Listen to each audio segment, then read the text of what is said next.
Seconds. That was really just for the dude doing.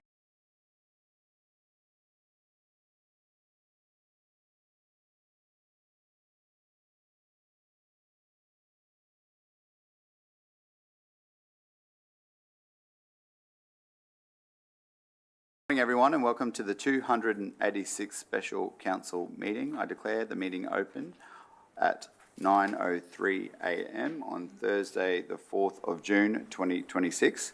Let me begin by acknowledging the traditional custodians of the land on which we gather today, and I want to pay my respects to their elders past, present, and emerging. I'd like to advise attendees that this meeting is being webcast and audio recorded. This special council meeting has been called to consider flood policy refinements to the flood portal and draft Logan plan, including transitional requirements, and to provide an update on the SEQ regional plan. I'd like to remind the gallery about their conduct at this meeting. Generally, they've been very good, but last meeting there were some conversations that made it difficult for councillors to hear and concentrate on the debate. Please be mindful that the councillors at the rear of the room can hear you very clearly even when you're speaking quietly, and it makes it hard for them to focus on the job at hand. If you want to have a conversation or use your phone, please just step outside. If there are disruptions in the meeting, I will ask members of the gallery to leave so that we can maintain good order. Councillors, for the purposes of media being in the room, hi Mel, a motion is now displayed on the screen to give approval for accredited media to record the proceedings of today's meeting. Councillor Bennett has moved that motion. Councillor Murphy has seconded that motion. All those in favour, please raise your hand. That has been carried unanimously. Thank you, councillors. Please note that should the meeting move into closed session, members of the public and the media will be asked to leave the public gallery until such time as the meeting resumes in a public session. I have no attendances or leaves of absence. I have been informed, though, that Councillor Bradley has let the meeting team know that she is running a little late and will be here as soon as she can. I now refer to declarations of conflicts of interest. Do any councillors wish to declare any conflicts of interest against any items on the agenda today? Noting that as it is a whole of city amendment to the planning scheme, it is ordinary business, so you do not have to declare conflicts of interest, but you're welcome to do so. There being none, I will open the discussions with a speech and then we'll move into the debate and discussion of each policy item. Sorry, mate, I had surgery 2 days ago, so you cool if I don't stand up and down? Yes, you can I don't need to wave my arms seek around, leave mate. to Thank remain you. seated. You can see, that's fine, thank you.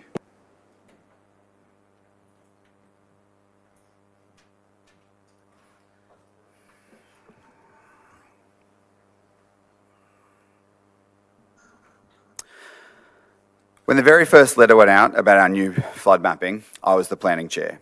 It was October 2022 and it was sent to about 12,000 residents.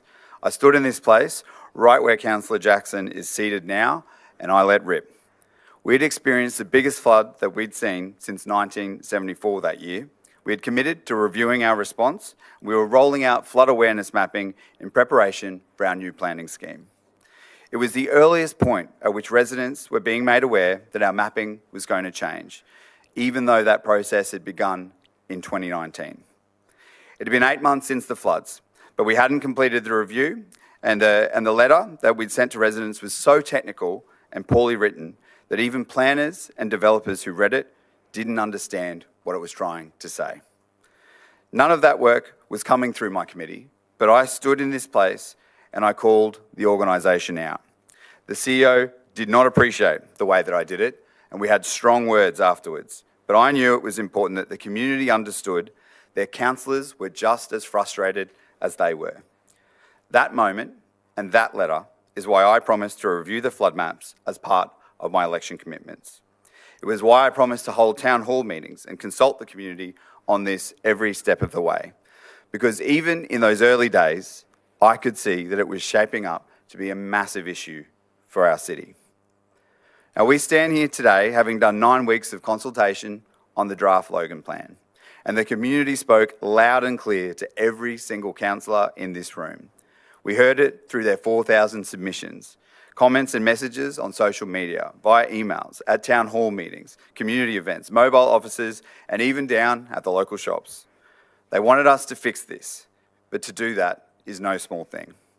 We had advice from everyone that we had to do it the way it had been done.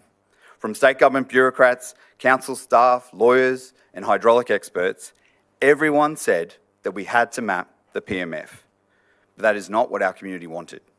So we asked for another opinion through a completely independent review. This was the first time that any peer review had a scope that was designed in consultation with our residents. And what do you know? We got a different answer. But we didn't sit on our hands waiting for the outcome of that review. We kept working in the background. We asked our staff to go back to the drawing board on the biggest issues that residents had raised. Can we remove the most rare and extreme flood events from our maps? Are we communicating the very remote risk of those floods effectively with the language we're using? Should people be allowed to build open structures and carports in the high flow area, which includes some of the most sensitive parts of the floodplain? Can we allow people to rebuild and extend their homes if they live in the high risk overlay? Have we made sure that new houses are resilient and that their residents can shelter in place if they need to? And is there a better way to manage the mapping of dry creeks and gullies? And last but not least, does the flood portal make it easy to understand day-to-day risk on someone's property?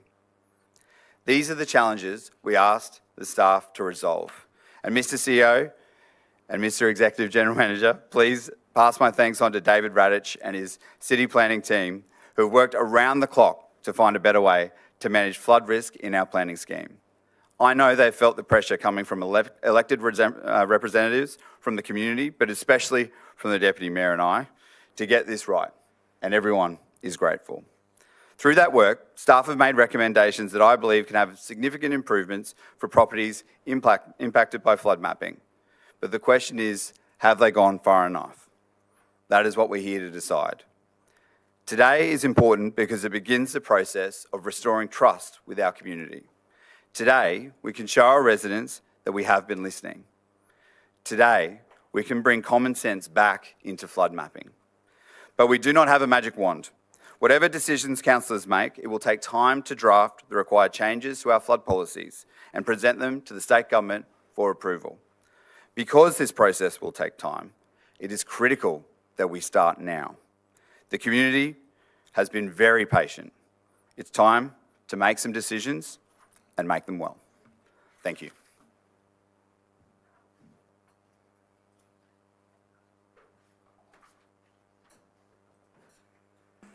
Councillors, as discussed last night via email, I will change the running order of the flood policies that we will consider. We will consider each flood policy on its own, and we will resolve the preferred option of councillors, one flood policy at a time.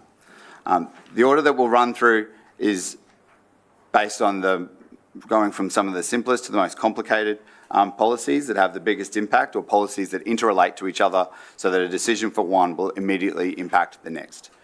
The order that I propose to run through will be discussing structures in the high flow, housing extensions in the high flow, shelter in place and isolation provisions, creeks and gullies, removal of the low risk overlay, naming changes, flood portal options, and then the remainder of the motions which don't relate specifically to policy but are operational motions required to implement the decisions that you have made. I'll refer now to, yes, Councillor Bradley. My apologies that I was running late. Hopefully the message that I had a bit of an emergency was passed on. It did, and I offered your apologies when we did leaves of absence. I'll now open the floor to David Hanson, the Executive General Manager, so that he can speak to structures in high flow and the overview of the proceedings today.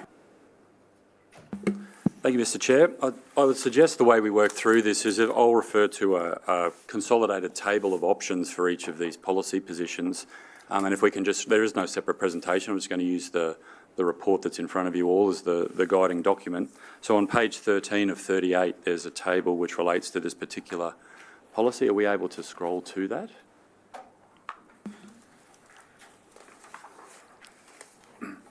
And whilst we're doing that, I'll give a bit of an introduction on where we've landed on this policy position.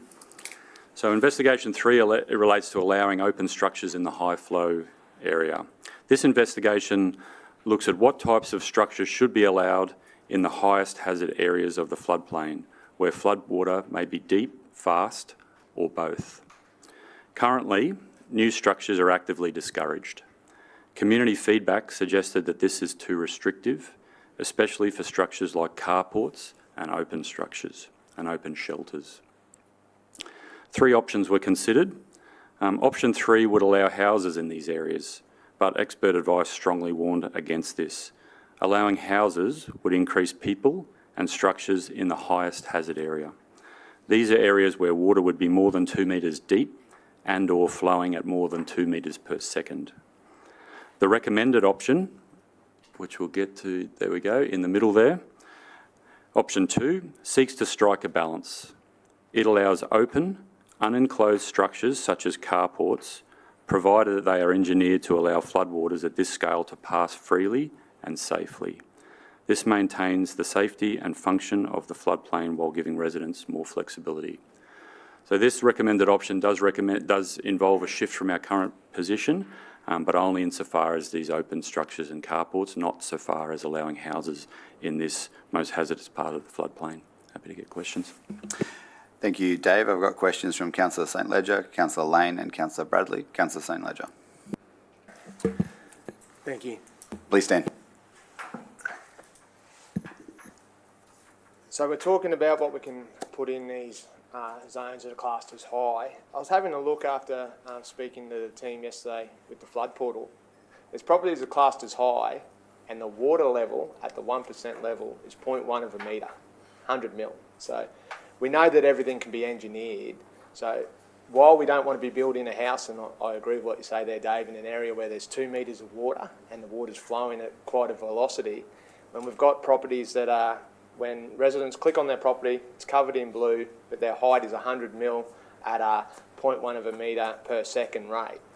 I believe that those sorts of structures could be engineered safely for the residents and not add extra risks. So I think it's something that we need to explore, that we can actually open that up for a case-by-case basis to build those bigger structures to enable them to have that. We need to make sure that we keep people safe. We also need to ensure that we're not pulling those rights to use their property for those sorts of things on it. So,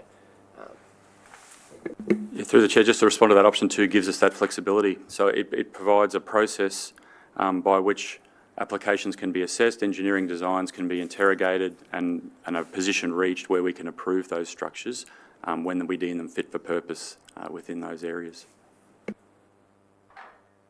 does it go beyond open structures? Can they be a fully enclosed shed, a granny flat? I know the area I represent, a lot of properties, acreage properties, older children coming back home, looking at those options to build another structure or another granny flat on the, will it enable those sorts of things? Through the Chair, you've drifted between sort of non-habitable and habitable dwellings there. This policy position doesn't deal with habitable things like granny flats, so no increase in the people residing on the property. But if someone came to us and said, oh, here's a fully enclosed shed, for instance, we would let them make the case and talk about the engineering response to that in that particular flood area. I think it would be difficult to fully enclose a shed and to meet the intent of this policy. This is more aimed at open structures, but the performance-based planning that we're obligated to implement would mean that they can make their case, but it wouldn't extend as far as habitable dwellings like granny flats. Just the reason for that is this is the worst part of the floodplain for flow and depth. So this is the worst of the worst that we're dealing with here. Worst of the worst. So that completely wipes out any habitable dwellings. It's non-habitable dwellings we're talking about here. Correct, option 2 does. And can you just clarify, Dave, and I know it's a separate report, when you talk about introducing the flood policy area 4, which is specifically about flood heights beneath the 300 mil, does that apply to the high flow or it doesn't sit in that risk category? Sorry, just explain that again, Mr. Chair. So when we're talking about a policy later on in the session where you have the flood policy, the flood areas that you want to do an overlay for, and you're going to remove some of the high risk because it's below 300 mil, does that apply to the high flow or is that area too dangerous for that? So literally a 100 mil deep, very fast band of water would still be considered high flow. My understanding it applies to all of it. Okay, I was So if it's below Below 300 mils, that one. below 300 mils, then that policy will actually address councillor St Ledger's concern on a 100 mil deep. Potentially, and that could be the response by an applicant to Great. make the case. Yep. Option 3, allow houses in the FPA1 subject to requirements. That would allow habitable dwellings. Am I correct in saying that? If that was the case. That's correct. Thank you, councillor St Ledger. I have councillor Lane, Bradley, Stemp, Hall. Thanks very much. I think that option 2 makes assumptions about the number of people in a house by protecting different people and us trying to be, I suppose, forward-thinking in protecting life. In August 2011, a fire began on a ground floor of a property in Slacks Creek and 11 people died. 15 people lived in that house. If they were in a floodplain, people still would have died. People take risks with the way that they make up their houses these days, and a lot of families are moving back into their parents' homes, and some of those parents' homes fall next to ephemeral creeks, next into the floodplain, and they actually all live there. When crisis happens, they run home. They actually go to a place to be together, and the numbers grow. I just have concerns around option 2. If we allow open structures, what checks are done down the track to make sure that those structures are still open? A good example is I had a double garage at my place, and my teenage daughter managed to live in it for 3 years. It was beautifully tiled, had all the cupboards, had everything, but she lived in a garage, and that garage previously was open. What protections are there to ensure that those structures aren't enclosed? So someone builds a triple carport next to their property, and all of a sudden the 2 teenage sons are living in there. Through the chair, at the moment, there's no ongoing checks and balances. We have a compliance program here at council that responds to complaints. So if a neighbour saw a previously open carport become enclosed and became concerned for the people living in that and reported it to council, we would investigate and compare back to the approved plans, and they wouldn't be able to keep that. But we don't have a proactive, funded, well-resourced, program of compliance for all of these decisions. No worries, thanks very much. Option 3, I read it and I was leaning towards it. I wonder whether there's an option to grandfather any buildings on properties to people that are existing owner-occupiers. So if you're an owner-occupier today, you are able to build or extend to a certain level to provide room for your family to come back and live with you. I wonder whether that's an option and whether we've considered it, that we're protecting the people that own the properties today instead of the people that go 12 months from now and decide, oh, I want to bring my family in, I want to build, I want to do this, I want to do that. Is that an opportunity to grandfather rules around building on those properties? Through the chair, I think we've drifted into the investigation 4, which is talking more about the small extensions to existing houses. This particular option under investigation 3 is really just around the highest of flow areas, what can we tolerate? So there's not the same issue or not the same discussion around Okay, ground well, flow. So you can pardon me save for that. getting that wrong. It says allow houses in the FPA1 subject to requirements, so that's what I'm speaking to. We've just got a flat, as officers, a flat opposition to allowing any new houses in that area. Yeah. The subtlety, I guess, comes as part of that investigation 4, where we start talking about if you already own a house, what is the reasonable extension that you should be permitted to do? The reason why I raised, and I'm so talking about grandfathering things, is in my division I have the most number of people that are impacted by a flood when floods occur, and that's within it's literally units and streets in one block, and they were engineered and built towards flood immunity. But over the time, the owners have actually built in the underground areas which were supposed to be flood free, and people are now living there, and they wake up in the middle of the night and they're waist deep in water, and it's just not okay. So I'm just wondering, that's why I asked the question about the checks, that's why I asked the question about grandfathering, just so that this doesn't happen in the future. Anyone can engineer something, it's what happens with it afterwards that actually puts lives at risk. So I'm kind of asking that question in this mode for the high flow area. Do we need to put in place, if we go with option 2, do we need to put in place a system whereby regular checks are made to see that those buildings are still open and safe? Through the chair, if you were to resolve that you want council officers to take that footing, a very proactive inspection-based compliance regime we don't have the current resources or funding. That is essentially going to flow into a budget consideration to make that change. So we wouldn't be able to enact that under current resourcing in any way, shape or form. Because, the same thing applies, not with such high consequences, but people who fill up a double garage with stuff and therefore can't park their cars in it. That creates a high amount of community concern as cars are then parked on the street that should be parked in garages. We've never had a compliance footing to go and tell them to pull stuff out of garages because that would just overwhelm the team. So, Thank you, Councillor Lane. Councillor Bradley. Thank you, through the chair. Mr Hanson, you met with me yesterday with the city solicitor and Christian Parks, and thank you so much for that. And I did explain my point of view. If I was a layperson reading this, I would go, okay, what is it at the moment? And it's actually option 1, am I correct? that's correct.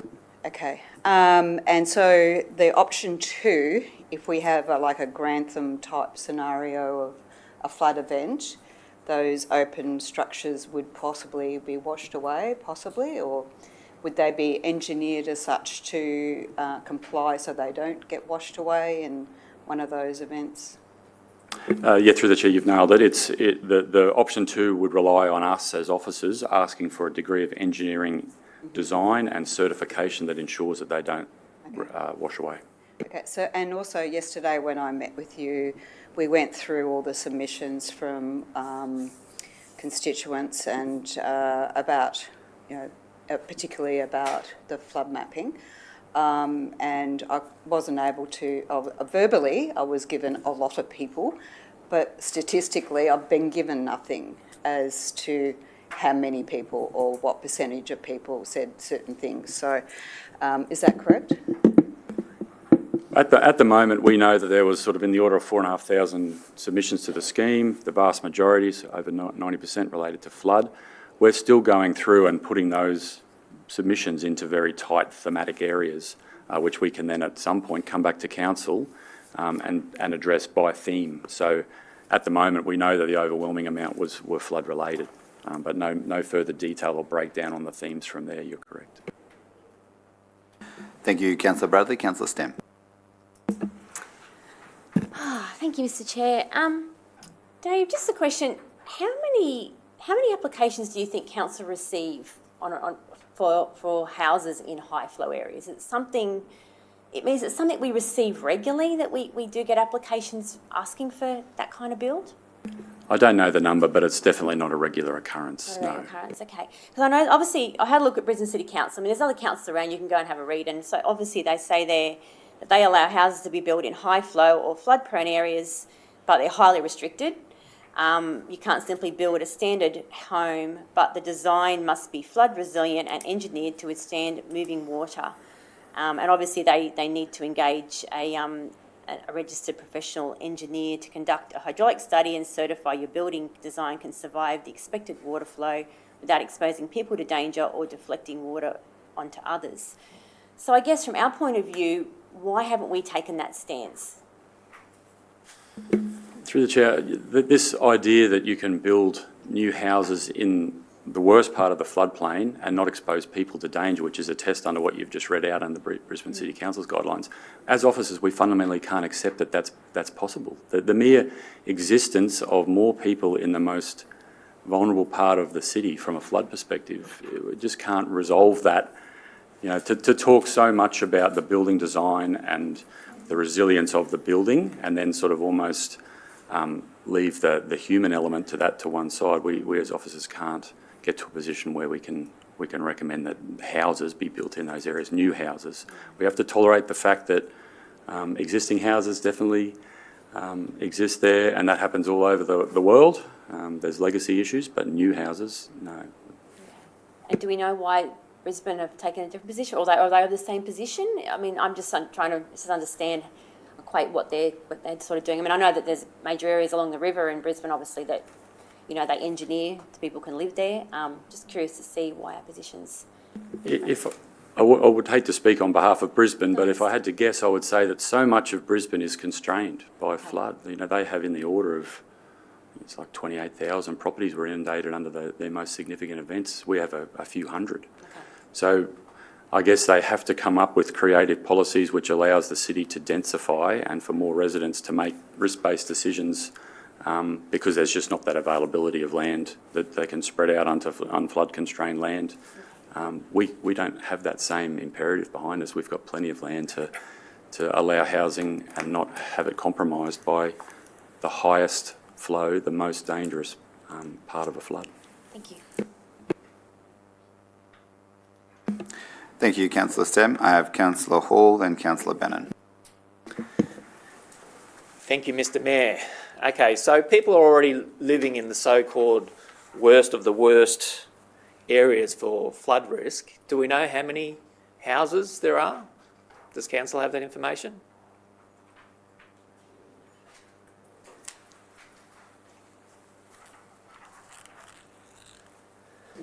So this is the FP1.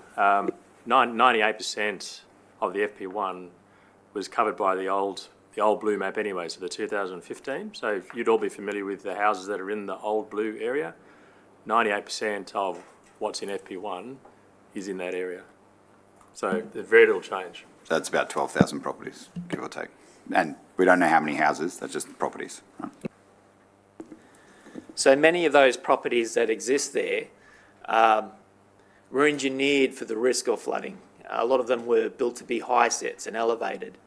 And that allowed many of those residents an opportunity to have a home in a location which you may not ordinarily want to have a home, but it gives them the opportunity to do it.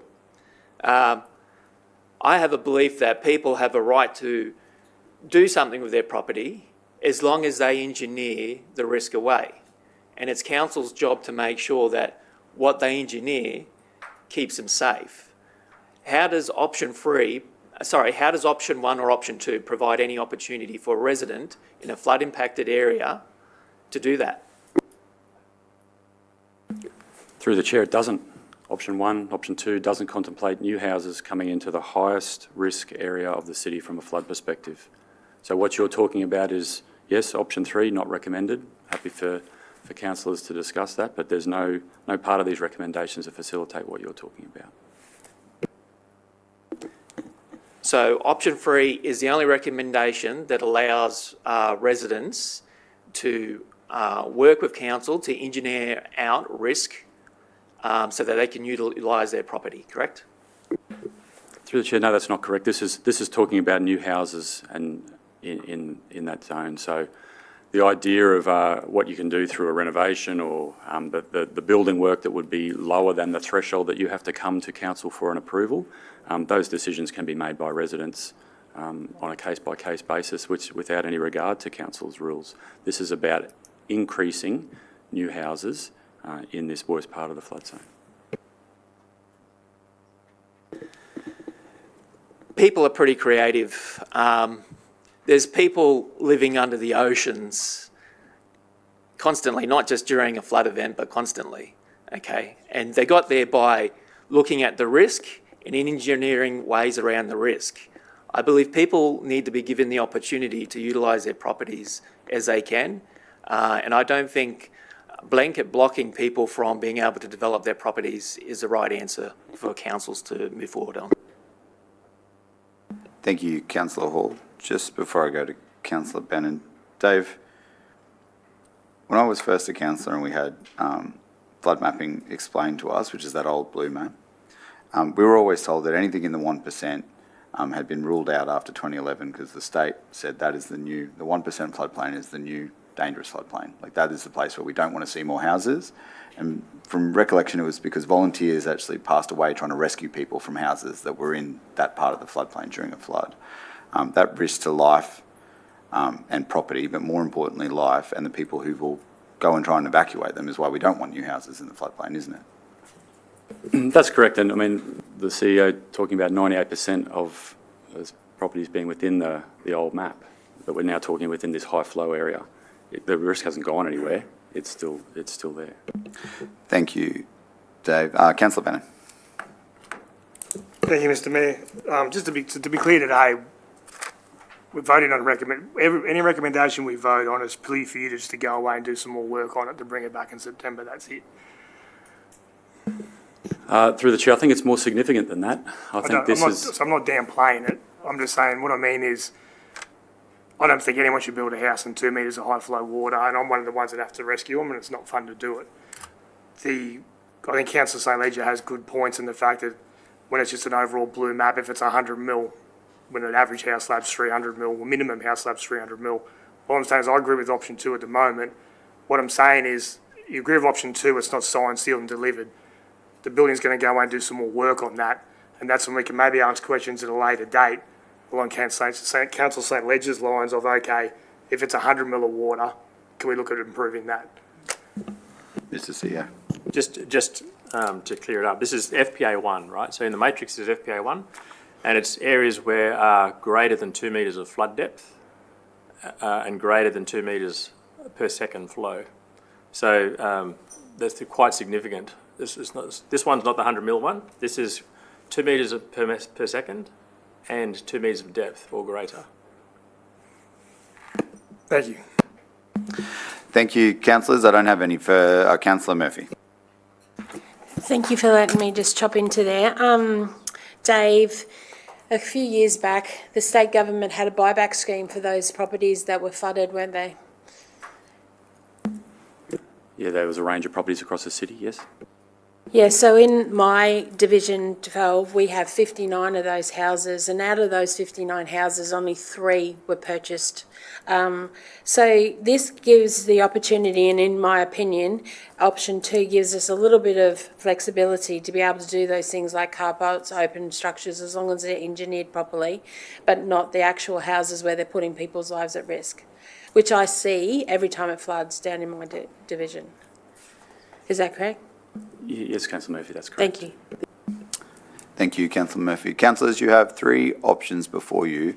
The recommended option is option 2. I'll get the team to bring up the rec that endorses option 2.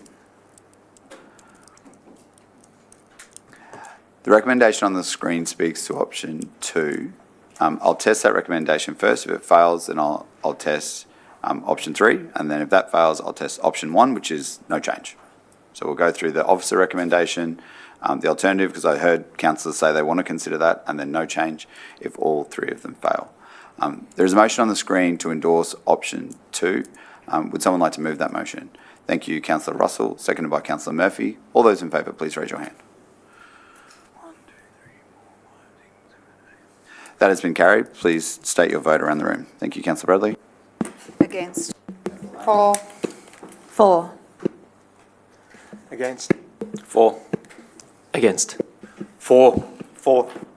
For with a reason, and the reason being we are specifically talking about 2 metres deep of water and high flow. That's what we're speaking about today, not 100 mil, 2 metres of deep water, and 98% of people were already in the blue zone prior. Against. Against with a reason, please. I understand not wanting to put lives at risk, I really, really do, but I believe council needs to assess on a case-by-case basis. I'm for because I think it's a balanced approach. And I was 4. I'll remind councillors, if you want to provide a reason, you must have stated that reason as part of the debate. So you can't introduce a new reason. So just to, I know that's a view you've expressed before, Councillor Wilcox, so I allowed it, but I just wanted to make it clear. Councillor Bennett. Is there a mechanism when we speak to the recommendation after you've voted for it, or is when you move the recommendation? Does anyone want to speak to the recommendation? Is that when you can clarify it? Yeah, you could clarify it when the recommendation is moved. If you want to put your reason in so that it's clear to people and so that it's on the record, happy to do that. But the meeting code states that if you're providing a reason, you must have already covered it as part of the debate. You can't introduce a new reason that has been discussed before. But acknowledging that Councillor Wilcox has actually raised that in previous meetings, so I allowed it. Councillor St Leger. Yes. Councillor St Leger. Yeah, and that's, as long as it's stated that it's specifically for those areas where that 2 metre flow, because we shouldn't be building structures in areas that deep. So as long as that's clearly stated, but that was my reasoning for being against. It's carried. Thank you, councillors. That's 1 down in 35 minutes, 6 to go. We'll now move to investigation number 4, which is house extensions in the high risk overlay. This is speaking more to what Councillor Hall was just raising concerns about. That's on page 16. I'll hand over to Dave to speak briefly to it, then we'll get into questions. Thank you, Chair. The fourth investigation responds to concerns about how house extensions are regulated. Currently, homeowners can extend up to 25 square metres without triggering a flood assessment, as long as the property is outside of the high flow area. So, as per the last discussion, we're not tolerating houses and house extensions in that high flow area. This is for every part of the regulated floodplain outside of those highest of flows areas. Officers investigated whether this threshold could be increased to 50 square metres. After careful review, the recommended option is to retain the 25 square metre limit. Increasing the threshold increases the number of people living in high-risk areas without any immunity. What is relevant to note is that if someone wants to build an extension larger than 25 square metres, they just need to lodge a development application. We have a performance-based planning rules, so that opportunity will continue to exist. The 25 metres is simply what you can do without requiring a development approval. Questions? Thank you, Dave. I have questions from Councillor St Ledger, Councillor Lane and Councillor Bannon. Councillor St Ledger. Thank you, Mr Mayor. Personally, I think option 2. I can see what you're saying there with having more people come into that area, but I agree with Councillor Lane's comments earlier that regardless of the actual, whether it's 25 squares or 50 squares or nothing at all, if people are going to come back and reside at a property, they're going to be there. So you look at a lot of new houses now, your main bedroom and ensuite, is well above that 25 squares. So I think 50 squares gives people a bit more leeway. It cuts out a lot of the red tape too if they want to do those sorts of extensions and things. So I think we should give them the ability to do that. Thank you, Councillor St Ledger. Councillor Lane. Thanks very much. Thanks, Councillor St Ledger, still on my thunder. So I met a family in Marsden. 23 people live in a 3-bedroom home. They actually want to build a granny flat off the side to house their children and their grandchildren, and they can't do it because they're in a specific part of the floodplain. I've got people in Logan Central that are next to an ephemeral creek of Karawatha Forest. Again, they can't do it. These people are living there, regardless. They're still living there. It's probably more unsafe that so many people are on top of each other. I like the idea of option 2 with the 50 square metres, but I'd actually like it to go from 50 square metres to 100 square metres and cap it at that. So if you have your children and your grandchildren coming to live with you, there's capacity for them under one roof to be living with you, and there's room for them. This is happening more often than not. People are moving back home, adults are moving home with their children, and we need to be a bit more flexible when it comes to this. Thank you, Councillor Lane. Councillor Bannon. Thank you, Mr Mayor. If you went to option 2, when we require, if you approve that, would that still be performance-based engineering? So you got to, so someone go, we allow 50 squares or 100 squares, like Councillor Lane said. Do we have engineering requirements around that, or is it just a stock standard add-on design engineering, like any other waffle pod or raft slab, or do we apply performance engineering to that?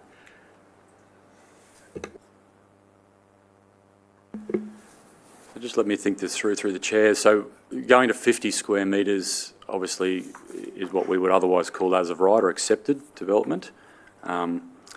Yes, the planning scheme, I guess, could incorporate elements of the design, but this was intended to be like a path of least resistance for people that we're not going to end up with a existing house and a high level of immunity or existing type of construction and a very much different and highly engineered type of construction. This was about people, responding to their family needs in a low-cost way and basically accepting the risk of what that means because they own that house at the moment. They've probably had it flooded in the past. They've seen what it's done to the existing materials and they accept all of those risks around that. So I think driving, you end up in a little bit of an awkward spot if you start to have part of a structure just because they fall within these extension rules regulated to a much, and this isn't the high flow area either, this is the other parts of the floodplain. So, I guess if you look at option one, the relevant provisions of the planning scheme,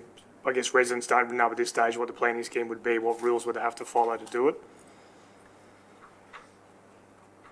And this is why I asked the question originally, not just to prove we're talking about 2 metres, Mr. CEO, but it was just to say, whatever we vote for today, there is still room to make some more improvements on this before we do it in September. Mr. Chair, can I clarify that? So what officers need out of today is firm policy positions to then draft the document that will become the rules.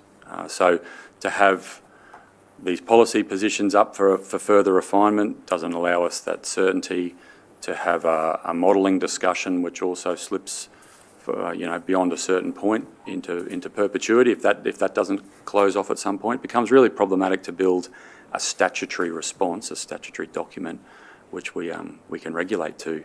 And that's this. The pointy end of this is someone walking through the door with a development application that we need the rules set. So I'm seeing today as kind of the writing rules going forward that won't be relitigated. Thank you. This is the big dance. The decision made today is what goes in September. You can make another decision after that, but today's decision is what informs the next 4 months of work for the staff, so it's very important. I've got Councillor Hall, myself, Councillor St Ledger, then Councillor Lane. Okay, for option 2, which is not recommended by council, under limitations says does not align with expert advice. What is that expert advice for the residents at home? Through you, Mr. Mayor, that was the document circulated 2 days ago now, I think, from Realm that's provided. There's also, I suppose, the work that was done as part of this, the review. To be clear, this area we're talking about is up to 2 metres per second in flow and up to 2 metres in depth. So what we've just done is greater than 2 metres in flow and greater than 2 metres depth. This would be those large area extensions in water up to 2 metres deep and up to 2 metres per second in flow. So these houses are residents who are already aware that they're in a risk area. I still believe they should be afforded the opportunity to engineer solutions to improve their homes. Thank you, Councillor Hall, and with the indulgence of councillors, I'll move that we table that Realm document so it forms part of the public report. I don't need a seconder for that motion. All those in favour, please raise your hand. That has been carried unanimously, with the exception of Councillor Bradley. How do you vote? Against. Thank you, councillors. That document is tabled and will be included as part of the minutes. And interesting to note that document, the staff have gone further than the recommendations of that document. That document is actually quite conservative and staff have pushed it to go further. I've got myself on the list, followed by Councillor St Ledger and Councillor Lane. I think specifically, councillors, here is that what you choose to endorse, whether it's option 1, option 2 or something else, is what you're letting people do as accepted development, which is essentially self-assessed development. So they look at the rules, they go, yep, I'm complying with that, I can just put that in, no questions asked. The reason why 25 square metres is recommended is because that's the smallest impact, and so you can do that very easily, no resistance. It doesn't stop you from putting in a 100 square metre extension or a 50 square metre extension, but you're going to have to do the work that Councillor Benn's talking about. You have to show to council how you're going to manage that the structure is safe when it has up to 2 metres of depth or speed per second. You're going to have to show that the people who are living in it have a way of getting out when it does get flooded, because we know it's in the 1% floodplain. So all of that safety work gets done if it's above 25 square metres. And I don't think anybody here wants someone, I don't even think Councillor Hall has said he wants people to be able to apply, but he wants it to be safe when they apply. This lets them go up to 25 square metres because it's a minor extension, it's 1 bedroom and quite a small one at that. And it lets them do that quickly and easily. Anything above that, we're saying to them, you can apply. We're welcome for you to apply, but we expect that you'll show that it's safe for people to live there and that you're not making it worse for your neighbours. And that's probably the big impact, because it's not just about what you can do in your property, it's how you make it worse for the people that live nearby. Councillor St Ledger. Thank you, Mr. Mayor. I think the fact that they're existing To do a 50 square metre extension, you'd have to be on a fair sized block. A lot of the people I represent in those acreage areas to do that. It's existing, they've got the knowledge. If they can do that, then I think it just opens up that slightly. The way people, the cost of living, there are residents I've spoken to and gone out to have had concerns over this, in the fact that if they could go a little bit bigger, it would really satisfy their needs for their family, costings, things like that. So if it's something where residents existing, they know the risk. They're living that risk every day. They've been there. They know how the water performs on their properties.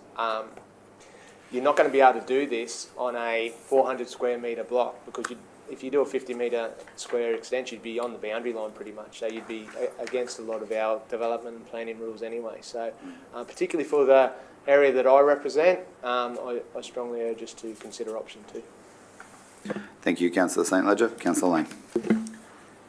Thanks very much. If you're on a 400 square block and you're in this area, you're in trouble anyway. So with this, what is the cost of applying for option 2? Is there additional cost to apply? One is just automatically a yes. Is there an additional cost, and what would that cost be? Yeah, through the chair, I'd have to come back to you on what the specific cost is, but there would definitely be a development application cost that wouldn't otherwise be incurred. Yep. The other cost would be if you're seeking advice from a flood engineer to inform that application, as to, you know, the fact that you're going bigger than what the rules allow you to do as of right. There's always, you know, there's no sort of technical report you can get from anyone for less than a couple of grand. That's no worries. So there's definitely additional costs. So we're talking maybe 10 starting just to have a crack Good at rule it. of thumb, yeah. Yeah, that's without a yes. Yes, there's no guarantee. So that's the risk the owners want to take if they actually want to do it. So there is a capacity for them to apply. It's just going to cost them a few bob more. Correct. Okay, so if they're on 25 square metres, so they plan their granny flat for their family, and they say there's 25 square metres of floor space on the ground floor. Can they build the second floor under the 25 square metre rule? Can they build bedrooms upstairs and have it engineered so that the downstairs is living areas? It would be subject to the gross floor area definition, I think, of the scheme, which captures both levels. That's a problem for me, because to me, if we're talking about engineering things and we're saying to people, in order to be safe, we've got 25 square metres of living space that you can comfortably fit your family of 2 kids and yourself, your husband and your wife next to your grandparents. And if something goes south, you actually get to move up to that second story. If we're penalising them for on the ground stuff because of the flood, why would we penalise them for the second story? I know I feel like I'm speaking in circles. I had really great notes, and then my IT failed and I had to come up with all these notes again. Through the chair, we're not penalising anyone. We're basically trying to respond to the inherent risk of building additional habitable area of a dwelling inside the floodplain. So how someone arranges that, if they want to put the, park under the structure and have the living area of 25 square metres elevated, they can do that. There can be a wide range of responses here. But to go from 25 to 50, as you're suggesting, to have it at both levels, just in the interest of them being able to retreat from ground level to second level, that sort of plays into the reasoning that we're trying to limit the square meterage here, because there's just more people living in the floodplain. That's the philosophy. They're already there, Dave. They're already there. Sorry, just to be clear, this is about facilitating the extensions. So not all these residents are there at the moment, and they're going to ease their living arrangements from being cramped to less cramped. This will absolutely be used to increase the population on some of these sites. So there's a risk that people are already taking. They're living in garages. They're living in caravans on blocks. They're already there. They're not overwhelmingly there, but they are there. And we've got houses, 3-bedroom homes, with upwards of 20 people living in them who are filling in carports to actually live in. So they're already there. That's why I'm asking these questions today. If there's a way for us to bend somewhat, and as you say, it could be, well, I came up with a figure of 10 grand, but if 10 grand gets you where you need to go, then that's all the better. What are the chances that when they put this application in, if they have all the material, that they'll be approved? Well, the discussion here, though, is about increasing the threshold to not have to have an application. So to go beyond that in this discussion is problematic because we haven't drafted those tests yet in the scheme. So the range of tests, it might end up, as Councillor Hall, I think, was suggesting, that you have to go beyond that. The structure's bigger, needs to be more engineered. We need to start applying some of those factors that we weren't considering to do for these as-of-right extensions. So once again, we're crossing over between what this policy position is seeking and what the balance of the scheme is intended to regulate just inherently. The whole thing is a crossover in our minds. It's the way our brains work. What happens if we support option 1 today, or just say we went to option 2, and then officers say, sorry, anything bigger than 50 is just no good, we're not even going to consider it? Is that a chance that could happen, or is you work with us on what that looks like from a process perspective? Yeah, there's a couple of, so obviously we have to craft the document that gives effect to these particular flood rules. The next report today will talk about the planning scheme journey and what that looks like, and the fact that there'll be additional touch points for council to look at that broader scheme. So yes, I agree, it is a bit of a crossover in all of our minds, but to settle this today and then to have another look at what that scheme regulates broader than this particular as-of-right issue is going to be available to councillors over the next few years. No worries. And while I appreciate all of those answers, coming into this, I came into it with a view that I would ask those particular areas. And last night's email threw me a little bit, because I thought I would get my questions, then formulate what I was going to do, and then speak to that. And that's kind of changed today. So that's why I'm asking these questions, and I'll keep litigating the grandfathering and the different things throughout the process. Thank you. Thank you, Councillor Lane. Councillor Herremeier. Thank you. Just running off Councillor Lane's contributions, what her contributions highlighted to me is that council can control some things. One of them is not population in a specific area.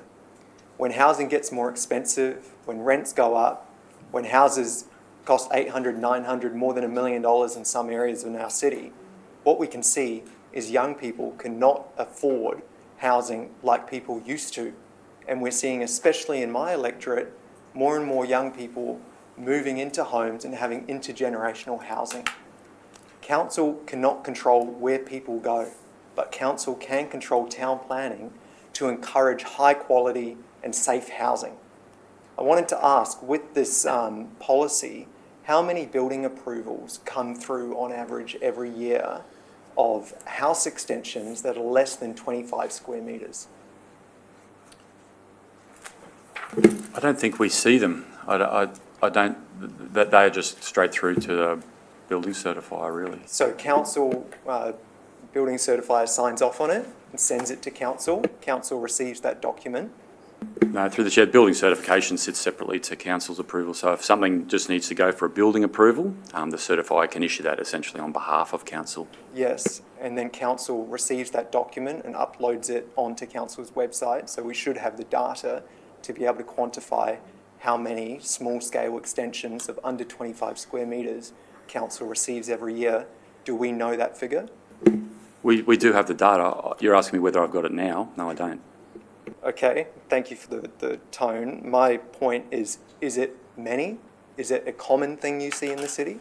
Yeah, I think there would be a substantial number of building applications to that effect, small extensions, whether it falls within that 25 square metre threshold, I'm not sure, but a lot of small extensions. The feedback that I'm receiving from the community, and when I look at the council development website where they upload all of those private certification documents, is that we're actually seeing a lot more granny flat and larger scale extensions to houses because of the value that is there.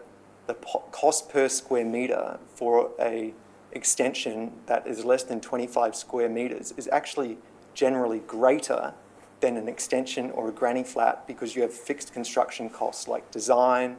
You also have issues to do with actually adding on an extension to a house that you don't experience with building a granny flat away from the house.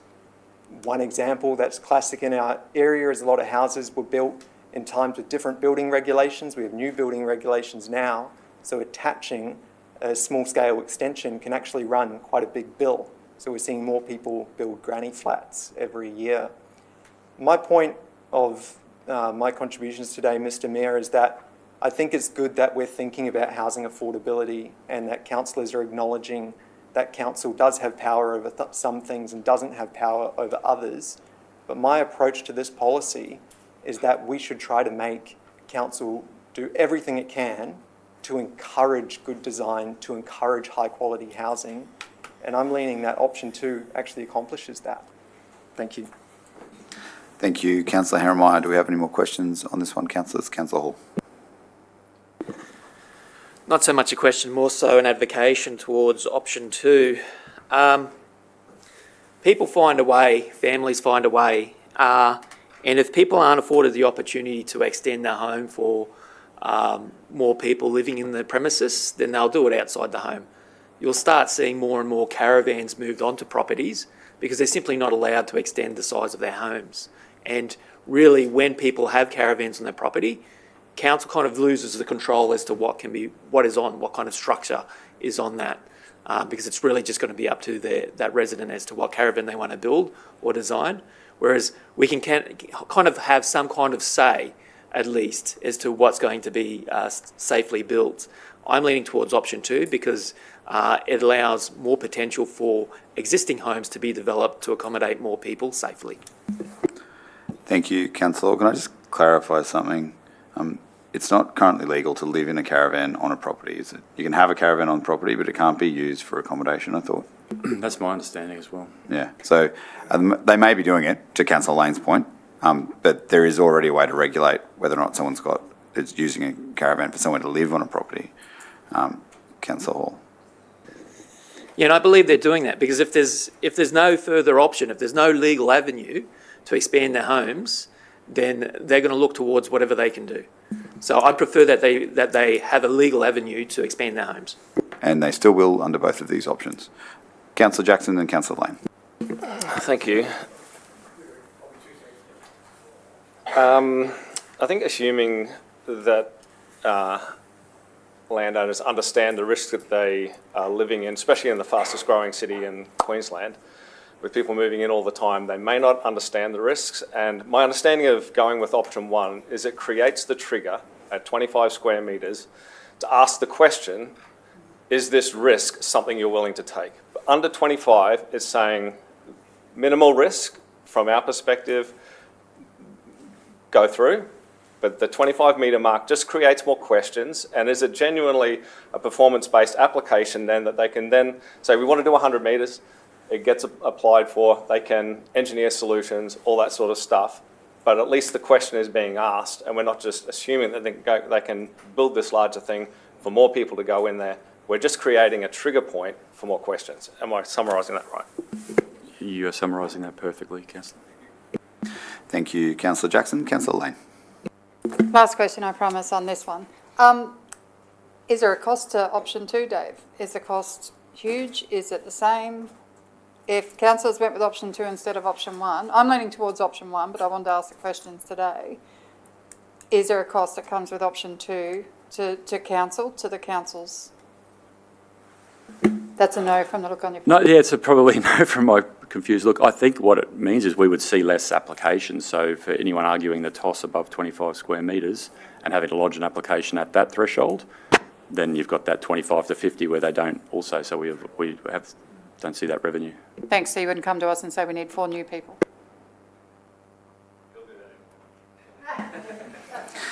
Thank you very much, councillors. I will bring up the recommendation, which will start with the officer's recommendation, which is option 1. That is that the existing policy, which allows extensions up to 25 square metres in area, is accepted development, so no application required. And then if that fails, I will go to an alternative option. If that fails, just want to flag that as you're voting against officer recommendations, you will need a reason. So if you're one of the councillors who wants to support option 2, start thinking about the legal reason that you've got for going against officer's recommendation. Councillor Jackson has moved the motion on the screen. Would someone else like to second that motion? Thank you, Councillor Murphy. All those in favour, please raise your hand. That motion has been carried. Please go around the room and state your vote. Against. For. Against, I believed option 2 gave residents more opportunity, a more cost-effective option to do the same thing on a bigger scale. For. Against, and I believe that option 2 gave residents more options for their property. For. Against? Against, it's pretty obvious, but I think.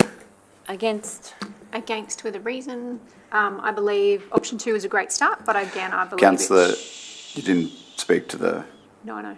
So It's the same reason for the last one. I believe that it should be on a case-by-case basis. So if you're not, you got to speak to the motion if you want to define a reason, because they have to understand, as we discussed in the debate, rather than bring up reasons again. So please speak to the motion if you wish to state, even if it's just as simple as I can't support this on these grounds. That's all it needs.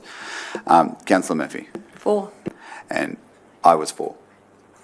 And that has not been carried. That's 6. So we'll go the alternate option. Councillors, that motion has failed. The meetings team will change that number to 50 square metres and we'll test the floor again. No? 6 for, 7 against. When I did a quick count at the start, I had 7, but when we went through the room, yeah, I counted myself. 1, 2, 3, 4, 5, 6. Councillor Bannon's hand not being up may have been the challenge when he was walking into the room. The alternative option, recommendation 2 or option 2 is on the screen, is the same recommendation with 50 square metres instead of 25 square metres. I think Councillor Bannon said he wanted to move that motion. Councillor St Legend has seconded it. Yes? I let her talk to the motion? Yep, you can speak to the motion. Okay. Based on the conversation I had with council officers yesterday, I can't support any option today because I haven't got all the information in front of me.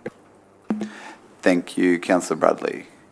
The motion has been moved and seconded. Does anyone else wish to speak to the motion now? And you've got to get, you're going to have to get ready for your reason as well, because I don't have one. And I would normally be the one drafting it. All those in favour, please raise your hand. Yes, sorry, Councillor Lane has a question. Thanks very much. Again, I asked a lot of questions in this and I came to a decision. Are we now being asked that because the first vote failed that we look at this as the fallback, or is, if we oppose this, what then? So just say it's voted down, what then? So if this motion is voted down, then we'll have to formulate another motion to consider.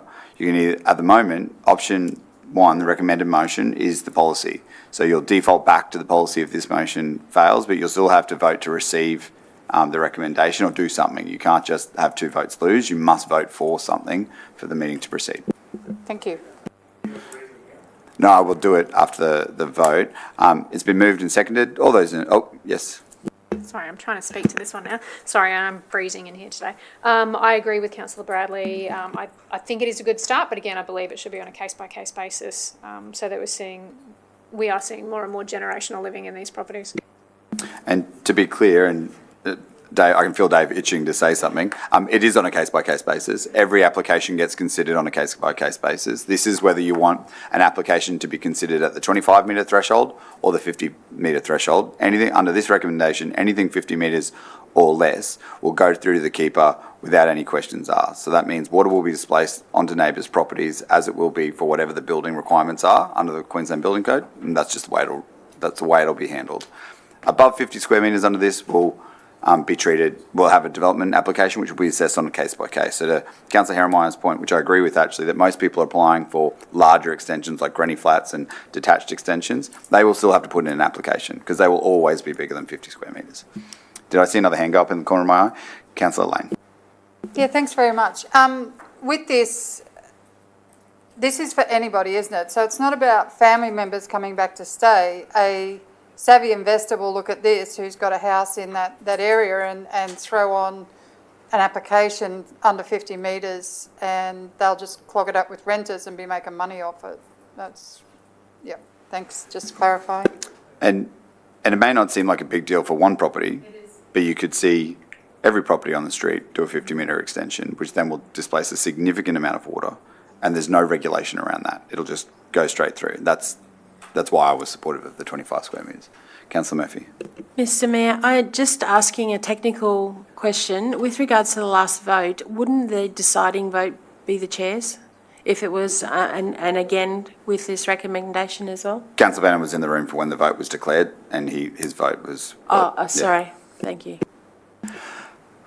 Any more questions or comments? Then I'll put the decision to the vote. All those in favour, please raise your hand. Sorry, one moment.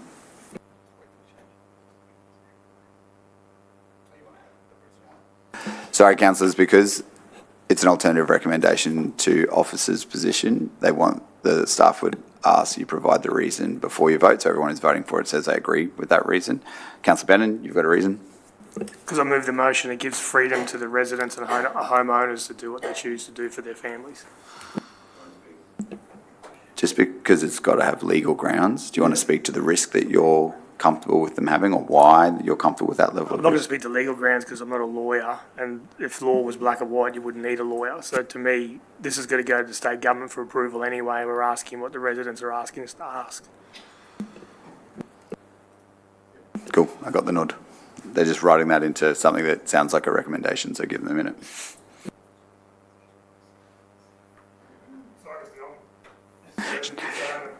She got Councillor Jeremiah to do it for you. He's very good with words.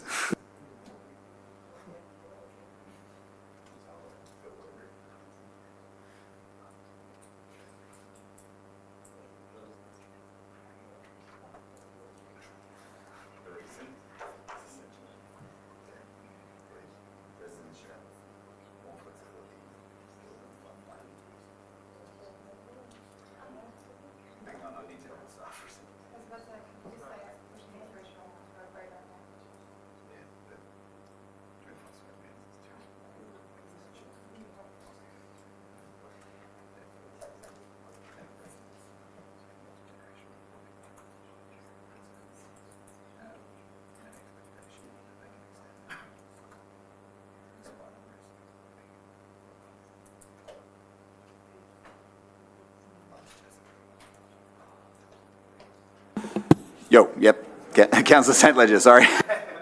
Can I just add to that reasoning, Mr Mayor? You mentioned displacement. Now, that's going to be different no matter what size you go on. You could do a 25 square metre extension at 10 metres long by 2.5 metres wide. Depending on the flow of the water, that's going to displace the water completely different to something 5 by 5. So if we can add something along those lines in there.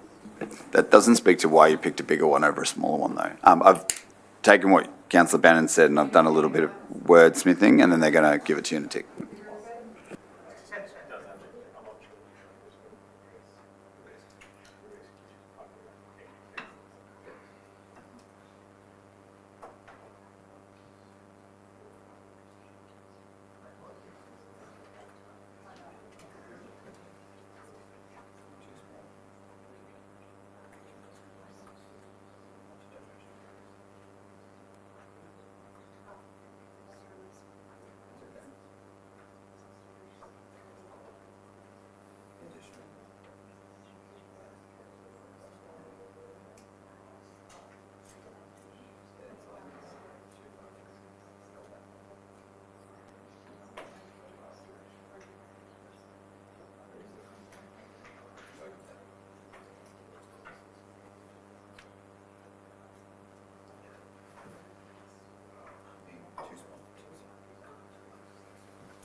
Thank you for your patience, councillors. Councillor Jackson.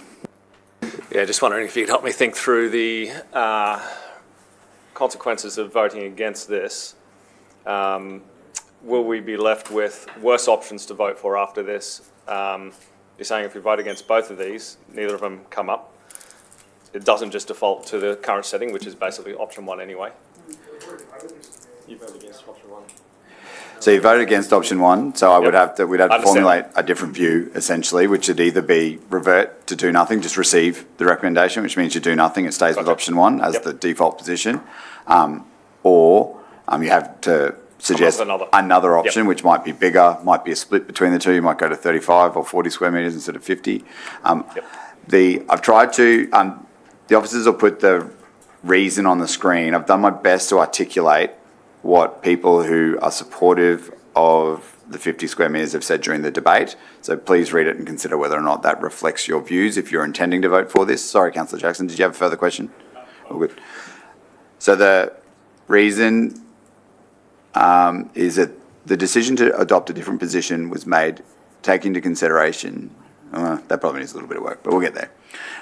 Due to the 25 square metres being too small for multi-generational living, small extensions are not cost effective and are too restrictive on residents' rights to use their property, despite the risk of having additional people living in the high-risk overlay.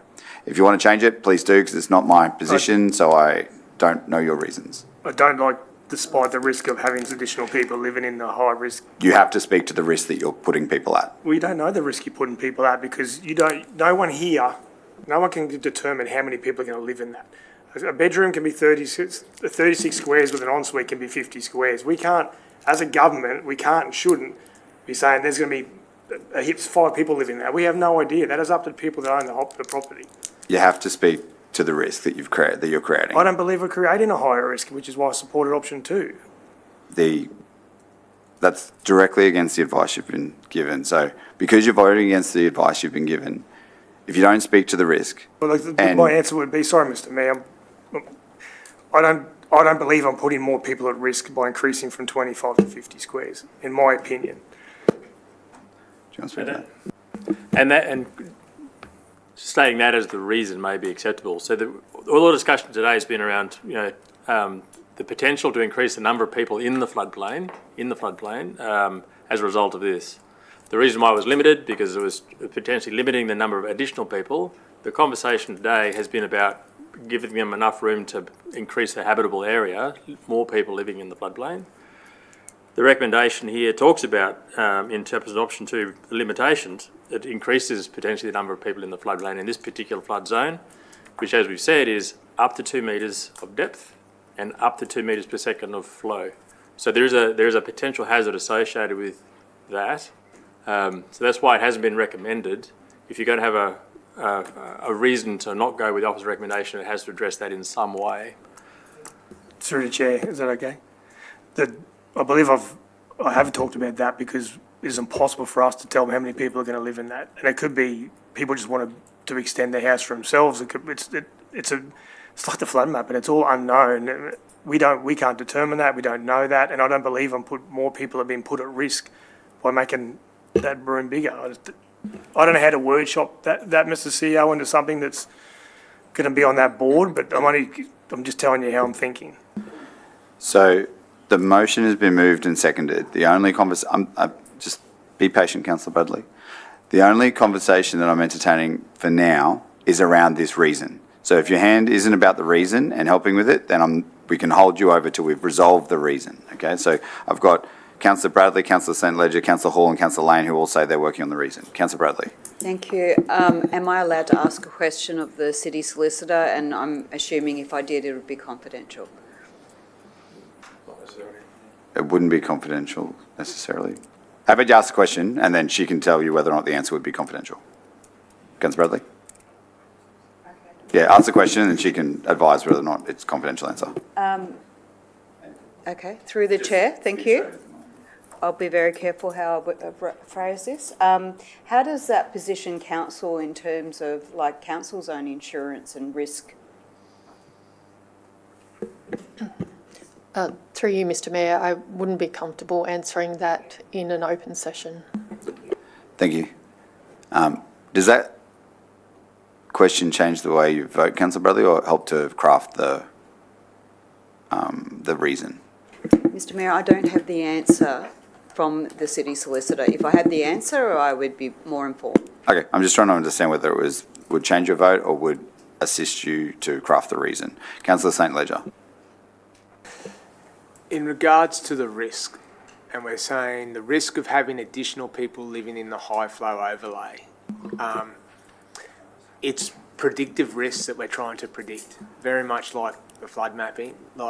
And to Councillor Lane's comment, if I interpreted them right earlier, and it happened personally to us when the cyclone was coming, my daughter's partner actually came to our house when the warnings were starting to go out, within the next 24 hours, it's advised to stay off roads and things like that. People will naturally gravitate to their family, their support people in those times of crisis. We have actually no idea of how many people are in what property and where and when.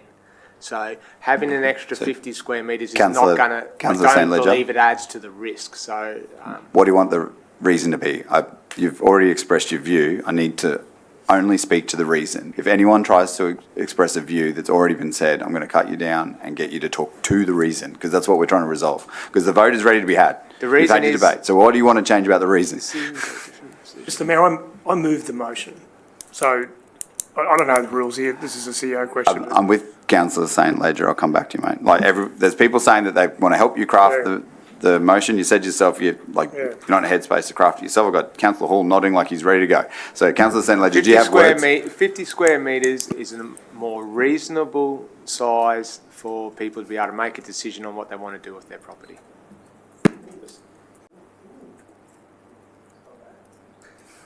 See, look what happened when you ask people to give part of the reason. It's helpful. Thank you. So they're working that through. Councillor Hall, do you want to speak to your suggestion for the reason? And then I'll see if we can mesh them all together.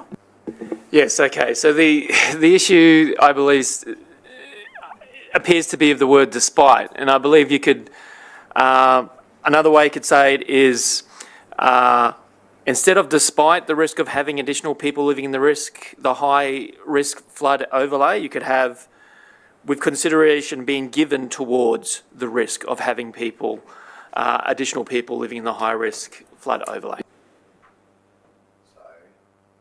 Apologies. So trying to use Councillor St Ledger's suggested wording, which is 50 square. So the decision to adopt a different position was made taking into consideration that 50 square metres is a reasonable size for a multi-generational, or just a reasonable size for a family to extend their home by. Full stop. Then you can talk to small extensions are not cost effective and are too restrictive for residents' rights to use their property, with consideration being given to the risk of extra structures in the high risk overlay rather than people, because structures is what you know you will build, right? Does that help? Okay, so we change people to structures. We speak to the reasonability of 50 square metres, and we change the word despite to the consideration. Would you be comfortable with that, Councillor Hall? Councillor Bannon, you're giving me a nod. You're a bit more comfortable with that. I'm going to give Councillor Lane a chance to wordsmith, and then I'm going to ask if you want to go into confidential to hear the answer from the City Solicitor before you vote.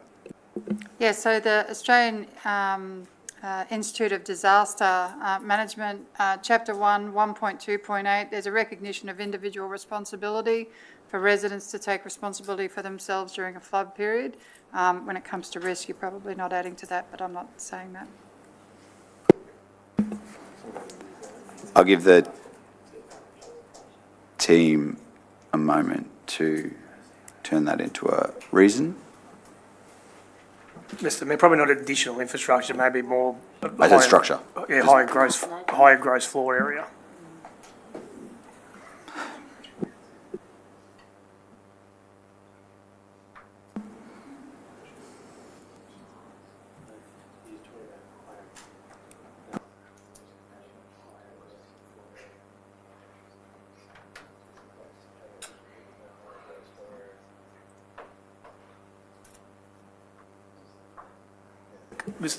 Mr Mayor, could we also remove cost as well? It's not about being cost. You don't want to talk to cost effective? I'm in the building game. When you do the smaller ones, they're usually more expensive, so I don't want to have not cost effective in there. It's more that it's too restrictive on residents' rights to use their property. Yep.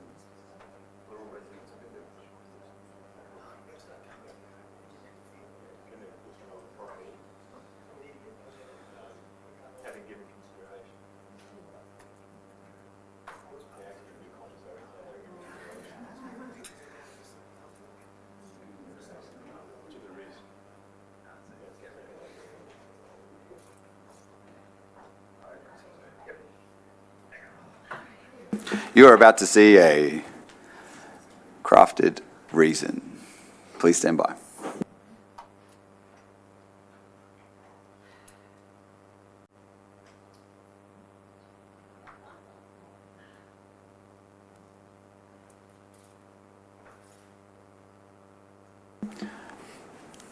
Councillors, the decision to adopt a different position was made, taking into consideration that 50 square metres is a reasonable size for multi-generational living. You probably want to remove that part, but we'll get there. Small extensions are too restrictive on residents' right to use their property, having given consideration to the risk of having high gross floor area in the high-risk overlay.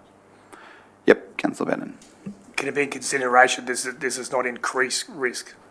You can't say that. Well, I don't believe it has increased the risk. What you believe, you know that if you put more structures, if you put more gross floor area into the plane, there's more risk that that structure will fail, right? Because it's there. Yeah, I don't.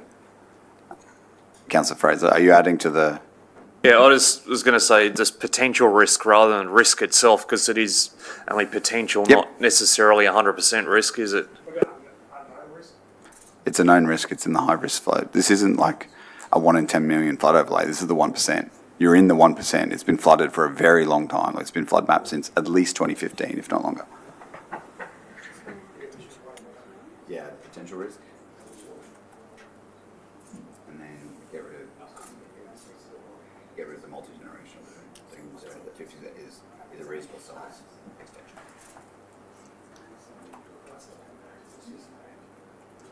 Yep.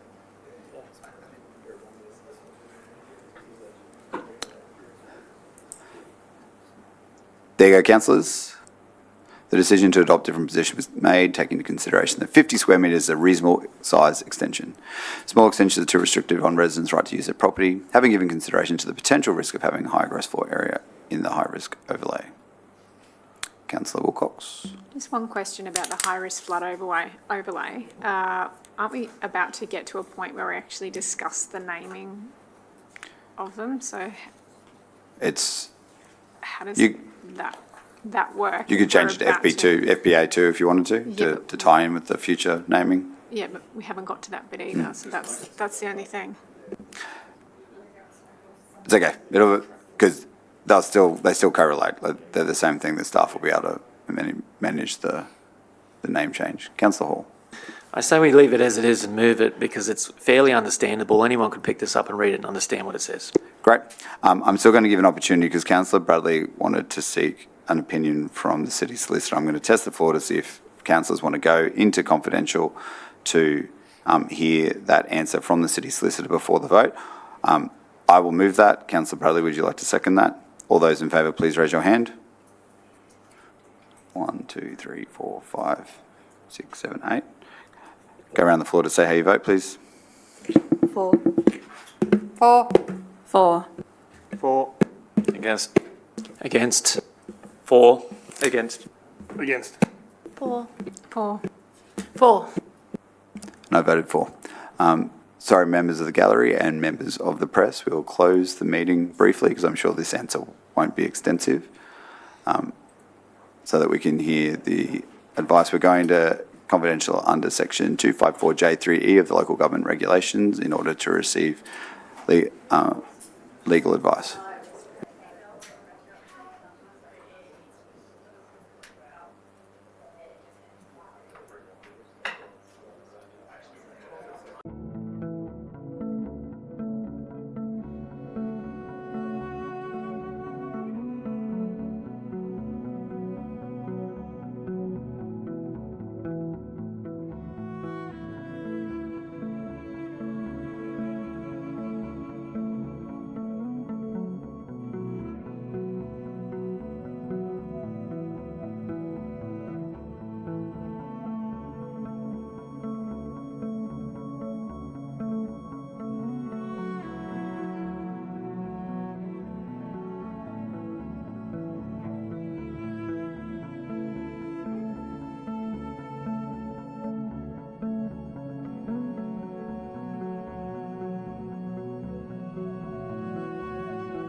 Thank you, councillors, for those questions, and thank you to the City Solicitor for providing that advice.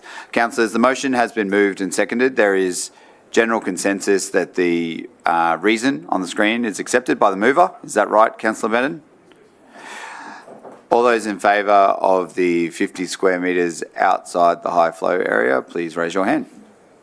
1, 2, 3, 4, 5. Oh, that has lost. Councillors, go around the room and state your reasons, please.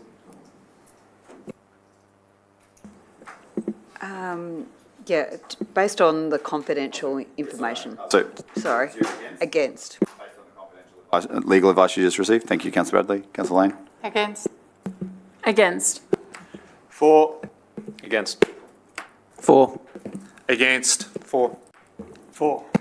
For. I was absent, being in the bathroom.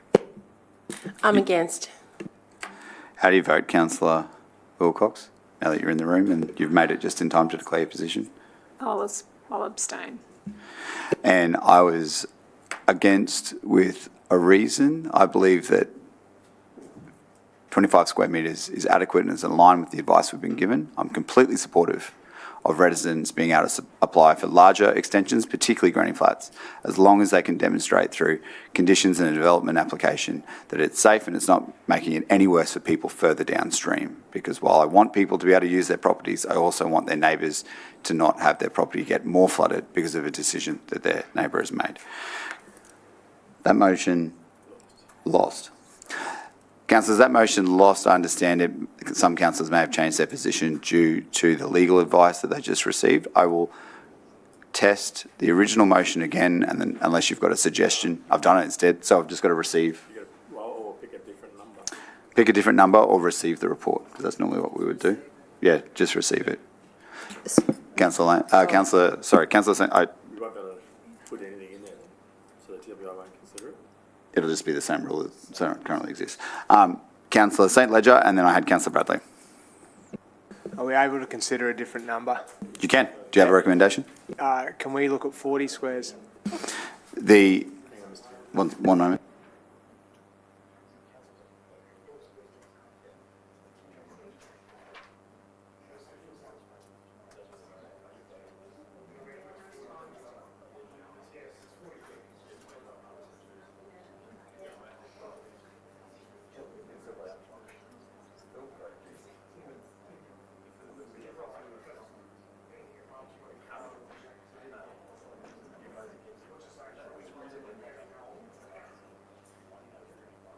Okay, thank you. Very helpful. Councillor Bradley, you had a question or a comment? Through you, Mr Mayor, I'm happy just to have it received. Unfortunately, that was what I was just talking about, Councillor Bradley. So for the benefit of the room, because councillors voted against 25 square metres, that decision has been made. So you can't receive it to default to 25 square metres. You have to choose a different number. Councillor St. Ledger, because the vote that you make matters, right? It's democracy. You put your hand up. That's how it works. So you can't go back to 25 square metres. The officer's recommendation would be to choose a number very close to 25 square metres. They would probably err on the side of 24 square metres or 26 square metres if you wanted to pick a different one. But Councillor St. Ledger has put 40 square metres forward as a alternative, a midway point, if you like, between 50 and 25. Councillor Hall, did you want to second that, or are you suggesting a different number? Yeah, I reckon we go 45. Councillor Fraser. I just want to suggest a lower number, like 30. That's reasonable. It's only 20% more, and it's enough for perhaps an extra bedroom if you do a little one. Thank you, Councillor Fraser. Councillors, are there any other suggestions? Because I'll start with... I'm happy to throw 26. 26, thank you very much. Councillor Russell and Councillor Bannon.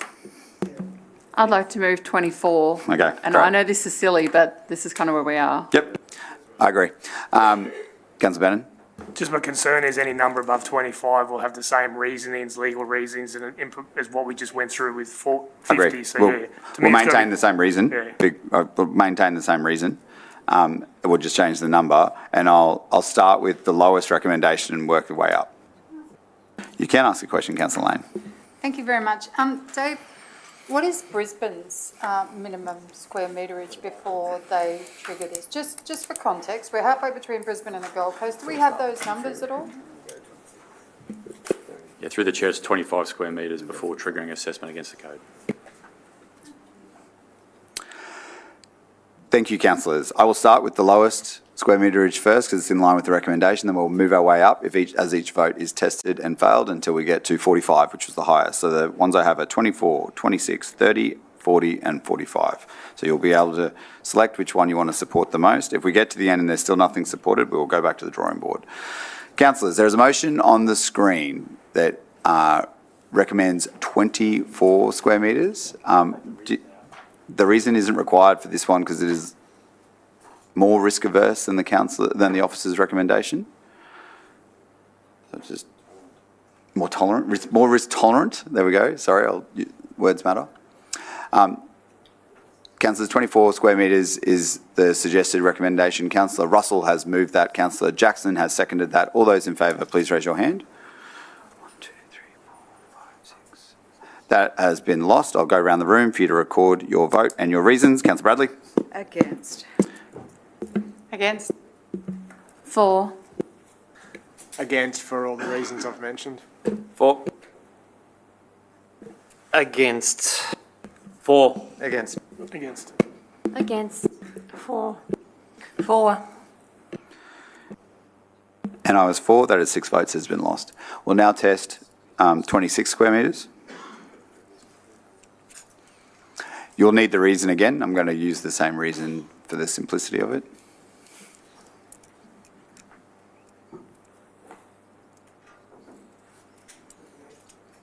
Sorry, Councillor Jeremiah. Thank you. So I'm wanting to get advice from the council officers regarding these motions.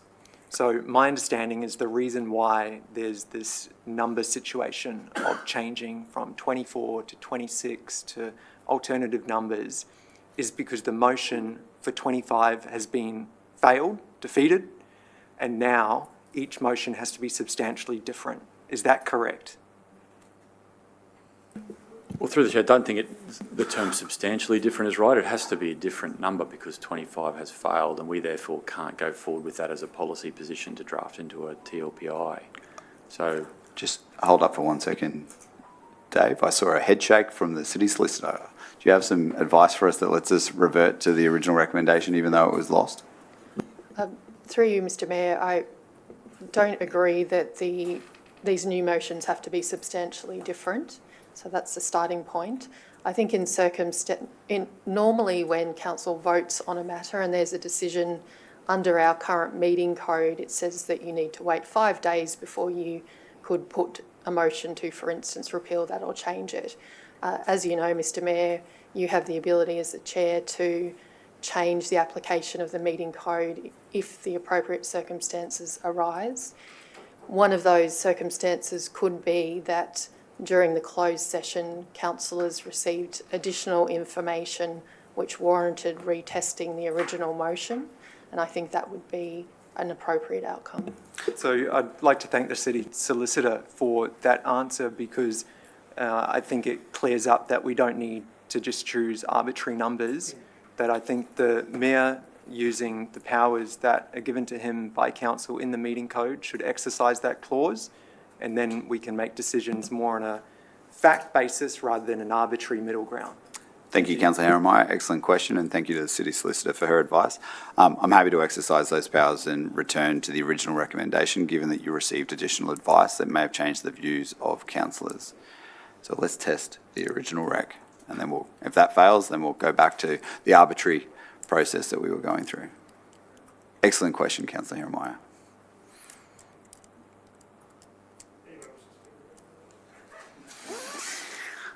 The motion is on the screen. Would anyone like to speak to the recommendation? Councillor Bennett.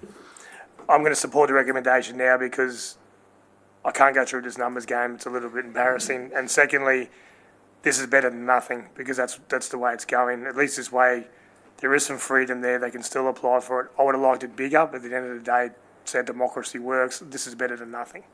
Thank you, Councillor Bennett. I'm inclined to agree that people can still apply for bigger. It just means that they will have to do so through a DA and have engineering approvals. Would Councillor Hall like to speak to it or move it? This is coming back to us because residents are upset with what we currently have. So we should advocate to do more for our residents and to give them more options. Thank you, Councillor Hall. Councillor Bradley. Yeah, I just wanted to say that in November last year, when council voted to go down this pathway, I abstained, and I abstained with a reason, and that is all in the public domain. So I didn't necessarily agree with how we were going with all this today, but based on the legal advice that we have received that is confidential, I'm happy to move that. Thank you. Councillor Bradley has moved the motion on the screen. Councillor Jackson has seconded that motion. Does anyone else wish to speak to the motion?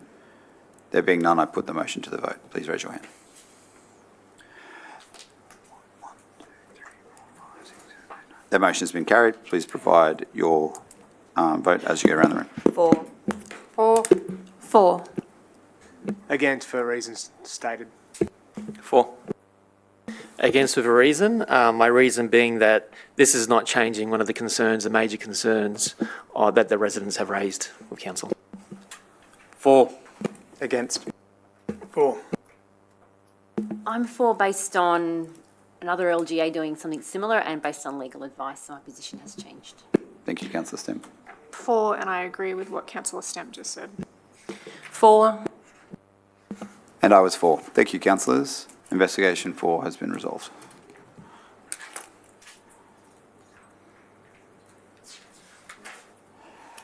Councillors, will now move into investigation 5, which is the shelter in place and isolation provisions. This is on page 18 of the agenda. If you would like to see those options, they are also on the screen. I will let Dave speak to this investigation, then I'll take questions.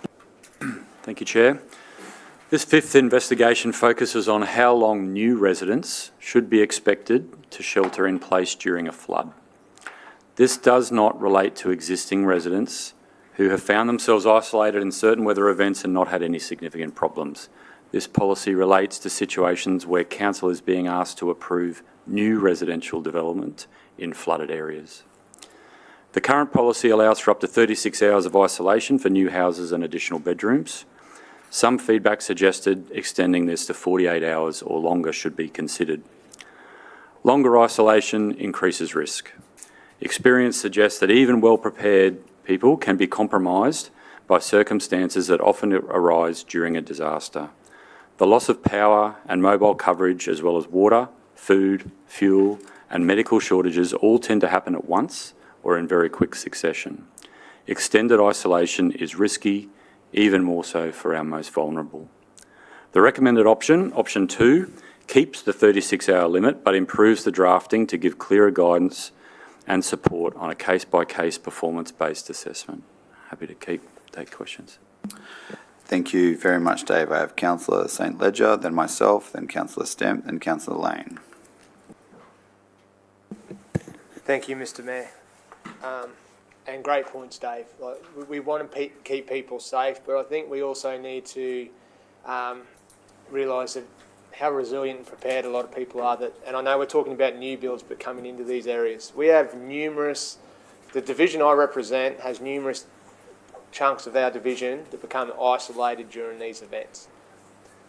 Historically, they've been systematic. We have plenty of warning when it's coming, and we know. So I'd like to see this come up quite a bit.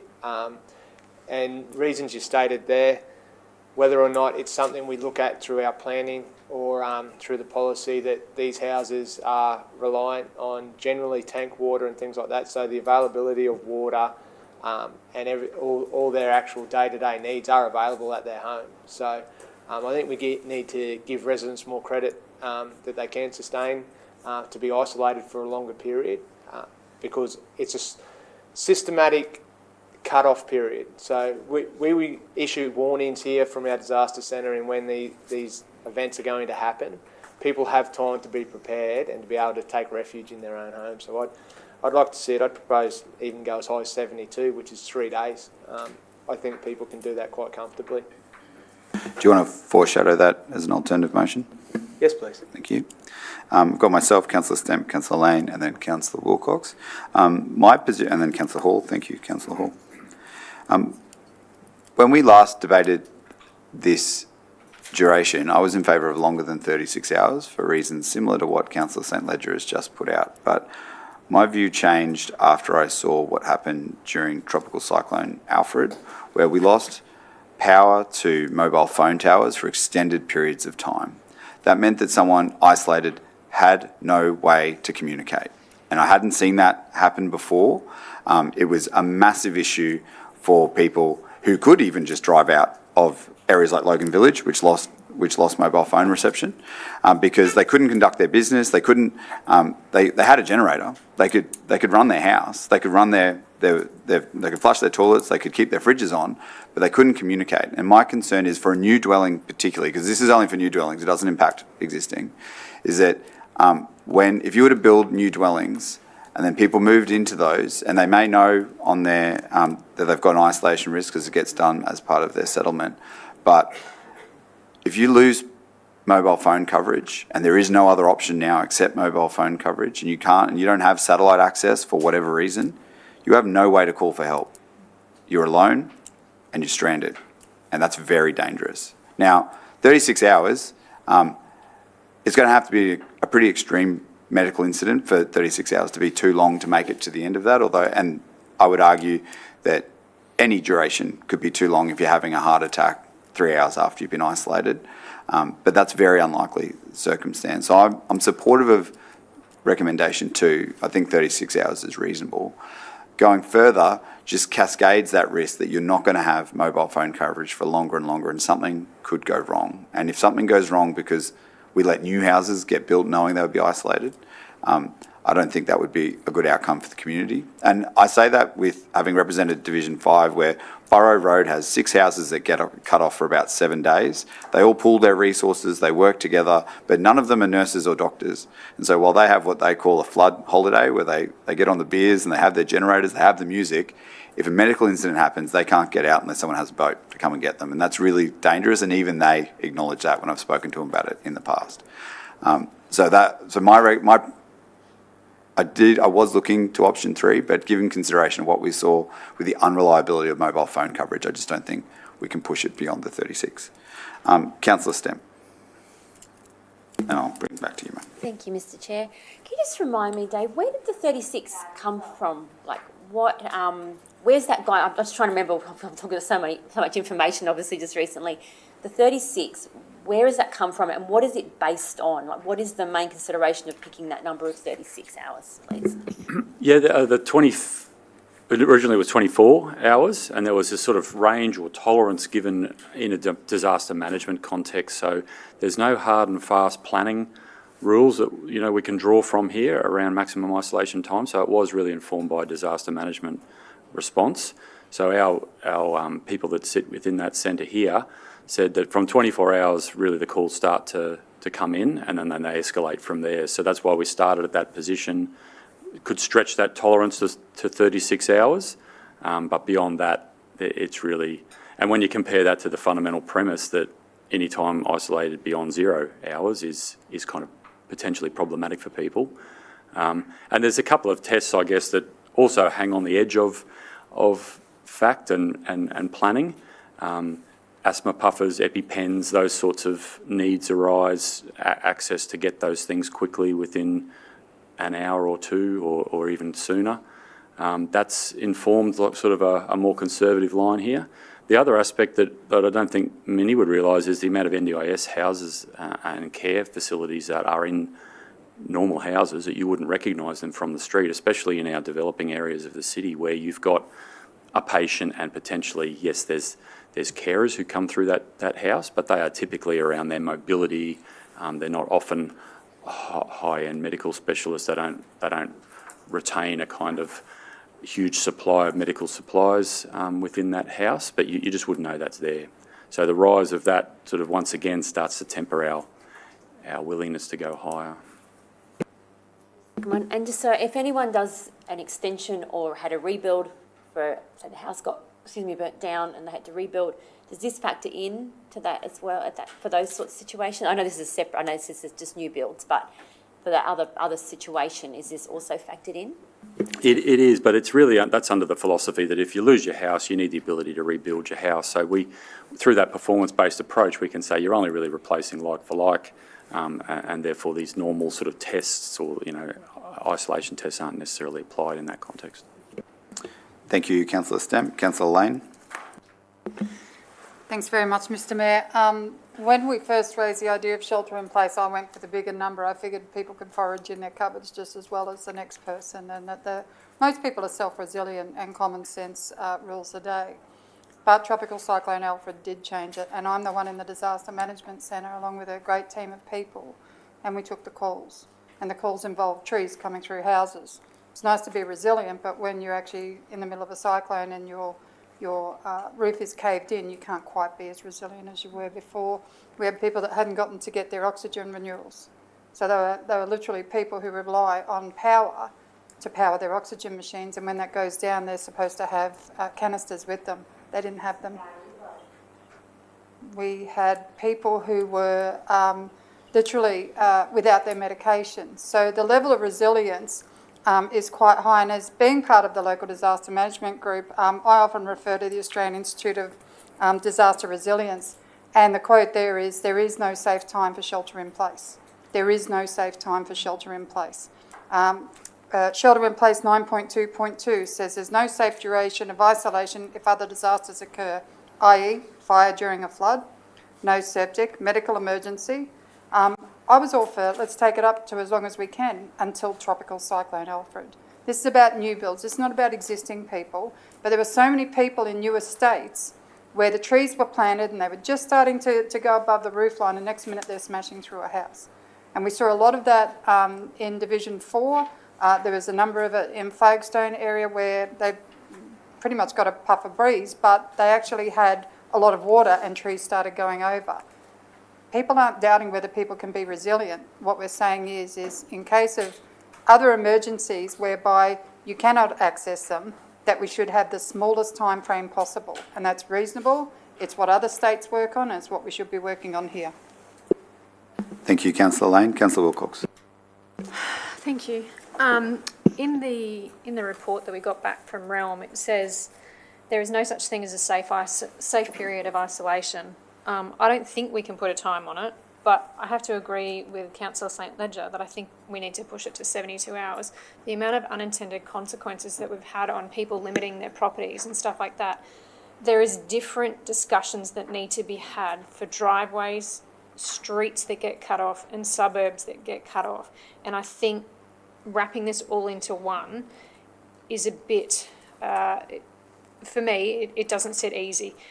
We've had residents that have lost power for up to 2 weeks after the tornado. They're resilient. I've had people that have been without power after floods for weeks as well. How long and how much do we put into this and say what we can and can't do? Because the conversations that I've had with people that own properties that can't build on their properties, even though they have a safe pad, but their driveway apparently is cut off by our flood mapping, again, doesn't sit well. They can foot it out through their neighbours, but they can't drive out through their neighbours. And even if they could, they still walk to a street that's cut off by flood water. So for me, I think we need to raise it to 72 hours. And again, it needs to be on a case-by-case basis, because I'm a bit wary about in this saying for all new houses on existing lots. I've got existing lots and they can't build on them. We know that there's several in the community where they can't build, but then I've got Flagstone where I've got all new properties coming in and they get cut off and they go on island time. Dave wants to respond to that one. Yeah, I accept all of that, Councillor Wilcox. I think they're great points. Option 2 specifically talks about keeping the 36 hours and redrafting the relevant overall outcomes to provide greater clarity. Now, what that means, I guess, is that we need to be able to, when someone comes in and says, there's a granny flat I'd like to put, behind my house, isolation period looks like it's 37 hours or whatever that is. There's different tests that would be applied if that if that 37 hours became 48, became 72, became longer, you know, in terms of what's their access to essential goods and services, including medical supplies, including food. Well, 24 or 36 hours, you might be able to hang out with what food's in the fridge and freezer. 72 hours might become more of a medical supply issue. One might be more, can I walk to neighbours effectively? How many neighbours could I walk to increase my chances of getting that medical supply that I need if I can't get to a chemist? But beyond a certain point, it will be about driving to the shops to get food. So this is when we talk about case-by-case basis, just swap that in for performance-based planning, which is our obligation. We have to do that. And that's not going away, and this redrafting exercise will make it clearer as to what those tests and case-by-case basis reactions will be from the organisation. No further question. Thank you, Councillor. Thank you, Dave, and Councillor Wilcox. Councillor Hall, St Ledger, Bradley, Bannon, and Lane. Okay, so to reiterate for the people at home, this is specifically for new homes, okay? New homes on land, right? This isn't for new retirement homes. It's not for new aged care or assisted living dwellings. This is specifically just for new homes. So new residential accommodation. So we talk often about dwellings, but yeah, all residential land uses which would be inserted into a flood-prone environment. All right. For me, this is a fairly easy one. I've heard the other councillors debate, and it's very interesting. Unfortunately, I come from a family of preppers, and we brace for disaster. That's how some people in Logan actually live. It's always been my opinion that residents should have a choice on what they want to do. It's their choice. So any option that I have that gives residents more choice is the option that I'm going to move towards, and that is the reason why I'm moving towards option 3.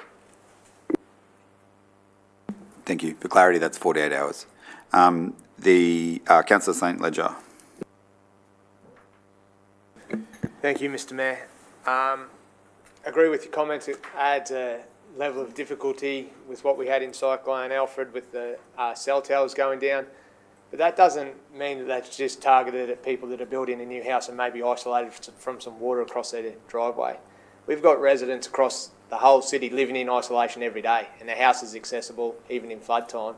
So those people are just as much risk. It's probably not something that I feel we can put in that matrix as saying, if your phone's not working and you're isolated, you're in a risk. If we've got an elderly or a person with a disability living solo or living on their own in their house and their phone's not working, their risk is just as high because they can't access any services either if their mobility doesn't do it. But probably a question for Dave.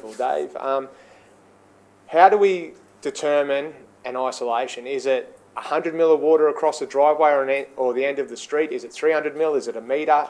How are we coming up with that determination of going, your property falls into this realm of being isolated?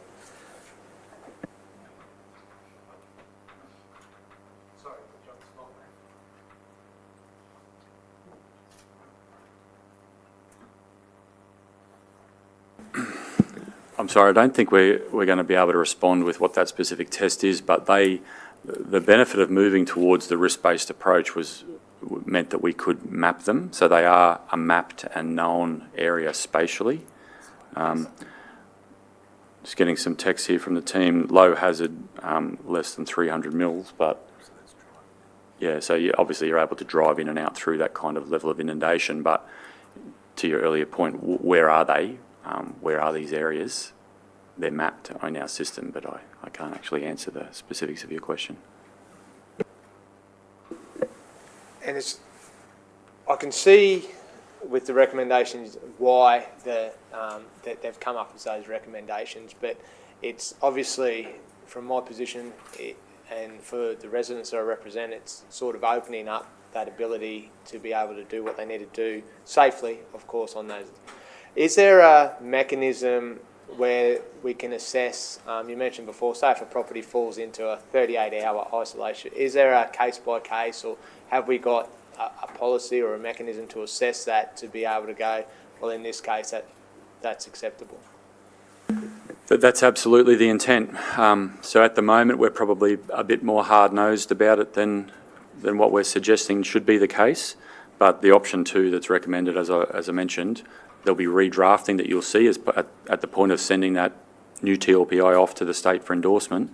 It will contain the tests that we'd like to add in about if you exceed 36 hours, what does it look like for that particular example if it was to go to 38, 40? So we'll build those tests in. Thank you, Councillor St Ledger. Excellent timing, Councillor Bradley. You've returned just in time for your question. We are. Shelter in place. That's okay. No problems. There we go.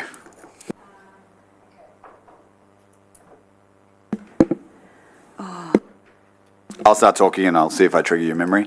So just to be clear, there is an overall intention to return to a much more performance-based planning position on these recommendations, and option 2 does that, doesn't it, Dave? So if you do have someone who's 37 hours, they will have less onerous conditions to overcome than someone who's got, like, say, 80 hours, right? That's correct. Yeah, so it might be as simple as being able to get permission from your neighbour to walk out through their property because they've got some high ground. If it just goes over the 36 hours, but if you're looking at 72 or 80 hours, you're probably going to need to have an alternative vehicle access or something like that. Is that right? That's our feeling at this stage, that it becomes that much more serious as time advances to actually get vehicular access in and out and to be able to pull supplies back into your property. There we go. Councillor Bradley and then Councillor St Ledger. Thank you. Through the chair, yes, I did remember. So originally, the officers recommended 24, is that right? Yeah, yeah, thank you. Thank you, Councillor Bradley. Councillor St Ledger. Does this have a flow-on effect to a property that wants to build a granny flat? Because I know you're saying it's new builds, new granny flat's technically a new build. It's just we've spoken about it at length today about the way people and families, and on one of those families are starting to live now, very many multiple generations in one household. Does this affect those families? Yes, it does. Would apply to new granny flats. So it won't apply to the existing dwelling, but it'll apply to the new granny flat. Is that? Well, that's right. So the fundamental premise is you're adding people who didn't live there before, or maybe they're just easing out from an overcrowded house. I get it, but more floor area for residential purposes means more people, more often than not. So it does apply. You've triggered people, Dave. Councillor Herrmeyer. Thank you, and I appreciate what the Director of Town Planning is saying, and theoretically that makes sense, but when you look at the actual data, we see many suburbs that do not support that premise that increased GFA for residential houses equals increased population density. The world is more complicated than that, and it's not black and white. We see many suburbs that are rural residential with large, beautiful homes in them, yet they don't have many people actually living in those homes. And we also see suburbs that are the opposite, where it's a very dense suburb. You look at the classic workers' cottages in some suburbs, where we can see that there is a small GFA, yet population density is greater. So I appreciate what you're saying. However, I think that I disagree with that premise, which is why I'm leaning towards another option. Thank you. Thank you, Councillor Herrmeyer. Councillor Bannon. Thank you, Mr Mayor. The granny flat trigger. So, Mr Hanson, but if you're option 2 and you want to put what do we agree on? 25 square metre granny flat on the side of it, that could still be assessed as option 2. So the things people are saying, option 2 literally can be a case by case. If you've got a place, it's 300 mil of water across the driveway, you can walk to your neighbour's house, I want to park in the granny flat, case by case you come out and assess it. So it doesn't lock it off, it gives it the assessment ability. Yeah, that's right. So a new granny flat is subject to the isolation period tests. If it's above, say you agree to 36, if it's above that, it'll get tested with what its access to goods and services is. And some of this argument would have been much easier if secondary dwellings, or granny flats as we call them, were kept to extensions of the primary households. That's how we crafted the policy. We had a separate auxiliary unit for if you wanted to tenant them separately. The state government changed those rules. So a granny flat, anyone can end up in a granny flat. They can be non-English speaking people who've never seen a flood in Australia before. There can be a wide range of people entering those spaces. We can't control that, so we have to treat them the same way we would treat a small house tenanted by people who've never lived on that property before. I just think the fact that it has the ability to be a case-by-case basis is a no-brainer. Thank you, Councillor Bannon. Are there any further questions? Councillor St Ledger. This is like your fourth chop on this one. Thank you, Mr. Mayor. The flood level we test this against, is that the 1%? Is that as far as determining, hey, this is what if we're looking at this from a computer screen, is our team looking at the 1% levels to determine the isolation? Yeah, the high risk, essentially the 1%, yeah, the flood planning level. Thank you, councillors. I'm going to test the officer's recommendation first, then I'll move to option 3, which is the next highest that Councillor Hall suggested, and then if that fails, I'll go up to Councillor St Ledger's suggestion and Councillor Wilcox's suggestion, which is 72 hours. Right? Councillors, there is a motion on the screen that supports allowable isolation duration of less than 36 hours to be maintained, with some improvement in the drafting to clarify the performance-based intent. Would someone like to move that motion? Thank you, Councillor Jackson. Seconded by Councillor Russell. All those in favour, please raise your hand. 1, 2, 3, 4, 5, 6, 7, 8. That has been carried. Please go around the room to state your vote. Against? 4. 4. Against. 4. Against with a reason, and it's same as my argument that it should be personal choice. 4. Against. Against with a reason, because at the last minute I thought we could put the same rules as in case by case on the 48, so. It's already in there. It's in that option. 4. Against. 4. And I was for. That has been carried. Thank you, councillors. We'll now move on to investigation 6, which is dry creeks and gullies, also known as ephemeral creeks. That is on page 22. The table that is on the screen is on page 22 of your agenda. I'll give it to Dave to speak to the investigation, then I'll take questions. Okay, another source of community concern has been the mapping of dry or ephemeral creeks. So they are places that don't look like traditional waterways but still experience flooding. The current mapping placed some of these areas into higher risk categories because of the flood frequency. What the investigation revealed was that the actual hazard in some places was low, and that the water was only 300 millimetres deep. To address this, the recommended option, which is option 2 in your report, introduces a new map category, being the Flood Planning Area 4. FPA 4 applies to areas with shallow, slow-moving floodwaters less than 300 millimetres deep with a low hazard. This change reduces regulation for approximately 2,800 properties and better reflects the level of risk. Option 3, which sits there also, could be done in addition to option 2, so you read option 3 like it's a bit of a build from we agree to do option 2 and then we also do more. We were trying to think of what else could realistically be done, and this option involves more analysis and more work on the flood model itself, which is outside the scope of this discussion or the work that's been done to date. Realistically, like most problems, it's more time and money, and it's hard to say exactly what the outcome of that might be, but it's a valid option. We haven't recommended it simply due to the cost and the uncertainty around the outcome. I have Councillor Lane, myself, then Councillor Bradley, then Councillor Wilcox, then Councillor Jack. Thanks very much, Mr. Mayor. Option 3 is like a box of chocolates. You never know what you're going to get, so be careful what you wish for. Option 2 is a great option. Residents in my area, so we actually sit on Karawatha Forest, which in itself has multiple ephemeral creeks, but they come into the residential areas within our area, down New Brisbane City Council. And what it does is it actually puts floodwater through the bottom of some properties, but it's not fast moving. It doesn't inundate at a rapid rate. In fact, if anything, it wets the backyards a little bit, but the whole homes are covered by it, and it really significantly impacts them. So I'm very supportive of option 2 in this case. I'm keen to hear what other councillors who have ephemeral creeks in their area have to say.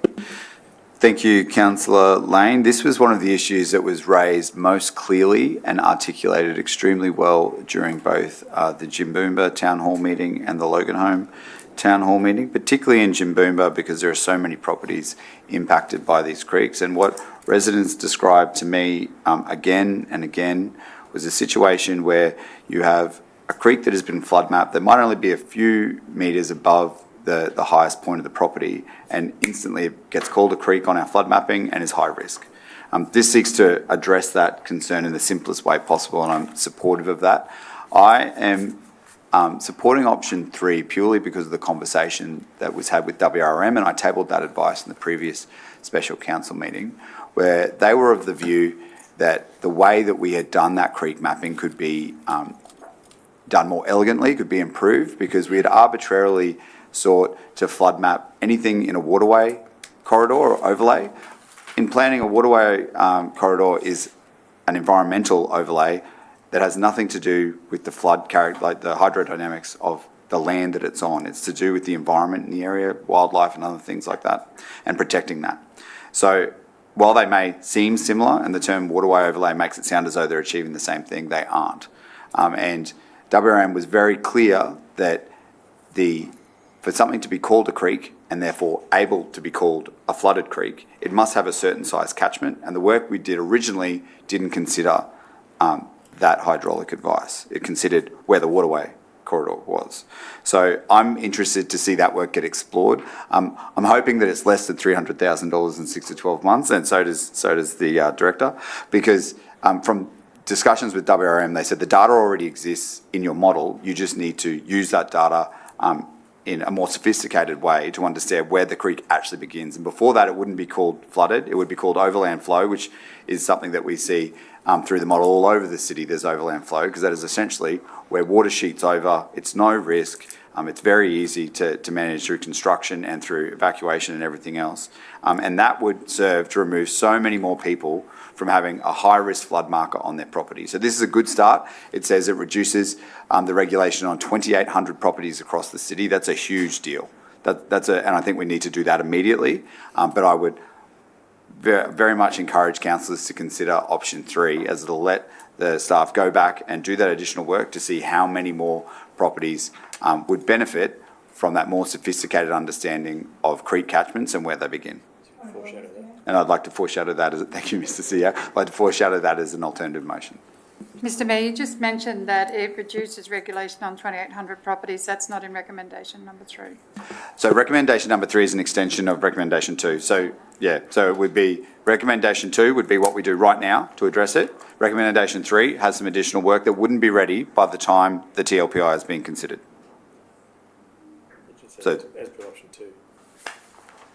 So,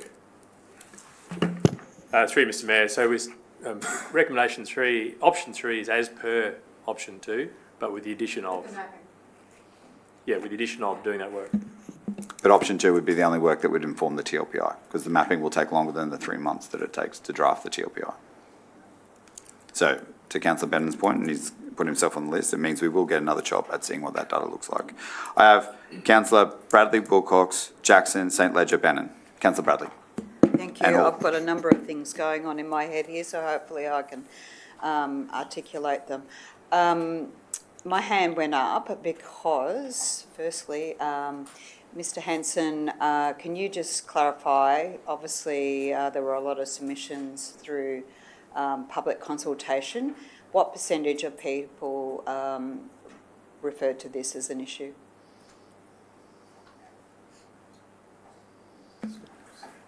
Through the chair, as I stated earlier in the meeting, at the moment I can only really comment to say the vast majority, in the order of 90%, were flood related. Okay. Breaking that down further into what related to house extensions in floodland, in floodplain land or ephemeral creeks, I can't give you that detail. Okay. Thank you. Overall, my concern today is that I don't have all the information in front of me, so I just want to foreshadow that. But and also what was said in that informal meeting was classed as confidential. I re-listened to that whole confidential meeting, and I was there for some of it, but I wasn't there for the whole amount. But my understanding after today, correct me if I'm wrong, Shuri, our city solicitor, after today, anyone can RTI that information. Is that correct? Through you, Mr Mayor, the recording of that meeting is a public record, so it would be able to be subject to an RTI application, whether or not it would be received or not. Yeah. And in full or parts of it is, I can't comment on. Okay, so I can't even really talk about the questions that I asked of that. Through you, Mr Mayor, I think, Councillor Bradley, you could ask those questions again and seek for the officers to respond to those questions. Okay, this actually puts me in an awkward position because I would like to ask it to a flood engineer, and no disrespect to any of the council officers here. So I'll... Thank you, Councillor Bradley. And while we can't talk about what was in that confidential meeting, we can talk about what wasn't. And that option 3 proposal wasn't discussed as part of that meeting because the flood engineer wasn't asked any questions about creeks. He was only asked questions about the study. So that conversation I had with him afterwards, and I tabled his formal response that he emailed to the officers in the last meeting. So it's all public record. They can see exactly what he said and his view on creeks and creek mapping. Councillor Wilcox. Thank you. Just recollection, just with that conversation, didn't council give him a direction? We didn't ask him to go and map the creeks. That's why he didn't. The advice that he gave to me verbally, and that's not in his written advice, the advice he gave to me verbally is that the direction, like the scope, was to map the waterways, Yep. and that's why we got the outcome we got. Okay. My concern with this one, and I probably am leaning to option 3 so that we can investigate further, is because I don't think we have mapped enough. Like, I remember I've seen a map and it's like the top half of the city of Logan that's been mapped, but the bottom half hasn't, including my division. So I am worried that we haven't done enough flood study and we haven't mapped enough on Flagstone Creek, Barrade Creek, Norris Creek, Oxley Creek, Sandy Creek in my areas. If we do option 3, will they be investigated? Through the chair, I think what you're referring to is all the areas that are listed as investigation areas. So I think this is more a re-interrogation of the models that we've already got and the catchment that we've already mapped. Those investigation areas will sit as future work to do, and then if we agree a new methodology to refine the current model 2, that would then apply to those investigation areas when we get to them. Right, so my next question is, why wouldn't we, and why can't we complete all of the waterways flood mappings before we endorse, I was going to say before we endorse another TLPI, but we're literally saying that we won't even have it done before the next TLPI. So why won't we be mapping all of the waterways? And this does very much drift into a space that's not today, so we've got to be a little bit careful, but funding as it's received, we get a lot of grant funding. These are hugely expensive models to prepare. We have focused on the ones that are the most relevant to where the most development has happened and is happening and is forecast to happen. So the areas that sit within investigation areas, I guess we as officers are happy for them to happen over time, because if, for instance, a significant development application came in, we would be quite surprised because they often sit outside the urban footprint. They are the more remote parts of the city. But if that did happen, we can still obligate that applicant to prepare a flood study which fills in the gaps and doesn't then mean that we have to spend council funding, ratepayer funding, to fill in parts of the city where we're going to end up with a flood model that's not particularly relevant to managing development and growth. So my concern is we're not doing this and it's not fit for purpose. I recognise that Division 12 and Division 2 have a lot of flooding of properties and that sort of thing. But then I have the largest PDA, geographically the largest division, and I get cut into 3 islands trying to get, I recognise we get services in and out, but they get boats in and out, and that sort of thing. So I'm a bit perplexed on this one now, because, as I said, if we're not going to continue flood mapping, it's not a science, but we're trying to predict something that we don't know. it's a maybe, what if sometime in the future, we literally don't know, we It- can't predict. It 100% is a science. If you talk to a hydraulic engineer and try to tell them they're not a scientist, they'll have a pretty strong objection to that position. So this recommendation is just about dry creeks, Councillor Wilcox. I understand your concerns around isolation of when you have a large flood event, but this is literally just about dry creeks because the feedback in that town hall meeting was articulated perfectly by residents, and I hadn't heard the concern raised before, so it was a real sort of turning point in our understanding of what was challenging people, was that they have a large property with one dry creek bed that's mapped as high risk, and that is the only flooding that is on their property. So they went from a completely dry property with no flood risk to all of a sudden having a flag in the flood portal and on their flood property report that said, you are at high risk of flood, but it's literally a wide gully at the back of their property that performs an overland flow and a stormwater function, and no one would consider that flooding. So no one with any common sense would look at that and say, that's a flooded creek. And this is what that suit seeks to address, not a large river or an investigation area. This is specifically about dry creek beds and gullies that have been unintentionally mapped as high-risk flooding, and we're trying to resolve that. There will be some that are high risk. I point you to Scrubby Creek. That has a lot of high-risk flooding on it and flows out. So but this is just for those dry creek beds, not for those major creeks. This is for very small creeks and tributaries. I get that, and again, like I've got many residents that have got this and they've been flood mapped this way as well because they've got those dry creek beds at the back. So this will go to help them. If we're not mapping it though. I have Councillor Jackson, Councillor St Ledger, Councillor Bennon, Councillor Hall, Councillor Bradley and Councillor Russell. Thank you. The Reece Cullen document that you tabled last meeting says an alternative approach would be to flag these minor waterways as overland flow paths or open stormwater drains. Do we see that as an option that is pursued under option 3 in the recommendations? Through you, Mr. Mayor, I mean, if they come out of that flood because we've changed where the creek starts, what's come out would stay as overland flow. So it's a trade-off between the two. So the effect of option 3 will be to treat some as overland flow and some as flood. Councillor St Ledger. Thank you, Mr. Mayor. This is a major concern for my division. I've spoken about it at length. There's so many inaccuracies with our creek mapping. Like when you get out there on the ground, there's creeks that simply aren't there. That on the maps they are, and they're not there. And we've been out and we've seen them. I had a resident call yesterday.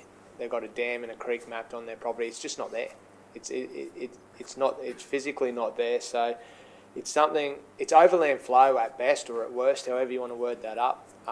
You put that to add this extra layer from the creek and dam mapping to residents, it hasn't been investigated, in my humble opinion, to its full extent, and I acknowledge that option 3 takes that further. Are we legislated to have creek and dam mapping in our modelling at all? Is it something that we can actually remove? Because in my opinion, there's some severe inaccuracies with it as far as on the ground modelling, and I feel it's a bit of an injustice at the moment.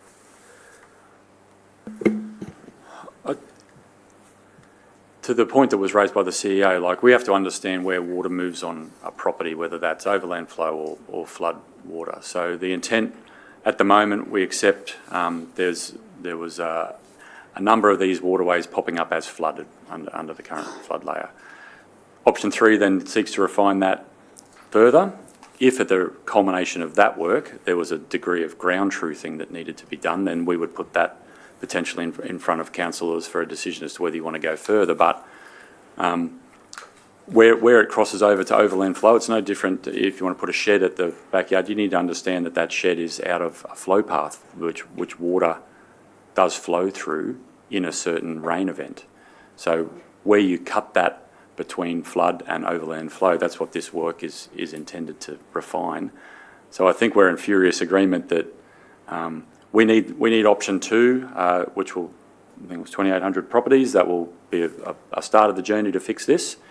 More work to be done, happy to do it, just don't know how long that's going to take, how much it's going to cost, and what the actual outcome will be between what comes out of flood and goes into overland flow.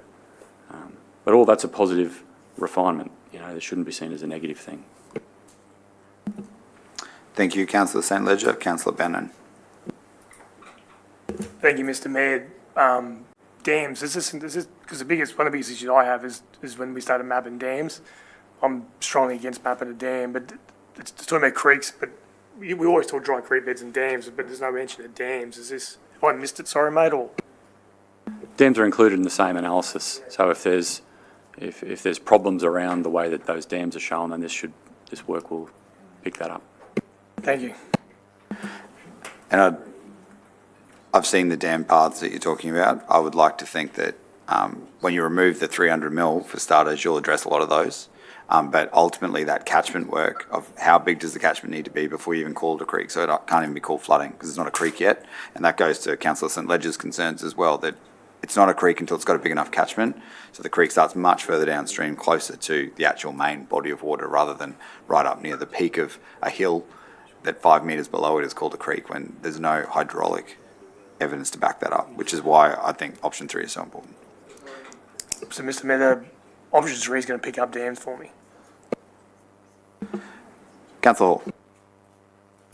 Thank you, Mr Mayor. Yeah, I've had quite a few residents raise that they feel the interpretation of a dam being the same as a creek is incorrect. I've had some residents say, well, if that's the way it's going to be interpreted, I'll just fill it in. I only had it for the ducks, really, to have somewhere to swim. So that's not going to be a great outcome if, you know, citywide people start filling in these places where, you know, which were kind of like relief areas, simply to get themselves out of an inundation or out of an investigation area, so to speak. We've spoken about investigation areas, and I know quite a few properties have been tagged as an investigation area. When will the investigation be complete? What projected timeline do we have of when that will be complete? Because a lot of people feel like they're in limbo as long as their property's labelled as an investigation area.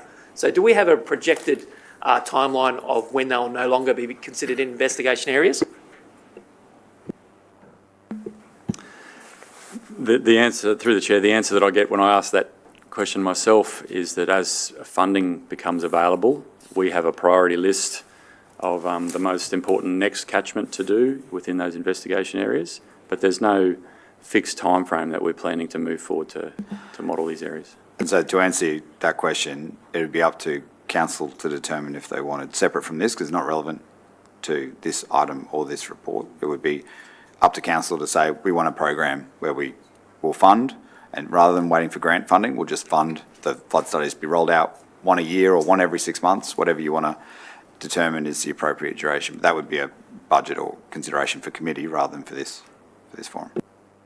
So in short, we have to pay to get it done sooner. Now, I have a resident in Bar Scrub, and she had 4 questions. Now, a couple of her questions we're going to actually answer through this. I'm not going to ask them, so it's not much point.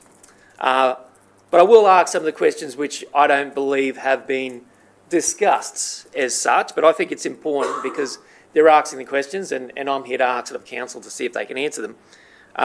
Where was the data derived from to calculate how creeks and dams and streams are assessed? So it's a modelling question, so we don't have the modellers here to answer that question, Councillor Hall. Okay, another question was, is there going to be another review of this? Or is this going to be it? If you're referring to these policy positions, we're not anticipating any further review or putting more decision points in front of councillors. The next point of influence for councillors is when you see a drafted TLPI ready to go to the state, and you'll decide whether you want that sent.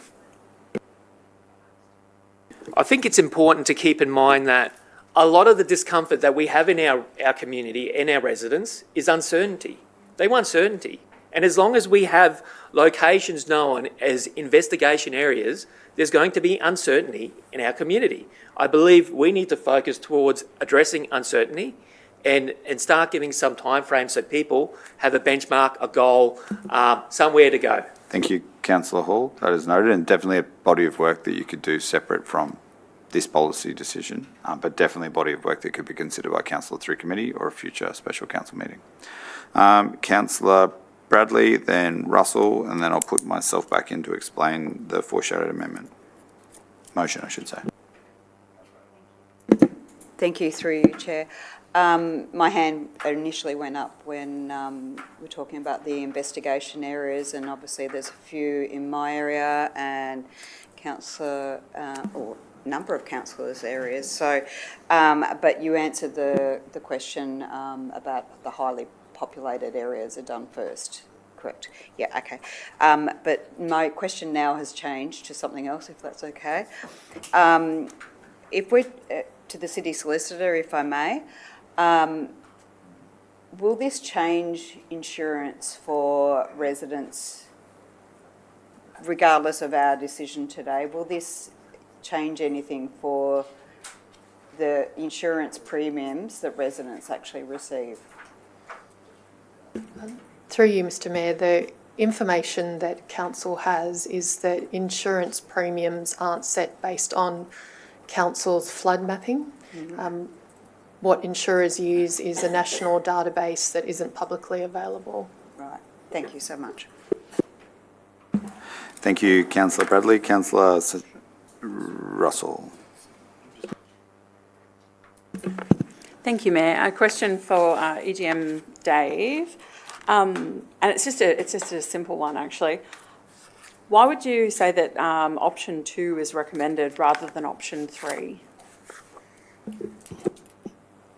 Through the chair, because that option, like the piece of advice that the Mayor tabled last special council meeting from WRM proposed this kind of refinement, it is essentially a model side. If you look at these two matters, model side, policy side, it's a model side refinement, and that has been out of our reach to understand exactly what that scope of work is, what the cost of it is, and what the timing is, and also what the potential outcome of it is. So as we're potentially going to do the work, make decisions about how to change the way we recognise creeks and waterways, put it into overland flow areas instead, what does that gap of regulation actually mean? Are we swapping one thing for another type of regulation? All those decisions, all those outcomes need to be thought through. So really happy to do the work and to proceed with the work, but I just don't know where it's going to land.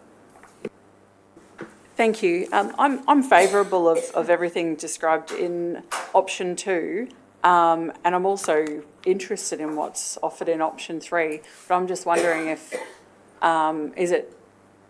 we were to go with option 3, is it required that we were to vote in that favour today, just to give intention, or could that be something that we're talking about later? Through you, Mr Mayor. So you could do option 2 and ask that further work be done to investigate what option 3 might be, or you could add it to this resolution today. Either way, there'd need to be a budget allocation for it to start. So there's a budget impact and a budget allocation required. You haven't adopted the budget yet. You do it in June. If you wanted to do it this year, or add a budget amendment, which would be around December, probably, where you'd be adding budget to do this work. Thanks. Another question then. So I see that there's a lot of uncertainty around cost and what would be required for the additional things under option 3. If we were to wait until the next budget round, would there be more? If we were not to resolve that today, will there be more information that we could make that decision based on later? Through you, Mr Mayor. So one of the things you could do, if you wanted to proceed forwards towards option 3, you would be voting on option 2 with an addition to the recommendation which said and that a report for the delivery of option 3 be referred to a future budget meeting, which would be the next budget round. All right, thank you. So it's not necessarily sort of signing a blank cheque for option 3, it's just to give the intention and ask for a report for option 3. That's correct. Thank you. Thank you, Councillor Russell. Councillor St Ledger, Stem, and then Heremiah. Thank you, Mr Mayor, and I apologise if I didn't hear the response earlier, Dave. There's obviously a body of work that needs to go into this, and I've spoken at length about my views on the inconsistencies in it, and it may not be something you can answer here now, but can we pull this out of our mapping as it is now, this creek, and until we've actually at least done the body of work and the proper investigation around it? It's just, to me, it appears that there's a lot of what ifs, maybes, and we're not quite sure, and I may be off the mark there, but is there an option until this body of work is at least done and we're confident in it, that it can be removed from part of it now? Through the chair, no, I don't believe there is, because you would be making an arbitrary decision to just snip out part of the mapping and modelling. And I accept the fact that you're seeing inconsistencies across your division on how that lands in the maps, but there's also other parts of the city where those maps and that the impact of those creeks being mapped as flood in that way are spot on. So we just need to crack on and do the work to refine them, rather than make an arbitrary decision to sort of not regulate. So as soon as you pull them out of the mapping, there's no regulatory controls, no statutory effect to that. And I would absolutely recommend against that. I just think we need to move forward with this refinement work. Dave, would it be fair to say that, because this is talking about ephemeral creeks, but it's actually where we're introducing this new flood planning area 4, which recognises that there are parts of the city that are currently in high or moderate risk, but where the height of the water is below 300 mil. So it's not just creeks that are going to benefit from this. There's all sorts of parts of the city where this new overlay will change it from being in a floodplain to being in an area where all you really need to do is check to see that you're above the overland flow height, which is about 300 mil or less. So if you said, I don't want to implement this at all, I want to do something else, all of those other properties that benefit from being removed from the floodplain and the high-risk floodplain, because they've only got this much water running over the property, would miss out on that benefit. So very happy to do further investigation. Don't really mind how you want to do that, whether that's by voting for option 2 or option 3 and then doing option 3 later as a separate part.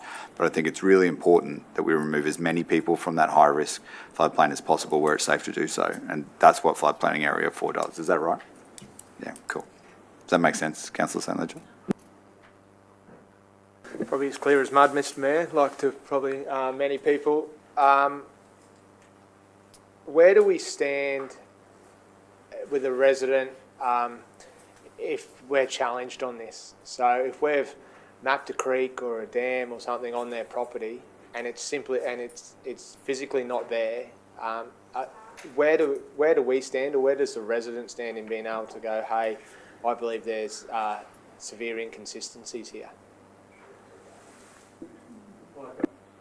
I can start with the planning response. So obviously I would expect those people to have lodged a submission to the Logan plan, and that will all be investigated individually and responses given back to those people where there's evidence of, if you're saying a waterway doesn't exist or something. There's also, if they were to crack on and lodge a development application, we would have a vehicle then to test that, but that's at their cost. They would be lodging those things in contravention to a flood map that exists, a TLPI, so that's not a recommended way forward, but it's open to people if they want to argue the toss in a development assessment sense. The rest of it probably is a city solicitor option to respond to if she's comfortable to. Thank you. And just to be clear, and I think you'll agree with me, Councillor St Ledger, many of these people won't ever put in a development application because it's a creek that runs, or a creek, it's a low-lying part of their property that they're not going to use for anything other than maybe a driveway to go over or a dam to sit in. So, but they're concerned about being mapped as flood, right? That's, yeah, it's Councillor St Ledger's point. So to the city solicitor, are you able to comment on what process someone who thinks that they've been mapped as flood due to a creek that they believe is overland flow, what mechanism or process they have for challenging that? Is that your question, Councillor St Ledger, fundamentally? Yep. Through you, Mr Mayor, I can't take it too much further than the answer that Mr Hanson provided, in that people have that opportunity through the public consultation process to put in a submission about the issue, which council will consider. I also agree that they could, through a development application, lodge an application with council and ask for the issue to be tested around whether or not their creek should be included in a flood map. Ultimately, if there was a decision made contrary to them, there are appeal rights that that person has, which would take it into the Planning and Environment Court. Thank you, Councillor St Ledger. Councillor Stemp, Heremiah, Hall and Bradley. Thank you, Mr Mayor. Look, this question doesn't relate directly to this, but it was triggered obviously by the investigation area discussion, so I just want to, if I can just touch on that briefly. Why were we required to have the investigation areas in the mapping? Obviously, it's an issue that's been brought to me by my community, because I've got California Creek that hasn't been mapped yet. And is there an opportunity, what opportunity could we potentially have that removed from the mapping? Is there an opportunity to do that? Because these areas may not be investigated for a very long time based on what's been said today. Through the mayor, I guess it's our best chance to forecast the fact that that work's coming and that they should be aware that there's flooding in those areas. To the degree to which is uncertain, but there's probably not a hard and fast rule about having to include it or show it as investigation areas, but it does trigger a conversation at a development assessment level when they lodge applications, that when we say to them, those applicants, you must investigate at your own cost the flood aspects around this proposal, rather than be able to give them a defined flood level and a defined planning level to work to. It's very helpful to us as officers to be able to have that as something that's forecast to them in advance of them having a conversation with us. So we find great use in it. The issue, I think, is that we're not moving on at pace to model those areas, and if that's the expectation of this council that we move to that footing, then fine, but they have not been priority catchments for us to look at. Thank you. So I just note that the investigation areas aren't specifically part of the report. And I know, and I've indulged the questions because they relate, particularly to creeks. I think there is an opportunity, though, for councillors, if they want to explore removing or bringing forward the investigations, to do that through the committee. You just do it through GB as a committee report, and then it can come forward and be considered. If you did it quickly, you could even inform the work that goes into the TLPI. So if it came up as a request through this committee round, so it could be processed soon, then that would be helpful, although it does make Dave's, I can feel the stress levels in Dave going up as I even talk about that. But it sounds like there's an appetite to do that. It's just not covered in this report. Okay, thank you. Councillor Heremiah. Thank you. So this recommended option is about introducing or going down the path of introducing a new category, and one of the potential benefits of that new category is that it reduces regulation. So by introducing a category, you reduce regulation.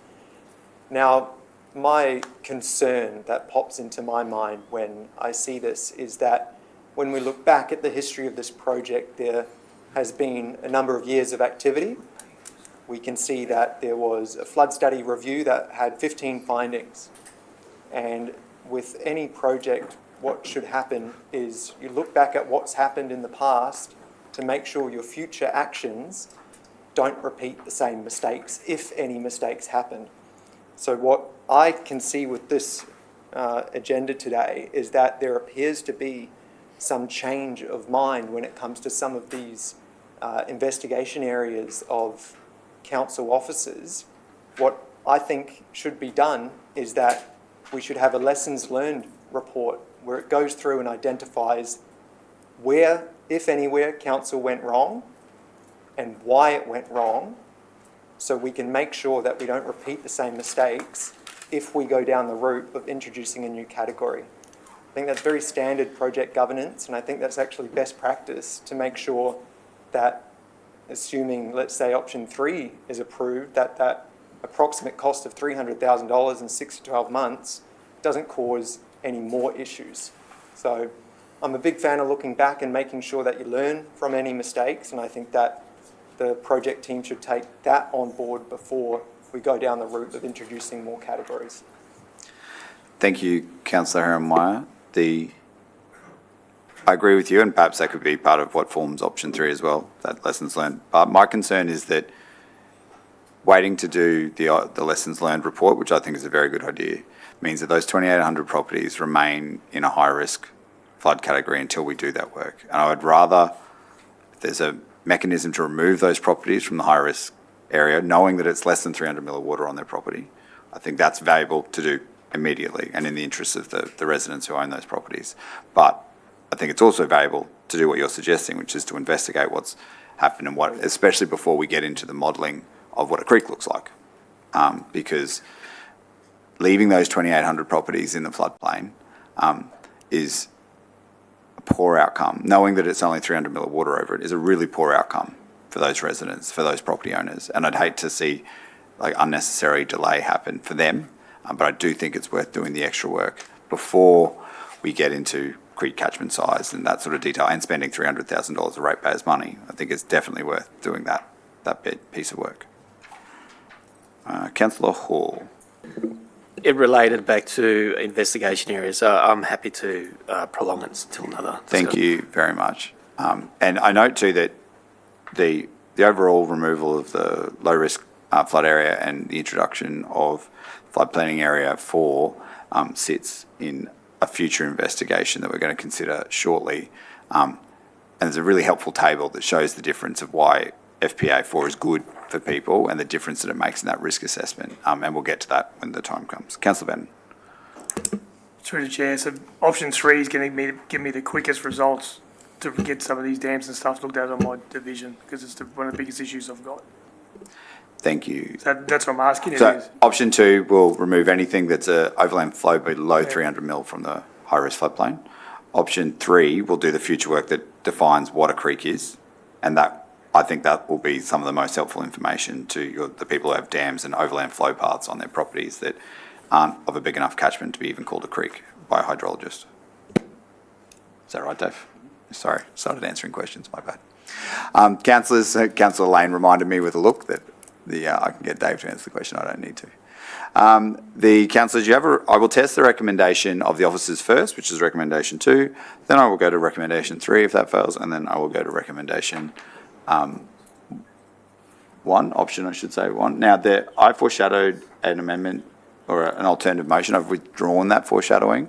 The reason why my foreshadowed amendment, or motion I should say for councillors' benefit, is that where it says up there, a new flood planning area, FPA 4, is introduced for H1 up to and including the 0.5 AEP event. I was going to suggest the 1% AEP event, which is the defined flood event. The reason why I've changed my view on that is because if you look at the table on page 18 in your agenda, it will show you that we would actually be returning a section of, if we did the foreshadowed motion, we would be returning a section of the city to the moderate flood risk area rather than removing it completely and just putting it into the flood planning area, which the only requirement on you there is to make sure you're above, you've got your floor height 500 mil above that 300 mil of overland flow or whatever that height might be on your property. So it's actually a worse outcome. We put more people back into a floodplain instead of having them in a planning area.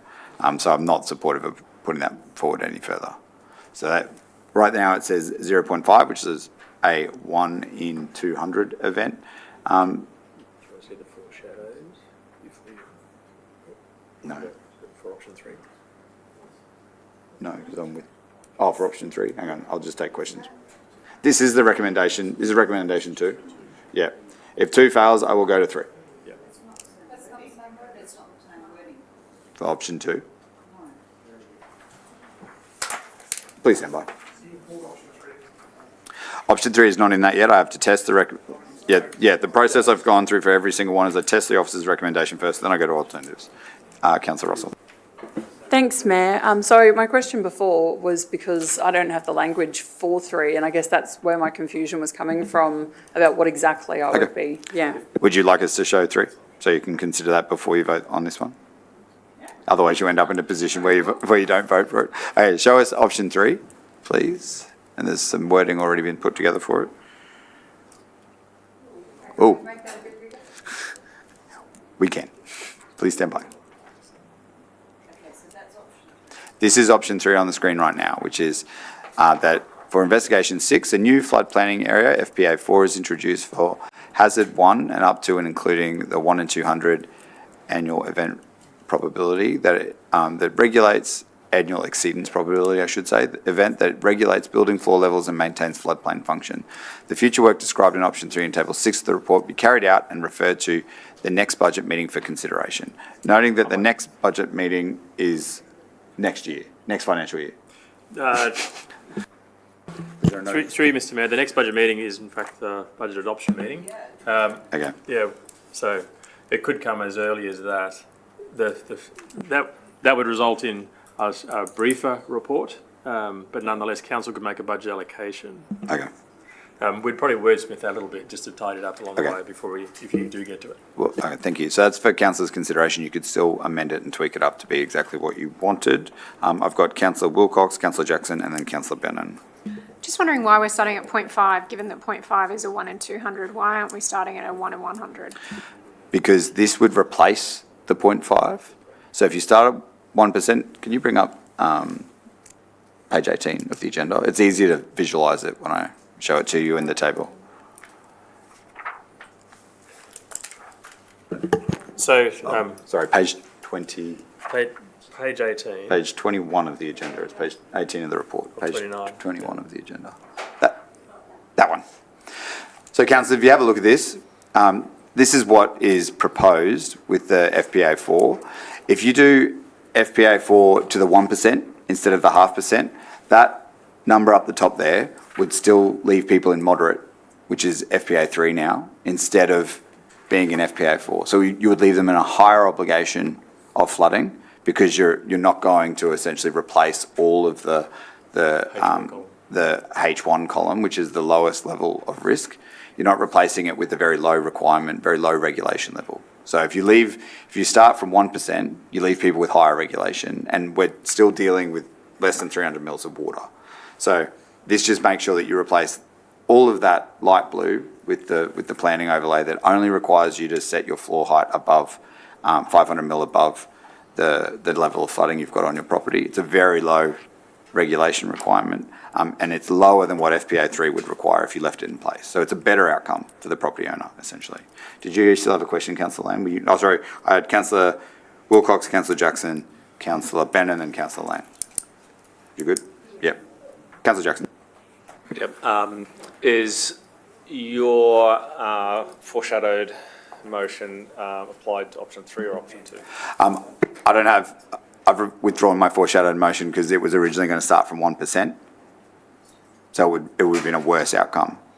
I was tying the 1% to my foreshadowed motion for how far we go with removing the all flood mapping above the 1% event. So once the 1% event is removed, the risk will still be considered. You'll still have to build, if you're in FPA 4, you'll still have to build above that, whatever the flood height is by 500 mil, but you won't be in a mapped floodplain anymore. Make sense? Not really. You've got a confused nod. So the foreshadowed motion for investigation 1, which is coming up next, is to remove all rare and extreme flood events from the flood mapping. It doesn't remove it from the planning scheme entirely. We'll still regulate those events so that people don't end up building a vulnerable use in a part of the floodplain that could still be impacted. What it does do, though, is remove the visual overlay, which we've had advice from our WRM, who is our modeller, is a blunt instrument that doesn't accurately represent risk and can create alarm. So we're taking that advice on board in removing anything above the 1%, if that's what councillors want. FPA 4 will still exist in the planning scheme to make sure that if you are in a very low risk area where there is only 300 mil of water over your property, you just need to build your floor plate 500 mil above wherever that height is, right? So that protects the function of the overland flow through your property, but also make sure that you're not accidentally building a low set house in a part of the property that would get water in it in a reasonable sized flood event. So it gives you the best of both worlds. But there's no reason to remove FPA4 because that would be the regulation control that would keep your floor plate above the amount of water that is mapped as running across your property in a flood event. So you don't have an alternative motion like this? I don't. It's just recommendation 3 that you were seeing. Councillor Bennon. Thank you, Mr Mayor.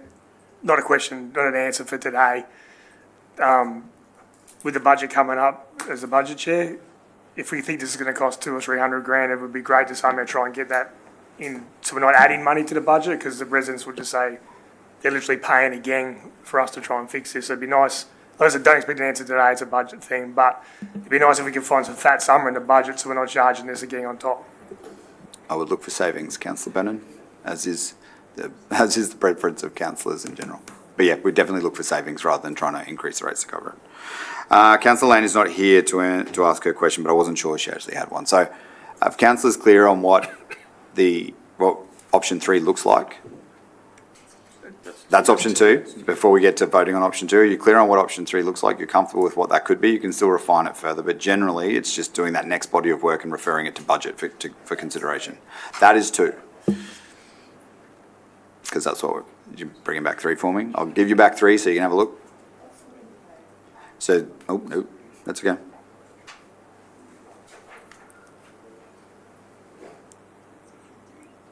Option 3 is on the screen, Councillor Bradley. And all councillors. I'll take Councillor Russell's question while everyone reads that. Thank you, Mayor. At the risk of re-asking the same question that I just asked, to vote for 3, like if we were to vote for 2, are we wiping out 3 as an option forevermore? Or, okay, because I'm seeing that option 2 is actually what's recommended. Councillors can always vote for whatever they want outside of this forum to do another body of work. But what you vote for in this forum was what will inform the TLPI ultimately. Option 3 doesn't actually go into the TLPI. So it's just it's making it clear to the community that we know that there's further work to do and we want to see it done and referring it to budget for consideration for that. Is that correct, Dave? Yeah, that's correct. So option 2 could only be based on what we know and what we as officers know will make the biggest difference. But you can see in the way we've constructed that table, we're forecasting that we're happy if you go to option 3 because it's just a timing thing then. And to get that budget allocation would be great at the next meeting. Yeah. All right, great. Thank you. Have councillors had enough of a look at option 3? Because it's not the recommended option, I will start with option 2. That's what I've done with every other, like officer's recommendation goes first, then we move to alternatives. So option 2 is on the screen. If this gets up, we will not consider option 3. If it fails, I will test option 3 next. Would someone like to move the motion on the screen? Councillor Russell, would someone like to second that motion? The motion has been lost. We'll now test option 3. Councillor Bennon has moved. Councillor Jackson has seconded. Are you happy with the wording before I take that mover and seconder? Is that a question about the wording, Councillor Wilcox? Thank you. So just a quick question, because it does say that the report will be referred to the next budget meeting for consideration. That being when we're adopting the budget, I take it if we vote in favour of this, that means sentiment is provided from the room that we will accept it through the budget, and there will be a clause in the budget that simply brings it back through in the budget adoption. Through you, Mr Mayor, how we would deal with that is when the budget is taken to the council, we'd add a report which allows you to make a budget allocation for an amount which we'll try and resolve in a bit more detail ahead of that meeting. Any further questions on option 3 or any suggested changes? Councillor Bradley. Yes, you may. To Mr Hanson, if I could please, through you, Mr Chair. This doesn't deal with overland flow, does it? Through the chair, the consequences of the work might have an interaction with overland flow because you're potentially moving areas out of flood mapping and into overland flow, but we don't know what the scale of that or the other way around. Or the other way around. So I don't think it's a problematic thing, though, that is a consequence of the work. We just have to then deal with it in one of 2 different ways. Okay.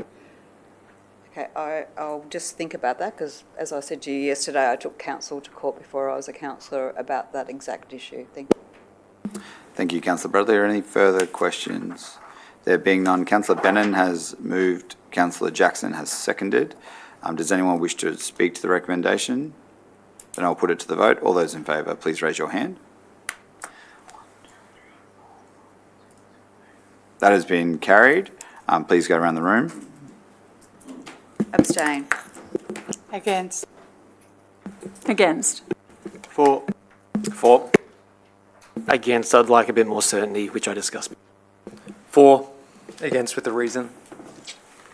My reason is that this recommendation has inherent assumptions on the flood studies and project governance, which I think need major improvements. That results in this not going far enough, and as such, I'm against. For. For. I voted for with trepidation. It's a start. For future, thank you. And I voted for. The motion is carried with 8 votes. Thank you, councillors. That brings us to the end of investigation 6. With your indulgence, I'm going to move that we adjourn the meeting for 15 minutes so that we can reset, take a restroom break, and give the gallery opportunity to do the same and not miss out on any of the debate, because I know they've been listening very diligently, and thank you very much for your conduct. It's been exemplary. Councillors, I need someone. I will move that we adjourn the meeting for 15 minutes. The meeting will resume at 12:25 p.m.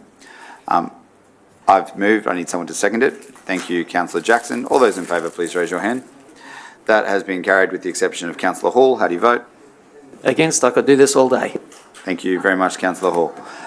Councillors, the meeting is adjourned for 15 minutes. I will see you back here at 10:25 p.m.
The time being 12:26 p.m, I will call the meeting to order and ask that, I have to move to recommence the meeting, hey?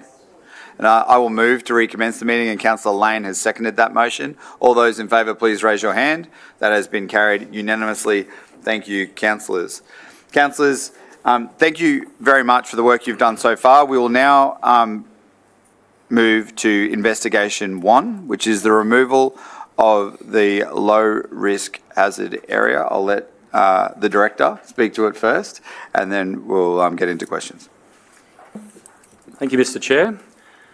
So, investigation 1, improving the low flood risk area, which is one of the most misunderstood parts of our flood mapping. This area was designed to regulate only essential infrastructure and vulnerable uses, things like hospitals and retirement villages. It was never intended to, and does not, regulate standard development such as houses and offices. Because it mapped extremely rare events, including the probable maximum flood, many residents felt confused and alarmed. 2 options were considered. Option 1 changes the low flood risk area name to be vulnerable use management area. Option 1 is clearer about its purpose and moves this mapped area onto a separate map. But option 2 goes further. It removes the low flood risk area from the flood overlay map entirely, removing about 23,000 properties.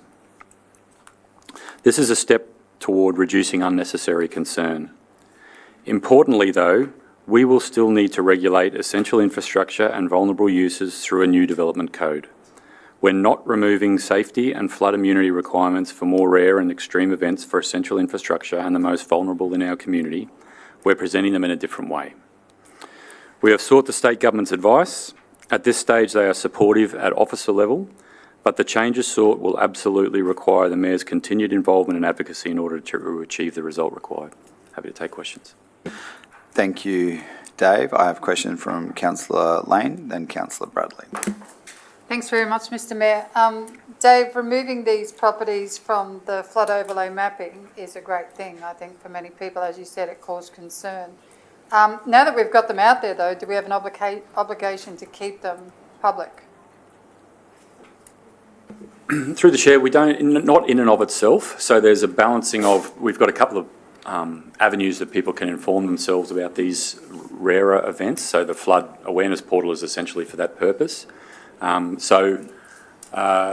guess for what visibility might come out of a scheme, if we maintain that degree of visibility in a portal, that's one way of dealing with it.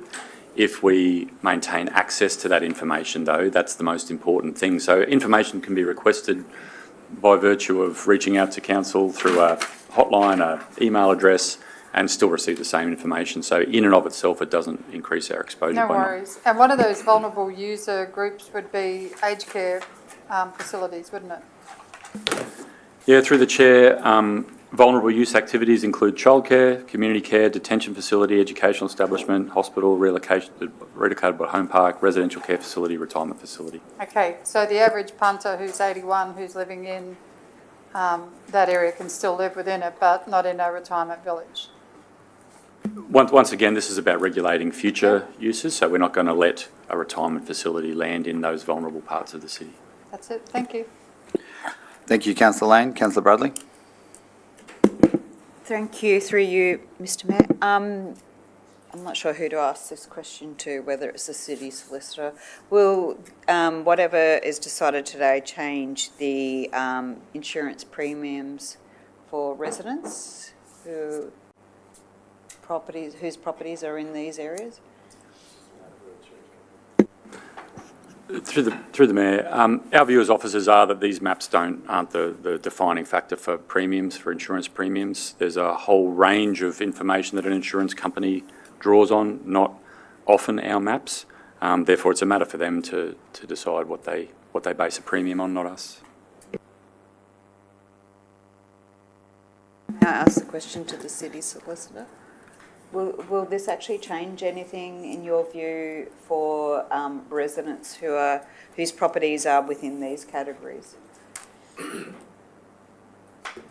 Through you, Mr Mayor, Councillor Bradley, do you mean in relation to insurance Oh, sorry, premiums? yeah, The information that council has is that no, council changing its flood mapping won't have a direct impact on individuals' insurance premiums. Thank you so much. Thank you, Councillor Bradley. Councillor Russell, then myself. Thank you very much, Mayor. I'd just like to ask the question, is there a risk that by removing any of this information, rather than improving the situation for homes in these locations, does it actually increase vulnerability for residents while making it more accessible for like developers to have access to this information, but it's harder for residents to have access to the same information? Through the chair, that this is where the misunderstanding, I think, comes from, that there's no removal of the information in terms of a regulatory obligation on us. We've mapped it, we know it, we have calibrated it to certain types of land uses already. That continues. It's just that the expression of this flood risk in the scheme has been, for those rare events, has typically been given through a mapped outcome, a visual outcome. We're saying that, balancing that against the community concern, that there's another way to regulate that, and that doesn't necessarily mean that we need to show spatially where these rarest of events land in the city. We can do that in other ways. So I don't think we're giving an advantage or a disadvantage to anyone in and of that argument. Thank you, Councillor Russell. I have myself, Councillor Hall and Councillor Wilcox. I would like to foreshadow a different motion that would propose to go further than the officer's recommendation. This recommendation currently would leave the moderate risk overlay in place, and it would rename it to Flood Planning Area 3. My proposal is to go further and only map events that are 1% or more common than 1%. The reason I would like to do this is because our flood mapper, WRM, who's been doing flood maps for us since 2012, made it clear in the advice he provided in writing that a visual overlay for maps as rare as anything beyond the 1% does not accurately reflect risk. It can mislead people into thinking there's more risk than there is, because it looks like you're in a floodplain. I got you, Councillor Bradley. When we look at the flood mapping that we've done now, and we heard from the independent review that there's a lot of extra information that went into the flood maps now compared to what we had in 2015. 30 years of additional rainfall and runoff data. That has made it clear that the 1974 flood, which is the biggest flood we've had in living memory in the city, was not even a 1% flood by what we now consider a 1 in 100 chance of happening each year. It was slightly smaller than that. So that means the biggest and truest reflection of the 1% flood we've had in the city is in 1887. We haven't seen that flood for 140 years. The 1% flood is an extremely rare flood when you think about it in that context. So mapping something as rare as a 0.5% flood, which is 1 in 200 chance each year, or a 1 in 500 chance each year, or even a 1 in 10 million chance each year, which is what the PMF is, all that does is create uncertainty and alarm in the community. And I know that because I've seen it on social media. I've heard them say it to me personally. People say, you've got me in this low-risk flood area, and in my mind, low risk means that it's a low risk of damage, so we should see that flood quite frequently because it's a low-risk flood. When in reality, it's a 1 in 10 million chance of happening each year, is the most remote chance. It is an extinction level event. Mapping that creates confusion, and it makes people think they're in a common floodplain when in fact they're in the rarest and most extreme floodplain that we can possibly calculate. Which is why I would like to put forward the alternative, which is to have no flood map that contains anything beyond the 1%. As the EGM has said, we would still regulate those vulnerable uses in those areas, such as that are currently known as the moderate and low-risk floodplains, through regulation in the planning scheme. So if you want to build a power station, a hospital, an aged care facility, a school, a childcare facility, things that are vulnerable and that you don't want them to be in a place where during an extreme flood event, bigger than anything we've ever seen in the city's history, you don't want that infrastructure to be in those places. That will still be controlled, protected and regulated through the scheme. What we don't need to do is do it, and this isn't me saying this is our flood mapper saying this, you don't need to do it through a visual overlay. There's a better way of doing it. And when we originally were told that we did have to do it that way is because how it should be considered, and the state, the advice from the State Department reinforced that. The state planning policies currently say all you need to do is consider up to the PMF. We are considering it now through regulation rather than a visual overlay that makes people feel as though they could flood at any moment, on any day. And that's just not the case. It's not what that is trying to express, but it is what people understand. And when you're communicating something as sensitive as an overlay that can impact people's sense of well-being and safety of their property, but also, to Councillor Bradley's point, whether or not their insurance premium should be impacted and whether or not they can build something else in that floodplain that might be more vulnerable, such as a childcare centre or aged facility, it's important that you regulate that, but not through a visual overlay, through a very detailed and specific definition that cannot be misunderstood, which is why I'm foreshadowing the change. And essentially, that change would mean that you would, when you looked at our flood maps in future, if it was endorsed by council, you would only see a flood map overlay that went to the 1%, the high risk overlay. It would not go further than that.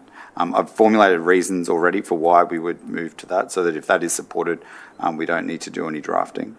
But I think that is what the community expects, because a 1 in 200 year flood, a 1 in 200 annual chance of flooding that we've never seen in the recorded history of the city is rare and extreme, and we shouldn't be scaring people by having it as a visual overlay. Councillor, I got a whole bunch of councillors that put their hand up while I was doing that. Councillor Hall, Wilcox, Bradley, Russell and Bannon. Councillor Hall. Thank you, Mr. Mayor. Look, I'm happy to support the Mayor in his endeavour. I think our goal here should be accuracy in our mapping, however we can do it. I do not believe that we can get accuracy through assumptions, and the PMF makes a lot of assumptions. People have lived experience about their property. I have my own lived experience, and they want mapping based on evidence wherever possible, and that's the best direction that we can go forward. I won't go on about how I've pushed against PMF for such a long time as I have. I have never heard an argument from anyone, not in this chamber or any other, that PMF is a good thing. Never. It has never been able to convince me. And sometimes I backflip a lot on the decisions I make. So I'm 100% supportive, and I encourage other councillors to be supportive of anything that we can push towards accuracy in our mapping. And I believe we'll gain the confidence of our community again, because a lot of them, they're not very confident if the mapping that they have doesn't align with their lived experience. Thank you. Thank you, Councillor Hall. Councillor Wilcox. Thanks very much. Can you just clarify again, 1%, is it 1 in 200 or 1 in 500? 1% is a 1 in 100 year, or 1 in 100 chance. 1 in 100 Yep. chance? Okay, great. I agree that should be what's listed and what's on the portal. So basically, Mr. Hanson, sorry, just correct me if I'm wrong. We're not removing the info, but we're presenting it in a different way. So where will it be presented? Where will it be? If we're now going to take this off the flood portal, which I think is great, so we're not landing on that page, we don't see that page. If people want it, they need to ask for it. I'll take this one because it's a decision of council. So when you get to the flood portal investigation, that's where you'll decide how you do it. And we'll talk about that then, but there are multiple options around how you could articulate it. And that's a decision for council on how they want to implement that. But first we need to know what is in the planning scheme, which is what this refers to.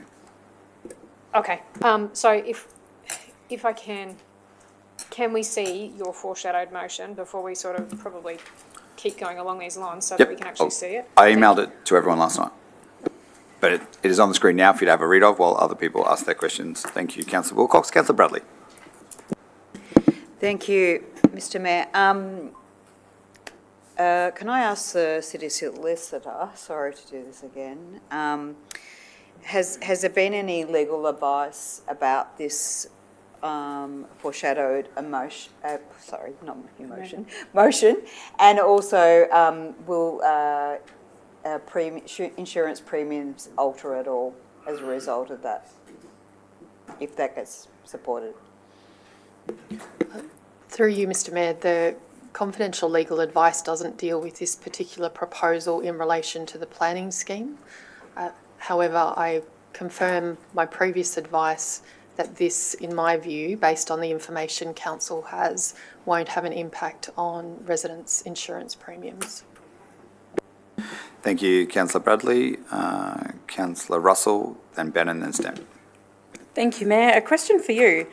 Has it been considered that the community, the community's alarm could be reduced with better communication rather than by moving information into another place that's less easy to find?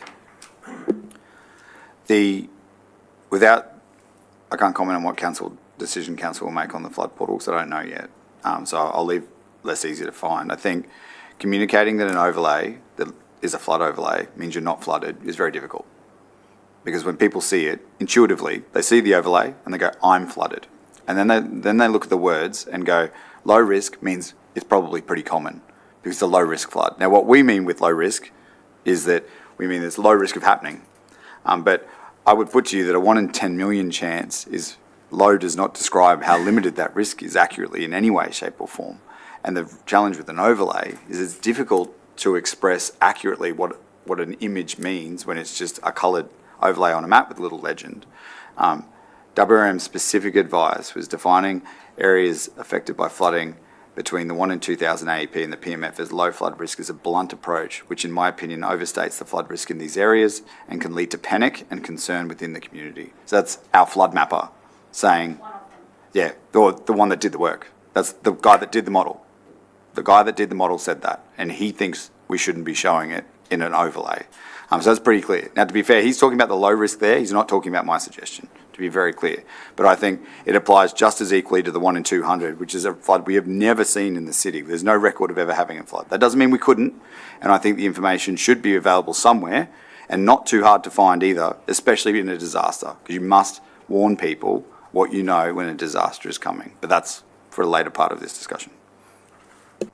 Thank you. I can see the logic of removing the, I guess we had a bit of a discussion in a meeting a while ago about what is the definition of, what was the term that we're using for really unreasonably large floods? What was it, sorry? Rare and extreme, which is not defined. But I think that where we have a recommended change to that seemed reasonable to me. I think that this is now going too far because now we're looking at it from the perspective of if it hasn't happened, we won't present it to the community. Now, I've been in a flood. My house has gone under in a flood. That house had never gone under in a flood before. So if I had that information to be able to look it up and go, look, statistically, there's this percentage, and I'm not a mathematical genius, but I can look at, I understand what 1 in 100 is different to 1 in 2,000. I think that's useful information for residents to have. So I think that, and I don't think that people are alarmed, people are alarmed because they look at a picture and say, I am flooded. I think that's simplifying. I think people look at a map and say, hey, I'm concerned that this might impact my insurance, which we know is not the case, or this might impact my value of my home, which we've seen little or no evidence of that as well. I think that we need to be really reasonable with this. Thank you, Councillor Russell. And I will add that beyond just thinking I am flooded, the other response that people often have, and I'm sure councillors have heard this, they go, that's ridiculous. You've got no idea what you're talking about. And then they don't trust any of the flood maps, because if you think that I'm in a flood on a hill, then I don't trust what the high risk says either. And that's the other challenge too, where they feel as though we're crying wolf on flooding, because we map such rare floods, that they lose all confidence in the flood map entirely, which is very dangerous, because then when they hear us and the radio saying, this is a big flood, this is a 1 in 100 flood event, please go check the flood maps. They go, well, the flood maps are so wrong, there's no point in me looking, and that is actually a much bigger problem. You can respond to that if you like, because I didn't actually put in my answer, and I should have.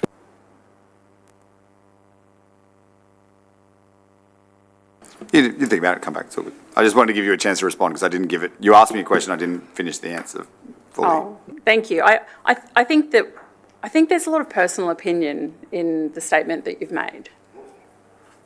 Of course there is. I acknowledge that. Councillor Pennon, Stemp, Hermeyer. Thank you, Mr Mayor. People are alarmed when they see it. When they see the blue flood map, they're definitely alarmed, especially when the flood water's never been on their property before. And if you go back to what I call the Jammuba massacre, that was the message loud and clear, was that it's never been flooded, it's never happened, you got blue all over my property, and have the snowball effect. Whether the insurance companies say they're using it to map it or not, the insurance went up, didn't it? It didn't go down, didn't stay the same, it went up a mile. The flood engineer that I'm working with said you should never map past the 1 in 100, because it's a lifetime event. When you're taking the technology, better flood mitigation, and so on, you shouldn't go past the lifetime. We were fortunate enough, Councillor Lane and Councillor Step myself went to Parramatta Council, Penrith Council, the New South Wales Government, and all three 1 in 100 or 1%. They didn't go past that. Like, in my eyes, is to look start when you start looking in the realm of 1 in 1 million or 1 in 10 million or 1 in 2,000. There's nothing. There's no other way to describe it other than ridiculous. If someone said to you there's a 1 in 2,000 chance that you might crash that motorbike tomorrow, you're going to ride it. I mean, I'll ride it anyway. But 1 in 100 is as far as we should go. It's what other levels of government are doing. It's what other experts are saying to do. It's a lifetime event. That's all it should be. And I keep relating this. If my young bloke Levi goes to buy a house, the information he should get is not what we think might happen in the future, or not that there's a 1 in a million chance this could flood. He'd say, Dad, should I buy this house? And we'd say, well, the flood on record, the actual event that happened, was a 74 or 1 in 100, it come to a metre from the floorboards. And I'd say, yeah, mate, I'd buy that.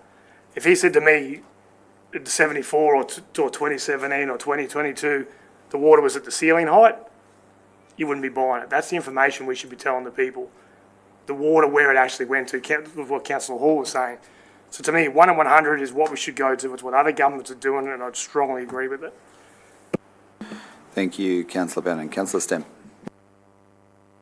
Thank you, Mr Mayor. I'd like to just hear from Dave and maybe Cherie, if I could, just on what the real concerns are over the Mayor's proposal and why, obviously, you're recommending only to go to PMF.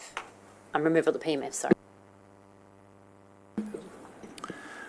Through the Mayor, so yeah, on page 9 of the agenda, in that summary table, you'll see that our recommendation is to remove the PMF and the 1 in 2,000. So therefore, by extension of that, all the other events underneath that, up to say that, including the 500 are included and remain mapped within the scheme. I can certainly see both sides. There's certain pros. You scoop up, if you move to just the simplistic 1%, you scoop up less properties. You reflect a familiar standard that the community's used to seeing, the blue trigger map that we always refer to in the current scheme. And it aligns with what is the most used level in planning and development, which is the 1%.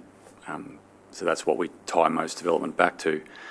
But there is an inverse to that discussion, which is equally as sort of problematic as it is positive, which is why we didn't recommend it. So, this move to a more simplistic visual representation of that, so that reinforces the previous mindset of a single flood being the risk. So, one flood, 1%, one blue map.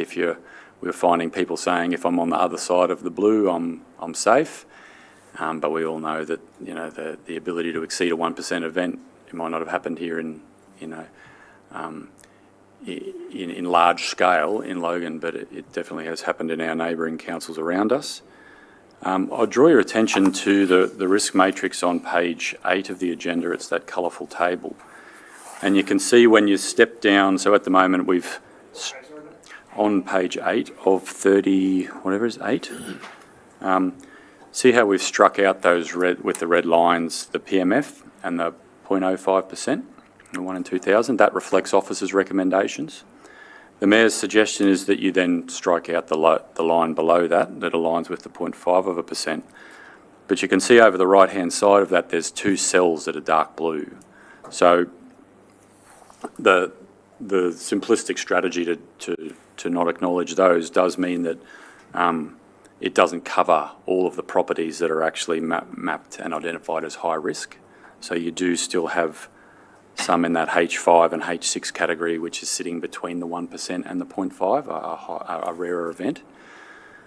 So you aren't scooping up all the known properties that we think sit within that 1% when you try to correlate the risk-based matrix back to that more simplistic event. Yeah, so they're the kind of primary concerns, I guess, of moving to this more simple representation. Thank you, Dave. And just Cherie, can you sort of just give us a bit of an insight into what your concerns would be over us doing the 1% as opposed to just removal of the PM? Through you, Mr. Mayor, I think it would be difficult for me to speak to the legal risks in that decision in an open meeting. Are you going to move us into confidential? So we can just. Councillor Bradley is proposing that we go into confidential. Would someone like to second that motion? Councillor Stemper second the motion. All those in favour, please raise your hand. 1, 2, 3, 4, 5, 6, 7. That has been carried. Go around the room to declare your vote. 4. 4. 4. Against. 4. Against. 4. Against. Against. 4.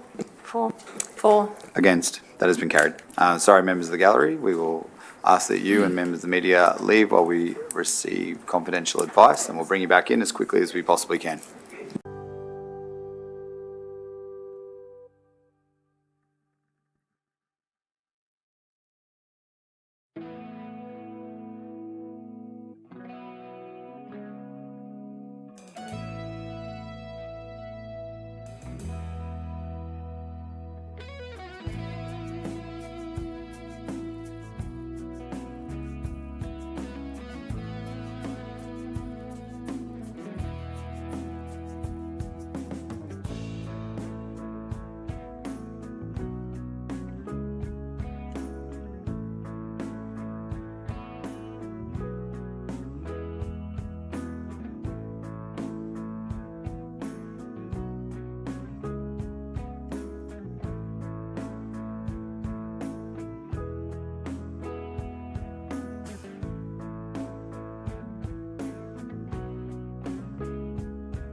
Councillors. Councillor Stamp has finished her questions. No further questions. Thank you. I've just had a request to go through what the percentages of. Is your hand up requesting? No. Yeah. I just had a request to briefly go through what the percentages turn into when you're looking at them. So 5% is a 1 in 20. A 5% AEP is a 1 in 20 chance of flooding each year. A 1% is a 1 in 100 chance of flooding each year. A 0.5% is a 1 in 200 chance of flooding each year. A 0.05% is a 1 in 2,000 chance of flooding each year. And a PMF, depending on which part of the PMF you're in, because it is a very broad thing with a big margin for error, is somewhere between a 1 in 1 million and 1 in 10 million chance of flooding each year.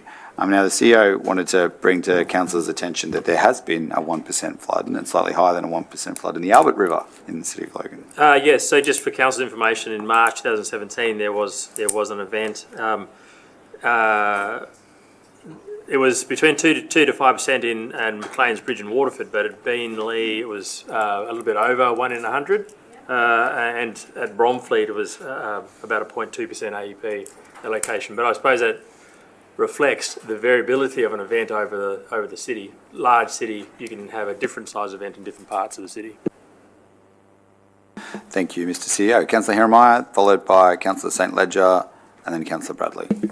Thank you, Mr. Mayor. I'm raising, I just wanted to say something that I heard earlier and give my position on it, is that we've heard some language in this room, and one example of that language is in the report, and it says, quote, "The low flood risk area has raised community concerns, largely due to misunderstanding of its purpose and the role it plays in development assessment processes for residential land uses," end quote.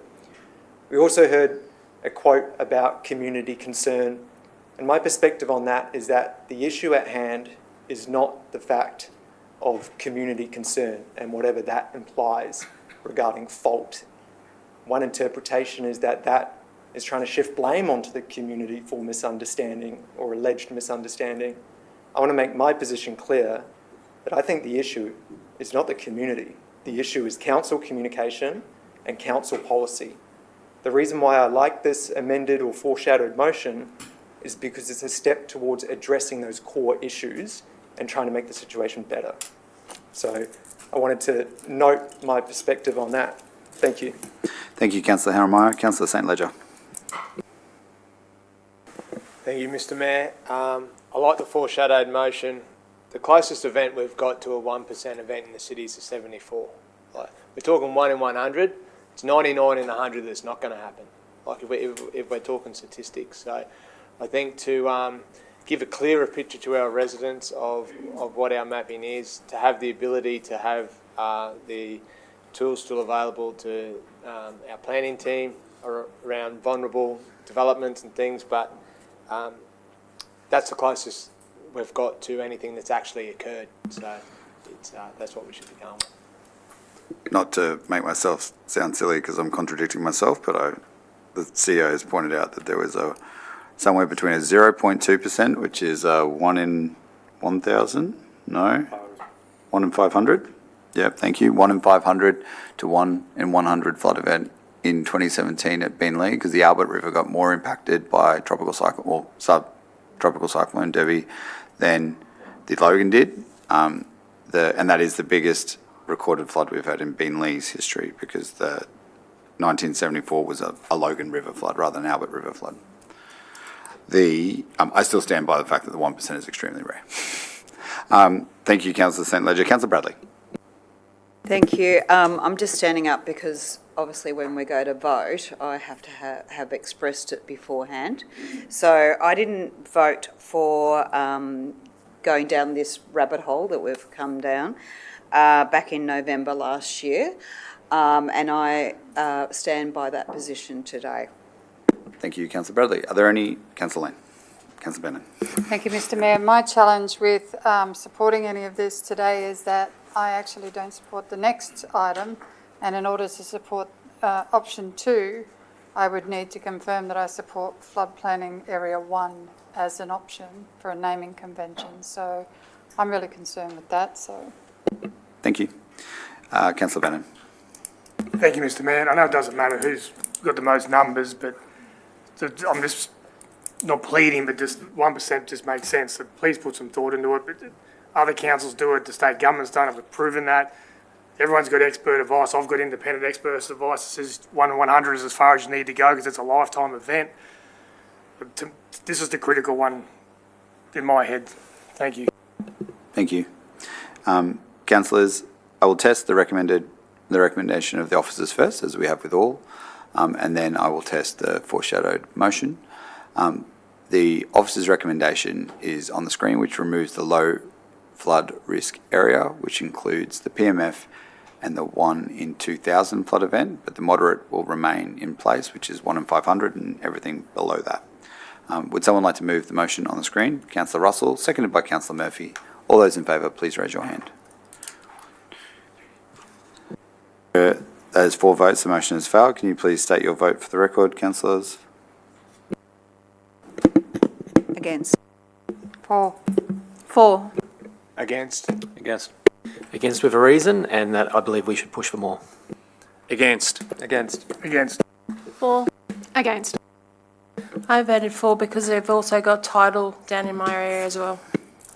The motion has not been carried. We'll now test the... Oh, sorry, and I voted against. The motion has not been carried. We'll now test the foreshadowed motion, and that will include the reason that I have formulated. The reason on the reason for varying from council office decisions that the decision to adopt a different position was taken into consideration, but the 1% AEP is the defined flood event. This is the standard to which we define where new homes can be built. The risk of rare and extreme floods beyond this is, doesn't need to be, is put it in there, is so limited that that mapping them using a flood map overlay doesn't accurately articulate the risk. Councillor, you're welcome to change the reason if you like. I just put that together. Just a question. On 1A, would it be possible, the risk areas associated with, and you've got them percentage there, but could we also put in brackets like anything above 1%? Because otherwise it looks to me like it's just those events. Like there could be other events that might occur that... So you want to change it to the risk areas associated with any event above the 1% AEP are removed from the flood overlay code mapping. That's what you're suggesting. I'm open to that. I'll just consult with. So you've moved it? Stand by. It hasn't been moved yet. The consideration's been given. No, I haven't accepted it yet, though. Hey! Because Mr. Radich worked on me to formulate this. Is there an issue with stating that the 1% anything above, or would we say anything more rare? Through the chair, I don't think there's a terminology for rare and unlikely events, so I'd prefer that it referred to a event type, so a 1%. So you could say 1% or greater, or yeah. And is it beyond the 1%? Yeah, greater than 1%. Yep, and through the mayor, I just need to check that would flow on to recommendation B, 1B. Yes. So B says rarer than 1% AEP event. So could A not say the risk associated with flood events rarer than 1% AEP, or less likely is probably the best word rather than rarer, less likely than 1% AEP be removed from the flood overlay code mapping? Is that acceptable terminology for you to be able to craft the... Through the chair, that's fine for us to draft policy on. All right. Or just even bracket it so that it's just in there, that's all. We'll keep them consistent with each other. Just give me 1 second to help the officers draft.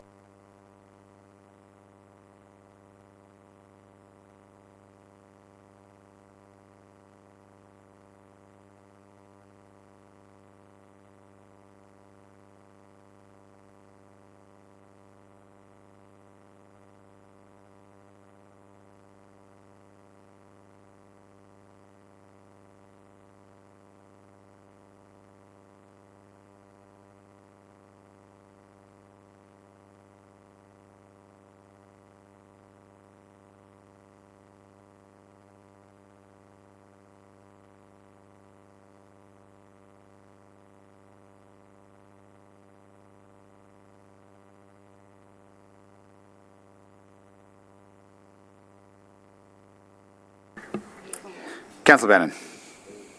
Oh, sorry, Councillor Fraser. Just the bottom line, it says doesn't not. Is that the intent? Probably not. No, it's not. Needs a little touch up.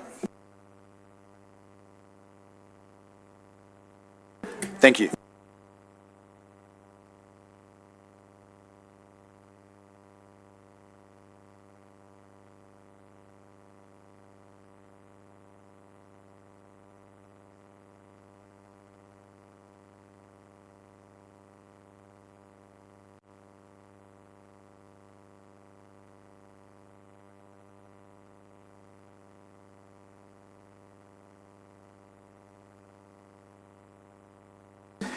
Thank you, councillors. Amended, foreshadowed motion on the screen that hasn't been moved yet.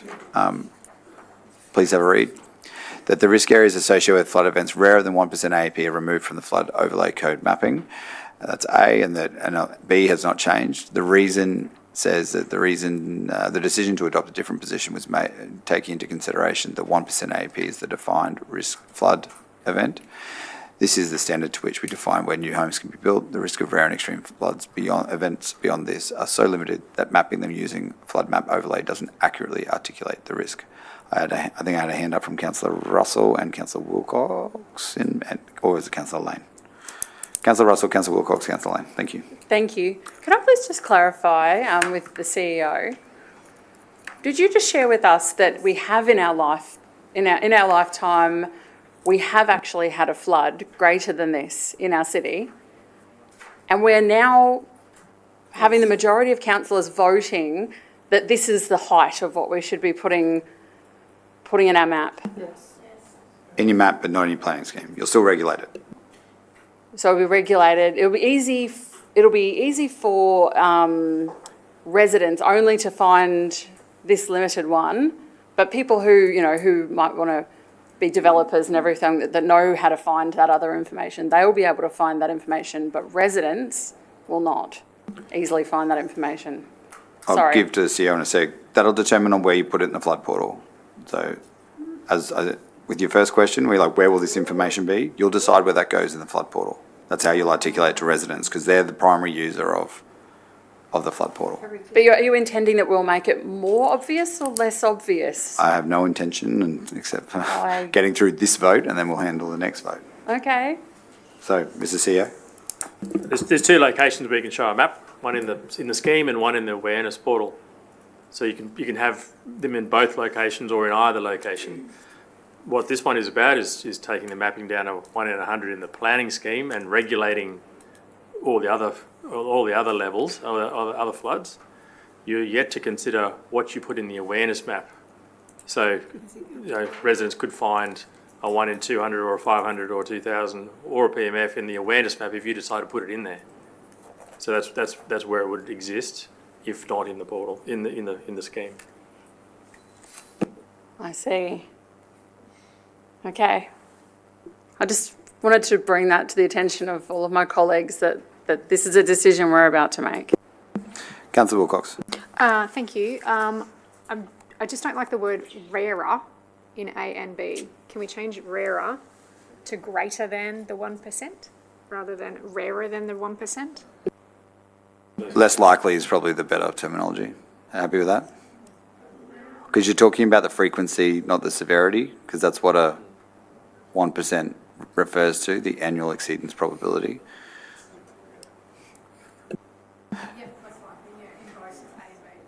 I'm happy with that. I just reflected the language from B into A, but I'm happy to change them both to less likely. Councillor Lane, then Councillor Bradley. Thank you very much, Mr. Mayor. My question is to the CEO, the Executive General Manager and the City Solicitor. Are we comfortable, after having raised that we've had a flood greater than this in the city in our lifetime, given how young I am, that we're going to just move this into another part, depending on how we decide to map the portal, that you're comfortable with this? All three of you, please. I can start. So from officers' perspective, that's what the Mayor has foreshadowed is not the recommended option. So our recommended option, to remind councillors, is to to remove the PMF and down to 1 in 2,000. the point around we still regulate is still valid. So this is a visibility issue. What should be visible in the planning scheme, in a statutory document, to reinforce the risks that are often lived experiences within the city, calibrating it to that. Yes, similar response to last time. You choose where you want to put awareness mapping. You put mapping, you either put in the scheme or the awareness portal or both. This one, the mayor's foreshadowed motion takes it down to 1 in 100, but the regulation of floods greater than that still remains in the scheme. There's just not a map in the scheme for those greater than things, and you need to give consideration to what maps you put in the awareness portal as a result of that.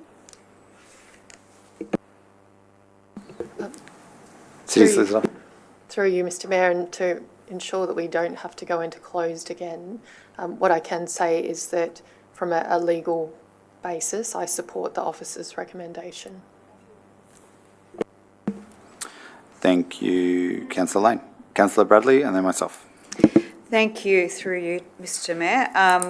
Based on the three highest level officers in the room, I would say, I go back to what I said in November last year, and I support what I said back then, I support today, that this may not necessarily be about what's right or wrong or whatever, it's more about the political optics, and I'll leave it at that. Thank you, Councillor Bradley.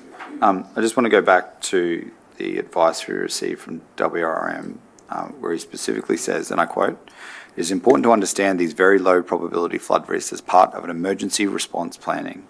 However, the need for certain land uses and development to consider them can be addressed within the planning scheme without providing mapping that attempts to define their risk." So, and when he's talking about very low, to be clear, he's talking about above the 1 in 2,000. So he's talking about something different. But the importance of the questions that have come from both Councillor Lane and Councillor Russell is that where is that information available for emergency purposes? And for those of us who were elected in 2022 will remember that the former mayor was incredibly stressed when we had potentially a 1 in 200 flood coming when the rain bomb was raining. And at 2 a.m, the hydrograph said, and Daryl is here, he can remind us of that, at 2 a.m, it said we were going to get a 1 in 200 flood event. And he had no way of telling people that could impact them. And he was particularly distressed about residents in Division 10, who he'd represented for over 20 years. He knew that part of the city very well and realised that in an event that big, there would be a lot of people in that part of the city that would be impacted by flooding who had never seen it before. And the words he used with me were devastating. It would be devastating for those people, and had no way to communicate that risk to them. And that was why he was so concerned during that flood event. Now, fortunately, the rain bomb moved, and we never got to see what that flood looked like. But we had a hydrograph that showed that it was coming, and that's why he was so motivated to see the flood mapping introduced. I think it's still very valuable to have those emergency maps available for people, so that if we do see a hydrograph like that again, we can say, this is what it looks like if we get a flood this big. Go and check the flood portal. I think that's incredibly valuable. But for day-to-day planning and use, I don't think it's fair or reasonable to express it as a visual overlay when you can regulate what uses you're going to allow in that flood risk through the planning scheme without having to alarm people day in, day out that they're in a 1 in 200, a 1 in 500, a 1 in 2,000 or a 1 in 10 million floodplain. Councillors, I believe Councillor Bannon is, if there's no further comments or questions, I believe Councillor Bannon, Councillor Russell. Thank you, Mayor, and thank you for what you've just described. By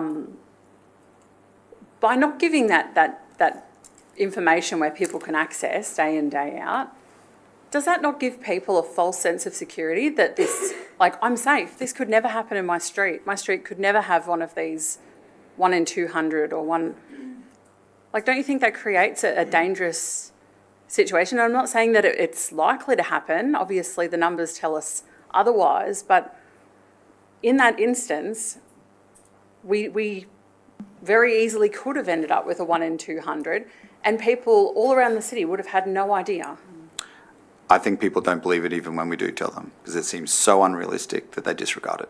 And that's the feedback I've gotten from the community. Mayor, I've written something down here, and I was umming and ahhing about whether or not I would say it, but I'm just going to read this out. The information that we should be telling people is what we know. Not everything that we think. Sorry, that makes no sense, but no. Essentially, the community is actually smart enough to palate the information we give them and to process that information. If we give good communication, people are smart enough. We should give people credit. Look, if we've got a different method to share this information with community, and it's better for informing people, I'm all for it. But if we're actually reducing the information that we share, and particularly when we're playing with these numbers that we have seen in this city, I think that's really concerning. Like I appreciate that PMF it's astronomical, it's unconceivable, but anything above 1 in 100 is so conceivable that we almost had that affect us only a few years ago. I'm really concerned by what we have ahead of us right now that I might just repeat is not what officers have recommended. Thank you, Councillor Russell. Councillor Hall. Just a question for Councillor Russell. Councillor Russell, do you know that it's going to flood to that level again? Councillor, it's got to, sorry, one second.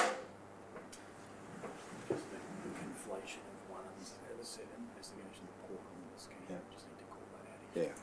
So just to, officer, just reminding that the conflation of investigation 1, which is what you put in the planning scheme and how you regulate it, and what you share in the flood portal are 2 different investigations. So you'll still have an opportunity to articulate where you would like that information shown, whether it's there all the time and it's just in a disaster pull down that it's specifically for emergency planning, or whether it's removed and only unlocked when a disaster is coming. It's completely up to council to determine in literally the investigation after this one. Like there's one more and then there's the flood portal. Councillor Hall. Yes, my question was directed at Councillor Russell, and the question was, does Councillor Russell know that it's going to flood to that level? I think we are. Chair, am I expected to answer You're this not. silly question? You don't have to answer that question. It's obvious what the answer is. And the reason why I ask that is because they're predictions, they're assumptions, okay? So saying what you know is what you actually know, you factually know. And there's a difference about saying what you know and saying what you assume. Saying what you assume can lead you down a very difficult path. Residents want assurance, residents want accuracy. They don't want assumptions, they want accuracy. If we can get the maps closer to what is actually true, then we're heading in the right direction, I believe. Thank you, Councillor Point of Hall. order. Yes. This is just Poppycock. This makes no sense. Like what has just been said is actually just making up. What's your point of order? My point of order is that I would hope the chair would pull up on that. So I'll start being a little bit less. sorry, I'm just trying to, as the chair, I've got to assess points of order against the meeting code and against the code of conduct.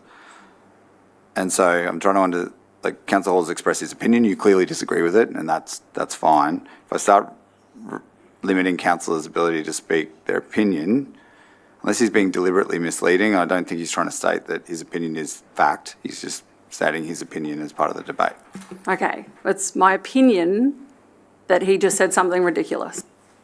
Unfortunately, there's nothing in the meeting code that prevents ridiculousness. So it's not a point of order because there's nothing in the meeting code that stops councillors from saying ridiculous things. If there was, we'd have much shorter meetings. We would, thank you. I'll be having my training on point of orders next week. No worries. I've got Councillor Murphy, Councillor Bradley, then Councillor Bannon. Thank you, Mr Mayor. And I suppose this is really difficult when we're looking at 70 different suburbs and different flooding right throughout. Obviously, in Division 12, we have really high flows. Obviously, Mr CEO has just pointed out that we've had actual record of over 1 in 100 flood in our area in 2017. And God helped us, thank you, that Alfred didn't come down where it was supposed to come down. We were very lucky in that flood that the Albert River subsided and went out and the tides were right, because we would have seen a catastrophic flood event there. It is catastrophic anyway with 59 houses going under. I cannot support this. I would prefer to say and go with the recommendation of option 2 because that is an actual flood. It actually has happened and it wasn't that long ago. Thank you. Thank you, Councillor Murphy. Councillor Bradley. It was my reason for putting my hand up was when the CEO spoke. Could you just reiterate what you said before about where this information would be? Through you, Mr. Mayor. So there's 2 investigations that we're considering now and following this one. Investigation 1 is what maps are shown in the planning scheme. Investigation 7 is what maps are shown in the flood awareness portal.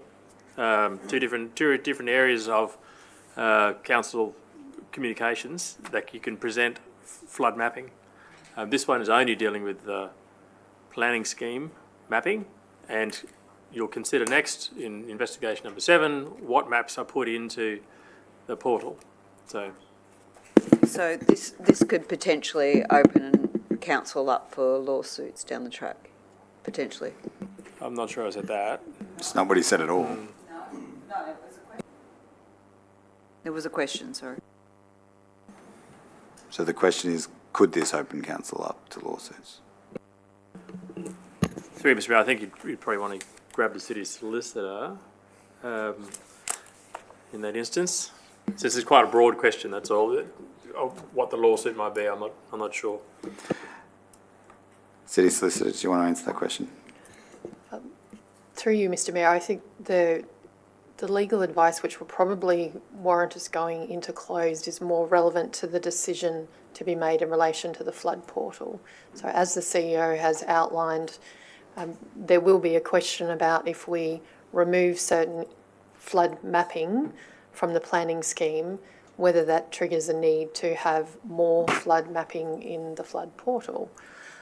So that issue, which is the subject of the legal advice, is something that is relevant to that particular decision. Thank you, Councillor Bradley. Councillor Bannon. But my job is to deliver what the community asks me to deliver and represent that community, which is what I believe I'm doing. And that's everything I can do legally and within my power to deliver the message they're asking me to deliver, which is the 1%. They want to know that, 1 in 100 chance. They don't want to go and they can still see this. At the end of the day, if a 1 in 5,000 event or a 1 in 10,000 event comes, the whole state's gone. No one can. I had a meeting with a flood risk assessor at his house who said if that happens, there is no insurance because they can't afford to pay it. They took 2.5 to 3 years to pay the stuff that happened in Brisbane. My job and my role, I believe, is to deliver what the community are asking me to do, and that is this 1%. When spoke to other governments, all levels, and all agreed with the same thing, always give me an expert with a different opinion, and I've got an expert that agrees with that. So like I said, Mr. Mayor, happy to move it and I agree with what you put up. Thank you, Councillor Bannon. Councillor Bannon has moved the motion. Does someone want to second the motion? Councillor Hall has seconded the motion. Oh, you got a question? Sorry, Councillor Jackson, you may proceed. Just checking with you, Mayor, and Deputy on this. Is your intention to have greater than 1% shown in the portal? That's going to help me inform how I think about this. Noting that it's not for this vote, but that same piece of advice that I read out from WRM that said, it's important to understand very low probability flood risk as part of emergency response planning, I think is what we should take into consideration when we're deciding what goes into the portal and where you put it in the portal as to how easy it is to find. Because that portal is designed to make people aware. If we know information, to Councillor Russell's point, we should share it. But I think you should share it in the context of emergency planning, not in day-to-day operations of where you can put a shed and what you can do on a property, right? And that's why I think it should be removed from the planning scheme, but you should have it available as part of your emergency planning suite inside the flood portal. Not on the front page, though, which is where we currently put it. Thank you. I hope that assists you, Councillor Jackson. Councillor Bannon has moved, Councillor Hall has seconded the motion on the screen with the attached reasoning. All those in favour, please raise your hand. 2, 3, 4, 5, 6, 7. That has been carried. Please state your vote for the record. Thank you, Chair. I'm against, and I'm going to give a reason. On November last year, I abstained from supporting the report and going down this track. And my position and reasoning back then remains the same today. Thank you. Against, I think this is an emotional response, not a technical one. Against, and I echo Councillor Lane's sentiment. For. For, and for a reason, and there's no emotion but behind how I vote. Don't debate. There's Okay, actually no just rea- for, just for. Yeah, just for. Thank you. There's no recorded reasons for how you vote for, because I'm assuming that the recommendation explains your reasoning for voting for. For. Councillor Fraser, thank you. For. Against. For.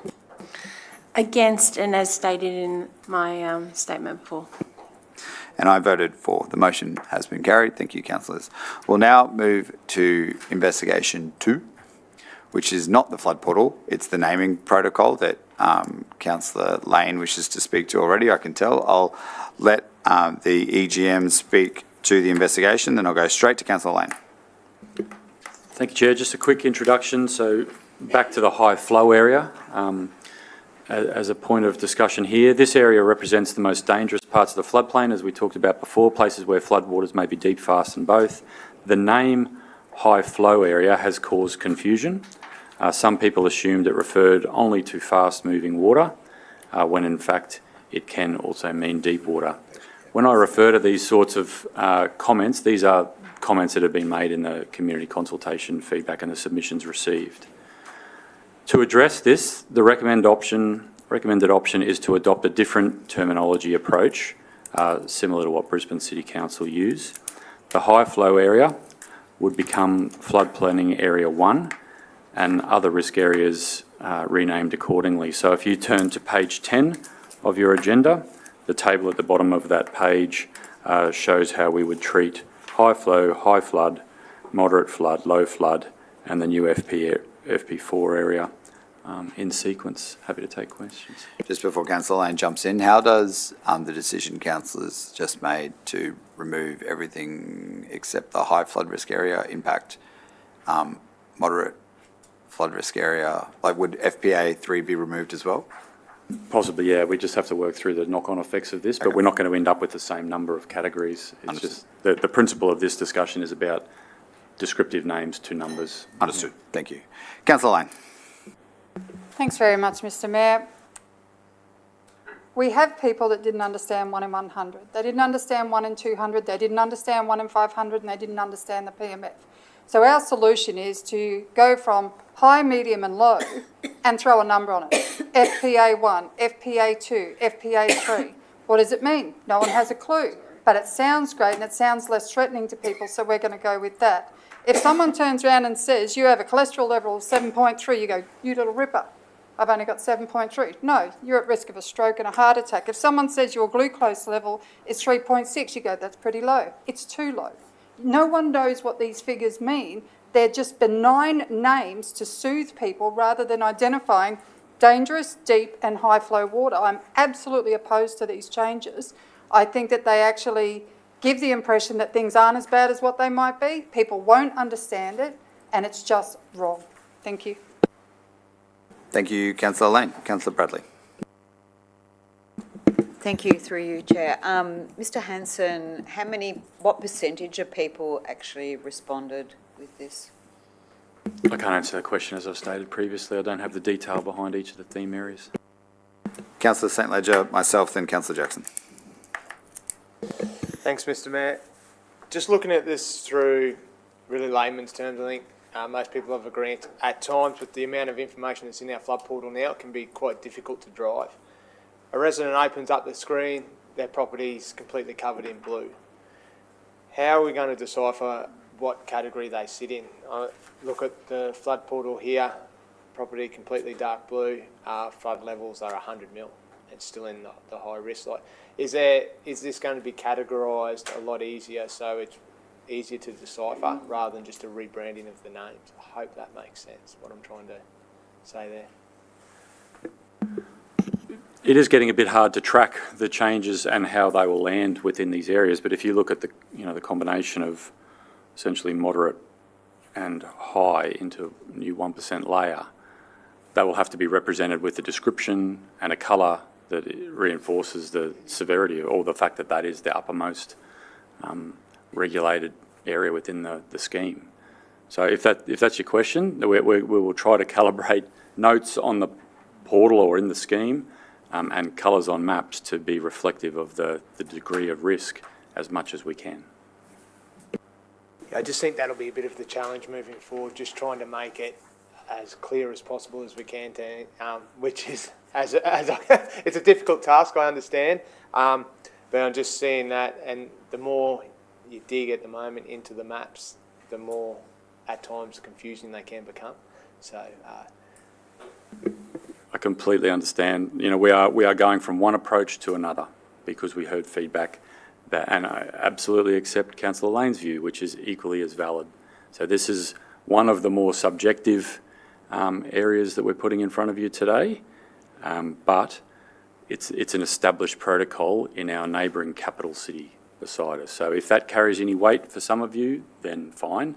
For others, it won't. It'll be more of a descriptive things. Do you want the description in the title of the flood planning category, or would you like us to build more detail into the actual words in the portal and the words on the map? My preference is you keep the descriptive title consistent so that it doesn't in and of itself poorly describe, stop short of fully describing, and that there's other words available to give that detail. That's the preference of officers here. Thank you, Councillor Jackson. The reason why I'm supportive of the officer's recommendation is because even just if we just ignore moderate and low because they've been removed, we just look at high flow and high flood risk. That alone creates confusion about the difference between those two things. The reason why it creates confusion is exactly what you articulated, Councillor Lane. What does low mean? Is it low frequency or low consequences? Don't know. What does high mean? High frequency or high consequences? Doesn't articulate that through that word. And when you do, as you said for cholesterol, you say, I've got 7.6. I'm like, what does that mean? I'll have to look up what that means because I don't know from just the number. And when you do that, you see that a healthier number is 4 and 7.6 is dangerous because it means I'm at whatever percentage chance of heart attack each year. When you move to flood planning area 1, it will mean that someone goes, I don't know what that means. So I'm going to have to go and look at the very detailed description of what that means with things like 2 metres per second of movement or 2 metres of depth of water, which aren't expressed in the words high flow area, but can be expressed once you go and have a look at what does that FPA1 stand for. And I don't think that's going to change your mind, but that's why I support it. Because if you've got a technical name and then you go and check the definition can be very, very clear. It can communicate exactly what it means without having to fit it on one line of a spreadsheet or one line of a table. You can be detailed. Whereas the words high flow area don't mean much. And in fact, just the fact that it's flow and depth straight away tells you that it's not good enough. It's not telling people enough information because they go, what do you mean I've only got 300 mil of water? That 300 mil of water or half a metre of water is moving very, very fast. That's why it's dangerous. But that's not expressed through the words high flow area, but it is what the high flow area considers. That's why I think you need to move to FPA 1 through whatever number we get to, and then define them really clearly in the flood portal so you can see it when you go to look, and the planning scheme has definitions built into it already. But being able to put it into the flood portal so you can get a very detailed explanation of what that blue means and what the range of risk that you could encounter in that blue area, I think is much more helpful than what we're doing now. Completely knowledge is not perfect. There is no perfect communication, right? But it's better than what we've got now, which are 3 or 4 word descriptions that just are so open to interpretation that it creates confusion and doubt in the reliability of the information that we're giving, which is what my concern is. Councillor Jackson. Thank you. I was going to say exactly the same thing, that the descriptions, people assume they know what it means and don't go looking further. The nondescripts make them look further. Thank you, Councillor Jackson. Councillor Wilcox. Thank you very much. Just wondering if, I'm assuming it's either Brisbane or Gold Coast that have FPA in their flood planning. Will we have the same definitions? Because my only concern is if we have the same names as other councils using this, and I do note, I'm pretty sure Lismore used this one. I know that Councillor Stemp has got Townsville, but theirs is an FR with a number. Will we have the same definitions so that if people are moving between cities, that they can understand them? Through the chair, I think the short answer is no, we won't, because they've been constructed based on underlying categories that are sort of different, and an approach, a modelling approach, which has led to a different representation in the mapping. So I don't think we can get complete standardisation across it. This was our attempt at least aligning the language as much as possible. I like the thought of aligning the language so it's something similar. Is there a way that we can actually advocate through to state government that they actually, you know, have similar language across councils so that we're all in the same boat? Pardon the pun. We could certainly ask. To be honest, it's not part of the report, so I haven't considered the ramifications, but I'm happy to consider it. No problems whatsoever. Happy to consider it. Councillors, I don't have any further questions on this one. I'll test the officer's recommendation first, which is option 2. If that fails, I will test option 1, and then any other options that need to be considered. Noting that this recommendation currently names a flood risk area that won't exist anymore. Do you want to change the wording slightly so it says changing from a descriptor to a defined flood planning area for each risk type, or something to that effect? At the moment, it explicitly says that you'll use those 3, and it doesn't refer to FPA4 either. We voted for separate, yeah. So I just want to make sure that that's not...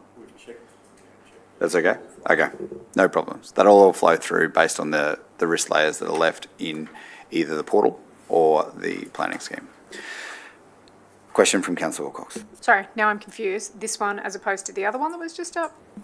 This is the officer's recommendation, which is to change from existing terminology, which is words, into numbers, and then have a definition of those numbers elsewhere. And then yours was the other one? No, this is it. I support the officer's recommendation. Sorry, Councillor Lane. Thanks. So just a point I'd like to, Councillor Wilcox asked whether flood planning area 1 and 2, which are consistent with Brisbane, mean the same thing, and the answer is no. So people from Brisbane who are settling in Logan because it's affordable and wonderful will actually assume they know the answer. They won't go hunting for it. Thank you, Councillor Lane. Councillor St. Ledger. I could be off the mark here, but is there a possibility in the flood portal of just having, if you click on your property and you're in flood planning area 2, there's a link, you click on that and it describes it straight away? You can suggest that when we're debating the flood portal. There we go. But we're not debating the flood portal yet. We're so close though, councillors. Councillors, are there any more questions on this investigation? None. Would someone like to move this for me? Thank you, Councillor Jackson. Would someone like to second the recommendation on the screen? Thank you, Councillor Bannon. All those in favour, please raise your hand. 1, 2, 3, 4, 5, 6, 7, 8. There's 8. That motion has been carried. Please declare your vote. Against. Against. Against. For. Can I abstain? Yeah. For. Against. For. And I was for. The motion is carried with 8 votes. Councillors, we move to the last policy investigation area, which is the flood portal options. For everyone who wants to talk about how to communicate the risk that we know, this is your opportunity to do exactly that. I'll hand off to the EGM to speak to the recommendation. Thank you, Chair. So this is the tool that many residents do actually use to understand their flood risk. We spent time trying to get extra targeted feedback from the community. We engaged with the Transform Logan Community Reference Panel as well as running Have Your Say campaigns. Feedback was mixed, to be honest. People told us that the flood portal is complex, lots of information, lots of layers, and rare events like the PMF. We looked at how to make it simpler and remove the rarest of events. The options, so the table, can we just bring that table up? It's page 25 of 38. I'll just wait for that to come up.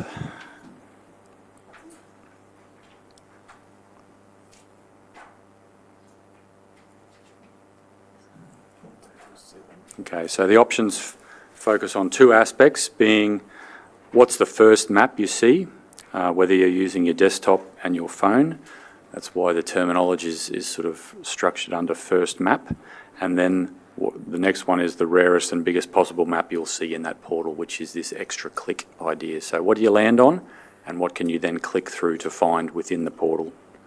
The recommended option, option 2, keeps the map focused on the 1 in 100 annual chance of event. That's where people will land, and that aligns with the lived experience and the defined flood event used for most development.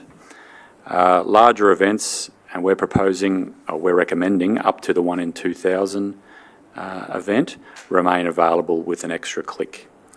We believe this approach strikes a balance between reducing alarm but allowing the community to access the flood risk information that council knows exists on their property and allowing them to make informed choices.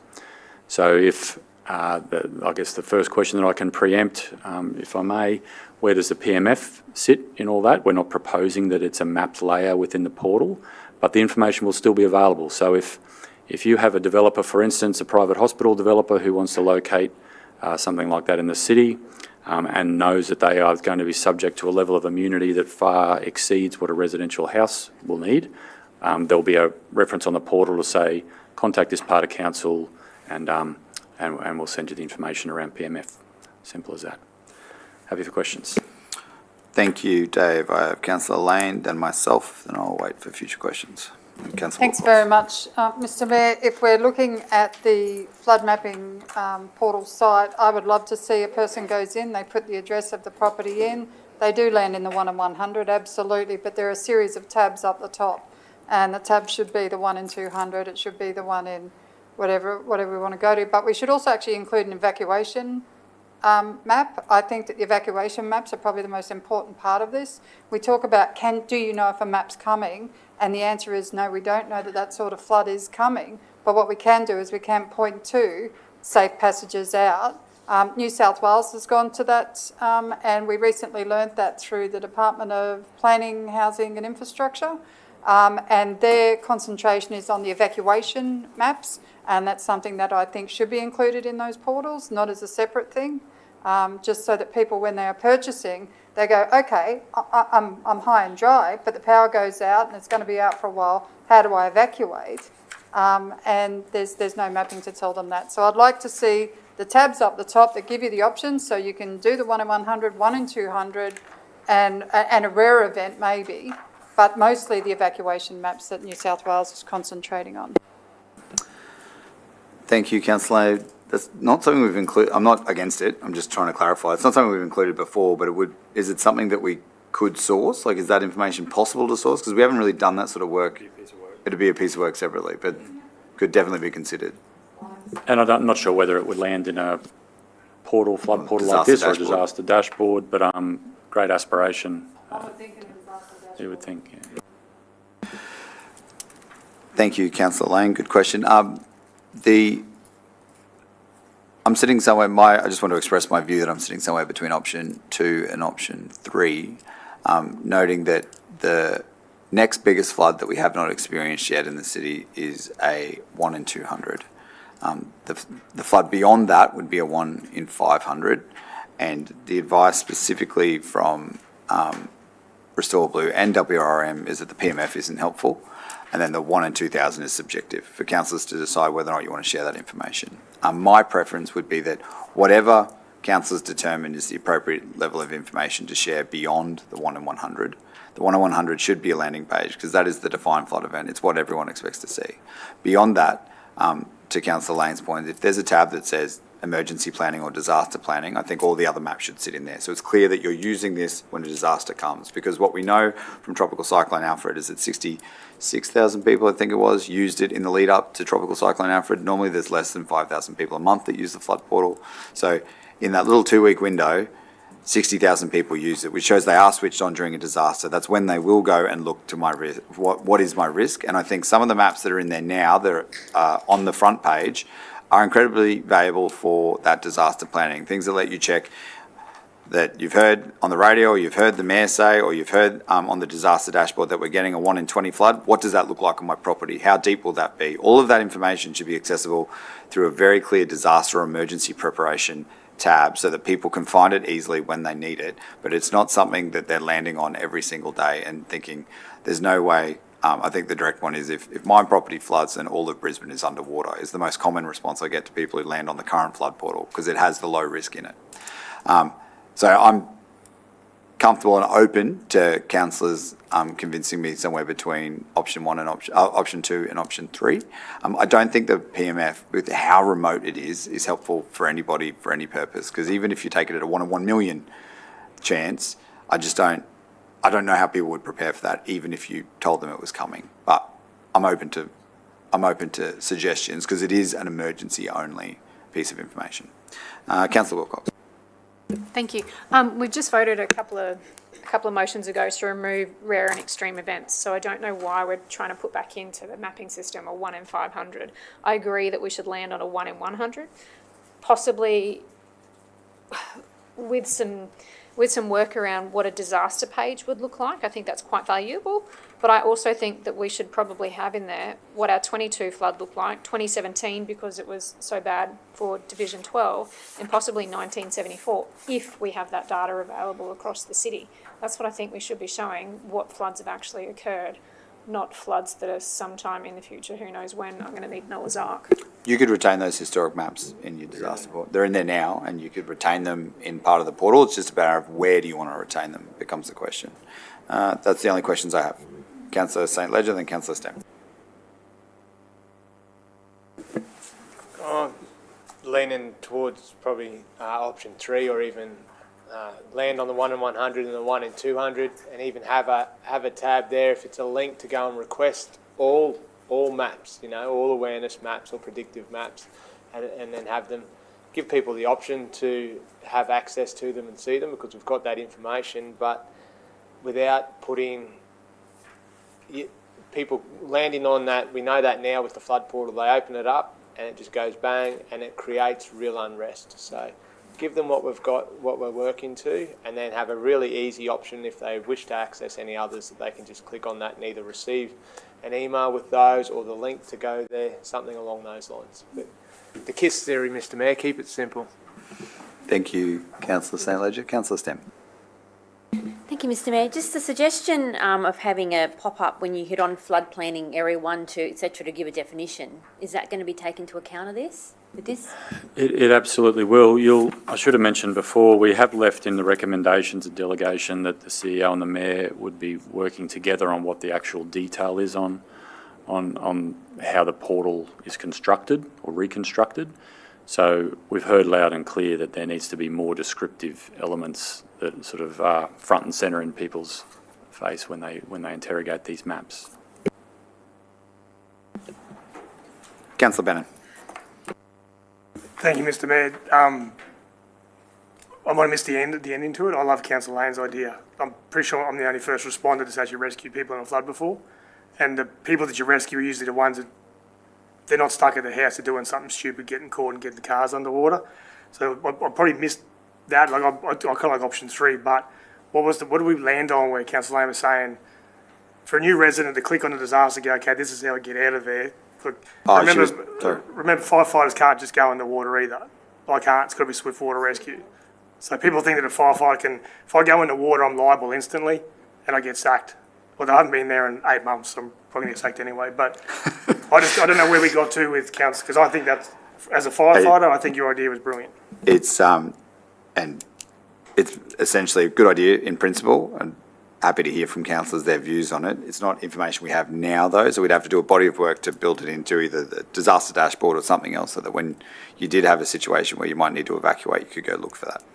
But it's not something we have right now.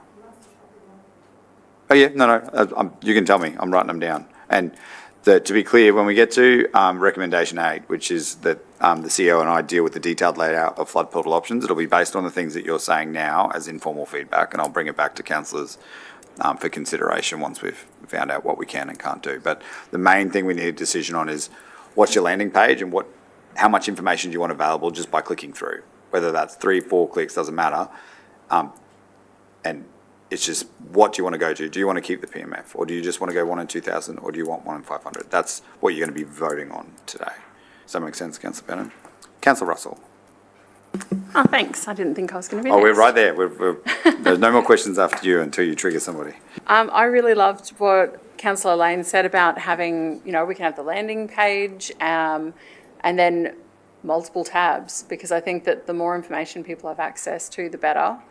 I actually think that I know with everything that we've said about PMF, I think PMF gives some perspective to people as well. So I think it's actually a good thing to have PMF as an option. Thank you, Councillor Russell. And I put myself in then, Councillor Hall. When we were first discussing flood mapping years and years ago, and the PMF was described to me as the worst case scenario, I had a personal view that I thought if someone was outside the PMF, they would be pleased.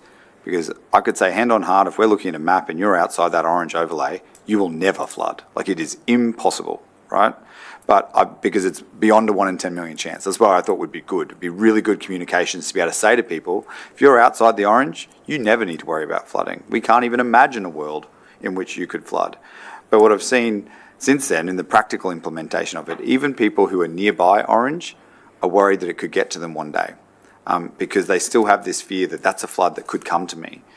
Even though we know, and I explained to them it's 1 in 10 million chance, it doesn't give them peace of mind. It makes them worry that the flood's only 100 metres away from my house, even though it's an impossible flood, like a cataclysm, a catastrophe that no one could properly articulate the risk of. They're still scared of it when it's right there. So that's probably, I originally thought exactly what you thought about the PMF. It's a useful tool to say to people, you're absolutely safe if you're not in it.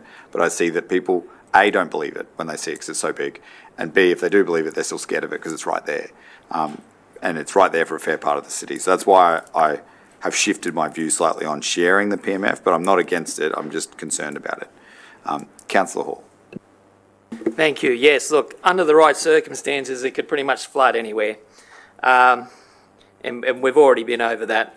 What I'm aiming for is mapping that shows the least amount of assumption as possible. And the one that does that for me is option 3. Thank you, Councillor Hall. Are there any further comments or questions? Because otherwise I will test the recommendations one at a time. Oh, the CEO has a comment or a question. No, I just want to draw councillors' attention to, like, we're talking, because I'm going to have to work with the mayor ultimately on this about what we present. I just want to make sure that councillors have given some consideration to the legal advice that's associated with this particular decision, and have asked all the questions they need to ask. Does anyone have any questions on the legal advice for the city solicitor? Noting I'll go into confidential to handle those questions. Yeah, I think it's reasonably clear. Okay. Thank you, councillors, and thank you, Mr. CEO. Councillors, I will roll through the officer recommendation, followed by the option 3, because it's been suggested, then finish on option 1, and any other variations you may come up with after that. But we'll start with the officer recommendation, which is to include to land. So overall, everyone is, from what I've heard, has said you want it to land on the 1% flood event. The question is, how far do you want the extra click to go, and how do you present any extra information we have beyond that?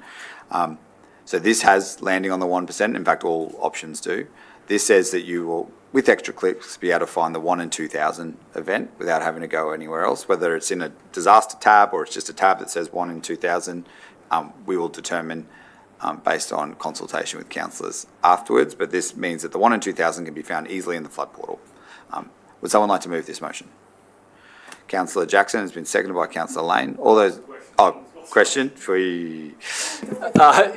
The way you frame that there is that it would only show the 1 in 2,000. What I was understanding as we're discussing it was that it would show the levels between 1 and Yes. the 2 in 1,000. Yes, sorry. Up to 1 in 2,000 would be the maximum severity of flood that it would show. So everything in between would still be there. You just wouldn't go beyond that, essentially, to the PMF. Because after the 1 in 2,000, it makes an astronomical leap in rarity from 1 in 2,000 annual chance to 1 in a million annual chance. So it's a big shift. The Councillor Lane, have you moved the motion on this? You still want to move it, Councillor Jackson? Seconded by Councillor Lane. Is there any further discussion or debate? There being none, I put the vote to the test. All those in favour, please raise your hand. 1, 2, 3, 4, 5, 6, 7, 8. That has been carried. Please state your vote for the record. 4. 4. 4. Against, I preferred option 3. 4. Against, I preferred option 3. 4. Against. Against, and just stretching my stomach again. 4. Against. 4. And I was for. That has been carried with 8 votes. Thank you, councillors. The motion has been carried. We'll now move to recommendation 8, which moves, from now on, we're not talking about investigations, we're talking about recommendations. Recommendation 8, I was just getting confirmation from the staff. Recommendation 8 will be on the screen in a moment, and is that the Mayor and CEO deal with the detailed layout of flood portal options. We will do it based on the feedback we've heard today, and if we have any further questions, we'll seek further feedback from councillors to inform that work. Councillor Murphy, I have a question from Councillor Stemp. Sorry, Mr Mayor, so will this come to us before it comes to a report to council for insight or not? We can do it that way. It just slows the process down, but we can do it that I way. think it would be interesting to see where you've landed. Change council for CEO Mayor. So do you want it, if you don't want to delegate it to us, then you would just say that council determine the detailed layout. So it'll come back to council for a report. I'm happy for the Mayor and CEO to do it, I mean yourself and CEO to do it. I just would like, it'd be nice to just get insight before it comes to a report personally. Yeah, so we could bring it back That through would a be briefing, amazing. an informal council meeting or something That's like my that. opinion anyway. Great, I'm happy to do that. Councillor Jeremiah, do I have another question other than STEM? Oh, St Ledger, then, sorry, Councillor Jeremiah, Councillor St Ledger was first.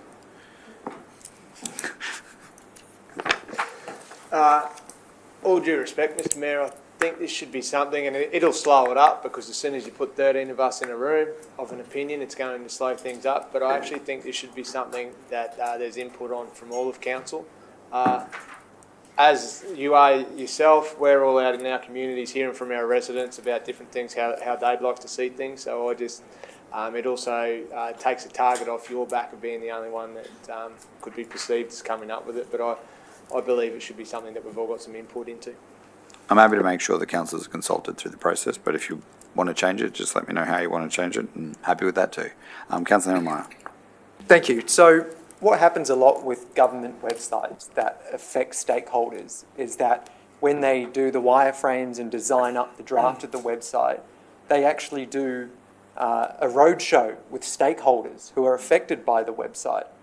Now, in any normal project, that would not take months. That would be a pretty straightforward thing that can be done using existing resources.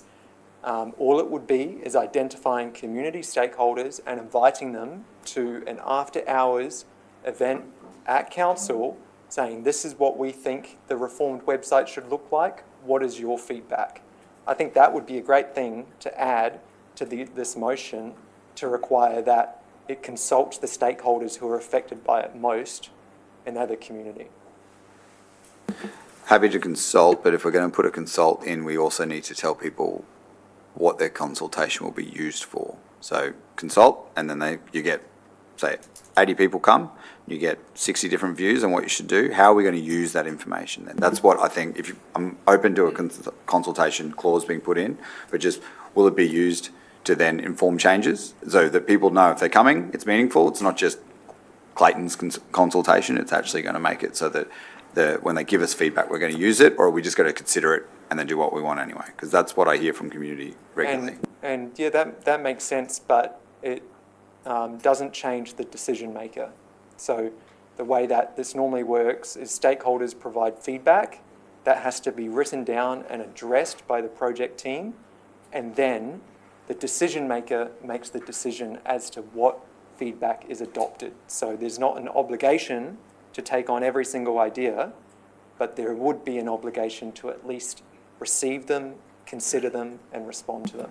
And it doesn't have to be a fancy thing with consultants. It can literally just be at a library one night in a couple of weeks once the wireframes are done up. Thank you, Councillor Jeremiah. Councillor Bennett.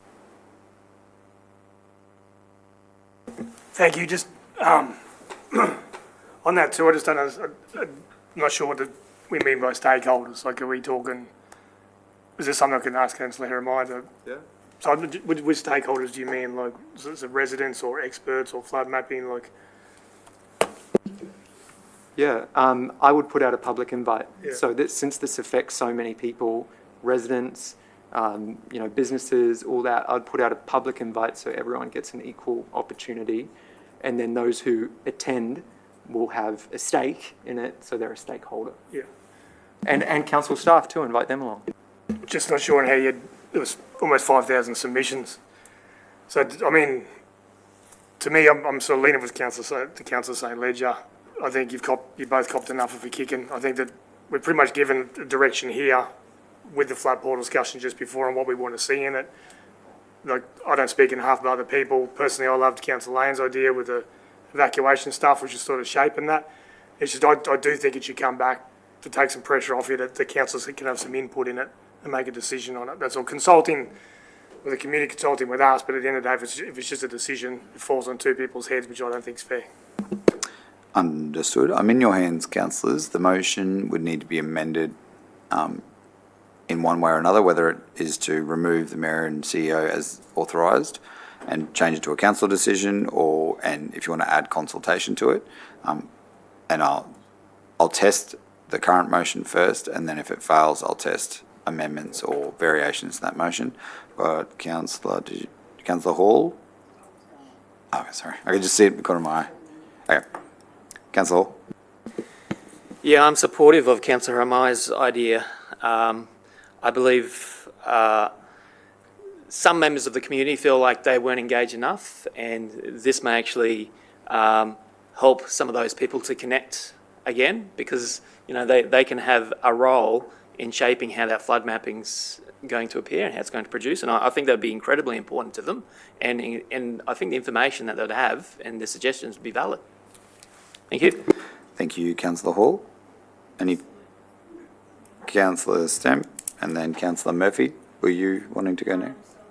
Okay. Sorry, Mr Mayor, just on that, did we not have a group come together to discuss the flood portal? We did. We used the community reference group to do that. They provided good feedback, and a lot of it was around what you've already you've already done, which is the 1% should be the landing page, and that it's generally the amount of detail is overwhelming when you're trying to figure out what you're looking for. Okay. So separating it more clearly into clearly defined segments would likely help with that. We also did more than 2 months of Have Your Say portals, and the overwhelming feedback from that, besides the people who filled it in, was that their option wasn't in that. Like they got given 3 options to pick from. Their option wasn't there, so they felt like they didn't want to provide feedback. So whatever we did would have to be pretty sensitive community consultation, because if you just give 3 options and people feel like their option isn't reflected there, they're either going to not show up or they're going to show up and demand that you do something different, which is reasonable. So supporting of consultation is good. You're going to have to manage what options are you putting forward. Is it just open-ended and you just take it and people record it on the day, or people get to use a QR code to put a mentee feedback in and we keep track of all that? So it's simple for people who do show up.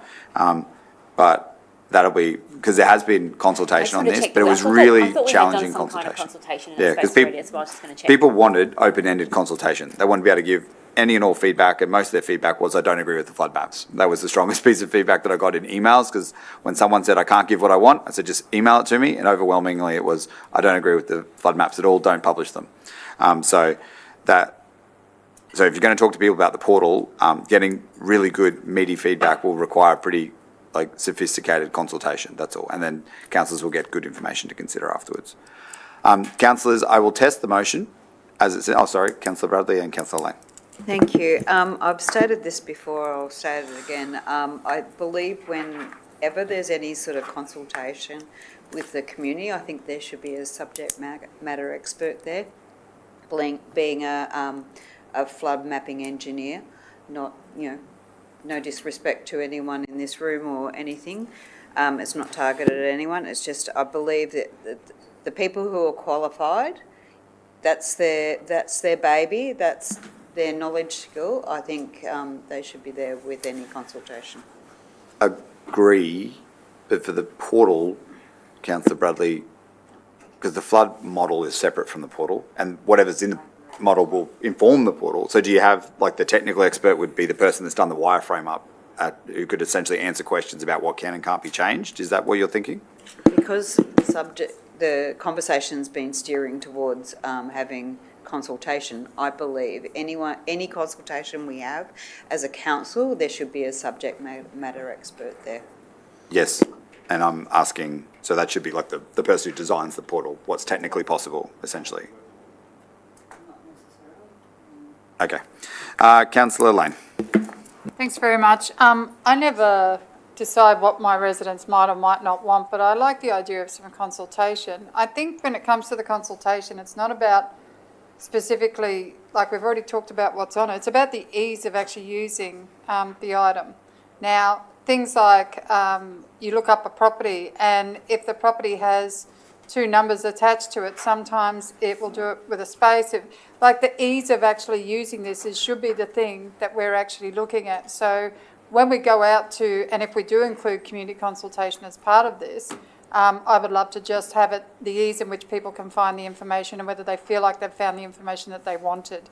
Not whether or not they agree with it, not whether or not they think it should be a prettier colour or anything like that. It's actually whether or not they can find the information they're hunting for, including what development codes would be on that flood overlay. Thank you, Councillor Lane. Councillor Murphy has moved the motion on the screen. Does someone want to second that? You don't have to. Councillor Wilcox seemed reluctant in her seconding of it. All those in favour, please raise your hand. 1, 2, 3, 4, 5. That is lost. Okay, so we'll move to an amended or an alternative motion. For councillors who did not support that one. Oh, sorry, go around the room to declare your vote. Against, I would like a subject matter expert be included with the consultation if that is the next subject. Against? Against? Against. For. Against with a reason, and it's that I'm interested to see Councillor Haramaya's foreshadowed motion. For. Against. Against. Against. For. For. 4. That was 5. The motion's been lost. We'll now move to an alternative recommendation. There's two things that I've heard from you. One is that you wanted to come back to council rather than mayor and CEO, and that you would like to see consultation. Do councillors who recommended these options have ways they'd like to frame that? Councillor Lane. Thank you, Mr Mayor. I have no problem with you and the CEO leading the charge on this. I think what council has said is that they just want consultation to occur with them and with the community. So as far as the motion goes, the first motion with proviso that it goes to a general workshop with councillors once it's drafted and then out for community consultation. I'll draft you a first one, and then I'll have an alternative, which is that mayor and CEO be removed and replaced with council. Councillor St Leger. Can you just mayor and councillors and then add the consultation in? I think. So, yeah, so I'll leave it with there. So the detailed work is essentially like helping to create that wireframe for an initial consultation that will come back to you and then come back to the community consultation piece. Because otherwise we're going to have to come back with about 50 different questions about what you want in your scope for a wireframe or a demonstration of what alternate options could look like. That'll be a very slow process, and by the time we get to 2032, you might have completed the flood portal reboot, because they'll have to keep coming back to council for consideration all the time. So if you leave us to do the detailed work on what it looks like, but it's subject to a council decision and community consultation decision and community consultation, then I think you achieve what everybody's looking for, which is take a bit of heat off us for the decision, make sure the community is engaged with, but don't make it take so long that it is War and Peace. Okay. Mayor and see ya.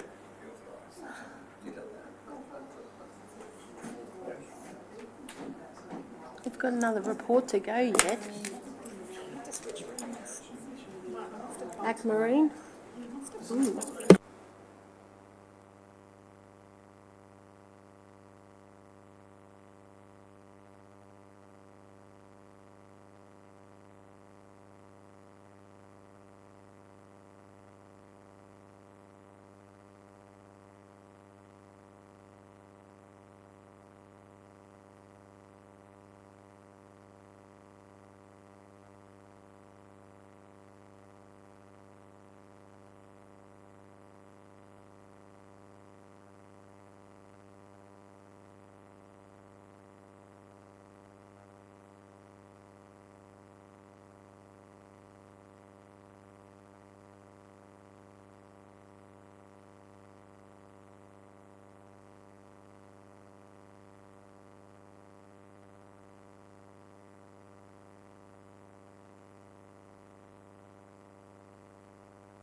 Councillors, thank you for your patience. You will see an alternative motion on the screen shortly. That the Mayor and CEO be authorised to determine the detailed layout and information presented in the Logan Flood Portal for consultation with councillors and community. Final decision of any changes to the Logan Flood Portal and property flood reports to be referred to the City, Shape, Economic Transformation and Transport Committee. Excellent. Thumbs up all round. All good. That has been moved by Councillor Lane, seconded by Councillor Jackson. Are there any questions or comments on that? Thank you. No. All those in favour, please raise your hand. That has been carried unanimously. Thank you, councillors. Nearly there. Recommendation 9 speaks to the creation of a TLPI. I will let the EGM speak to that, and then I have some questions, and I'm sure others will too. Thank you, Chair. So we acknowledge that these improvements are important for the community and we want to bring them into effect as soon as we can. The report recommends that Council introduce a refined temporary local planning instrument, another TLPI. We are proposing a new TLPI which will replace the current one, which expires, I think from memory, it's definitely March next year, 6th of March rings a bell. The plan is to bring this new TLPI back to Council in September though for approval before sending that to the state. Happy to take questions. Thank you, EGM. I've got Councillor Bannon, St Ledger, and then myself. Thank you, Mr Mayor. Hard for you to give me the number now, Mr Hanson or Mr Mayor. From the work we've done today, I didn't agree with everything, but I believe it's a great way forward. Do you have a rough idea from how many people were affected with the flood map and when we had the Armageddon map to what we have now? Do you have a rough idea on that?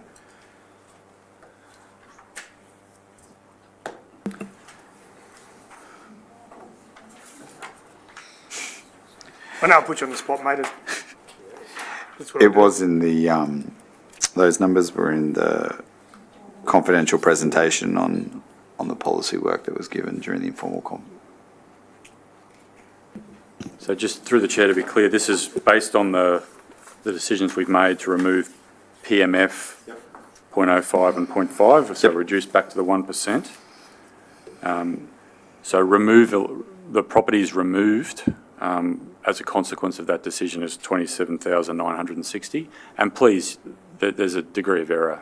You know, we have been rerunning models, leaving 17,103 properties affected. TLPIs aren't popular with the community just because of misunderstanding, and TLPI 2 is a prime example from the kicking that myself and St Ledger copped on that. I agree with all this. I think it's a good way to move forward. I still think a lot more needs to be done on, which isn't about here today, about the modelling, which will be done in my committee. Because in the eyes of the community, it's going to be more about what are we going to, if we know these events, the big events, what are we doing in the future for flood mitigation? And what, you know, do we look more into what historical flood levels are? So flood of record. So I know we need to look further into that. I look forward to doing it. I won't steal your thunder, Mr Mayor, but I reckon the group's gone really well today. So, and I just want to thank the CEO, David Hans, Dave Roach, Christian Parks, for the amount of work that you put into this. And I'd like to say I'm going to stop ringing you and have meetings, but I'm not the chair now, mate, so you're stuck with me. Thank you, Councillor Bannon. Councillor St Ledger. Thanks, Mr Mayor. While I didn't support everything today in the recommendations leading up to here, I tried to push the envelope a bit more on a few things, which is what the community, it's our job. But I do realise, and correct me if I'm wrong, that each TPLI as they've gone has been an improvement to where we started. So this is another step in that direction. I echo Councillor Bannon's thoughts there that there is still some more work to do outside of these policy decisions we're making today. Thanks to you guys, and let's keep moving forward. I wasn't here for the first one, mate. Thank you, Councillor St Ledger. I've got myself.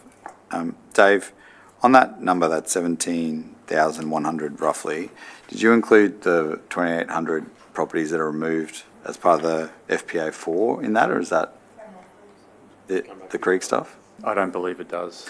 So we're getting down below 15,000 properties remaining. Yeah, there's some crossover. Okay, so around 15,000 properties roughly that'll be remaining in a flood map overlay.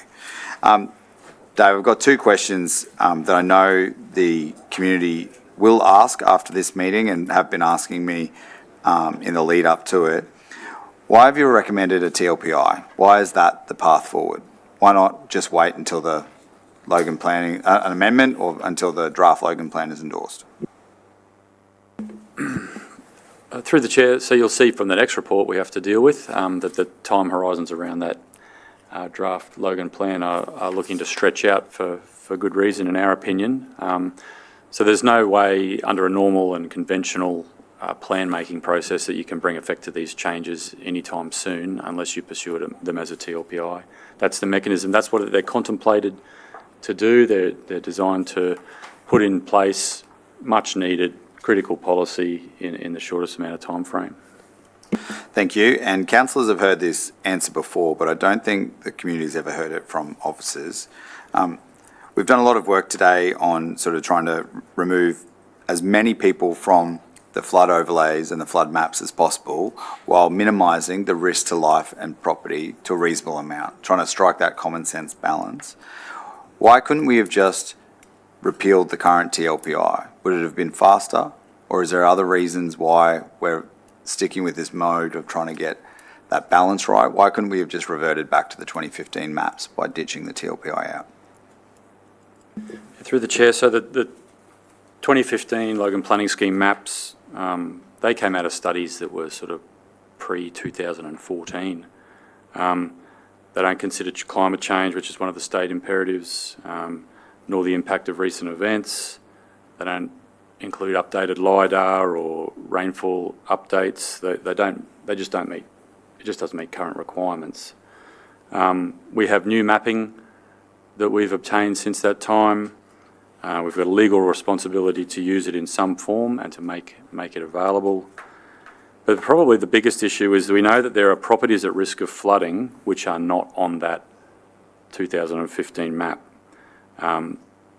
And it's in the order of 39% of high-risk properties are outside that 2015 map. So to revert to that is immediately to open up a pathway for those property holders to add embellishments, houses, structures, and to use their land in a way which, even under a 1% event, becomes subject to inundation. Thank you very much. Councillor Wilcox and Councillor Hall. Thanks very much. Can you please just clarify for me? In the wording on here on page 27, it's got that the new TLPI will exclude the PMF in a 1 in 2,000. Yet previously today we've all voted, or the majority of us have voted for a 1 in 100. So will we actually remove everything above that 1 in 100, that 1%? Yeah, so the wording, through the chair, the wording in the report's flavoured and contextualised by the decisions that have been made today. So removal of the PMF, yeah, that's consistent with what officers recommended.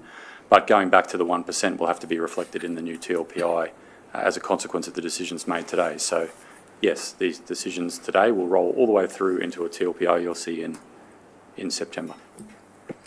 The recommendation you'll be voting on is on the screen for councillors' benefits. It refers to matters identified in recommendations 1 through 6.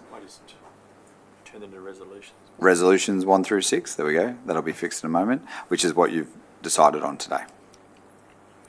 Councillor Hall. Thank you. Through the Mayor.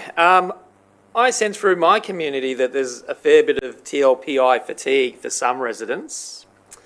Under the Queensland Planning Act 2016, a temporary local planning instrument is specifically designed to protect an area from adverse impacts in urgent or emergent circumstances.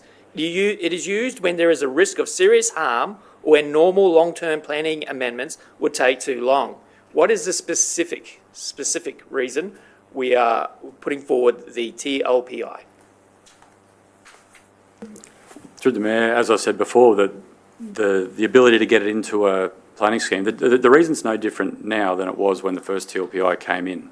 So when we're trying to give effect to known flood impacts and known flood studies, to put that into a conventional plan-making process is at best 18 months away.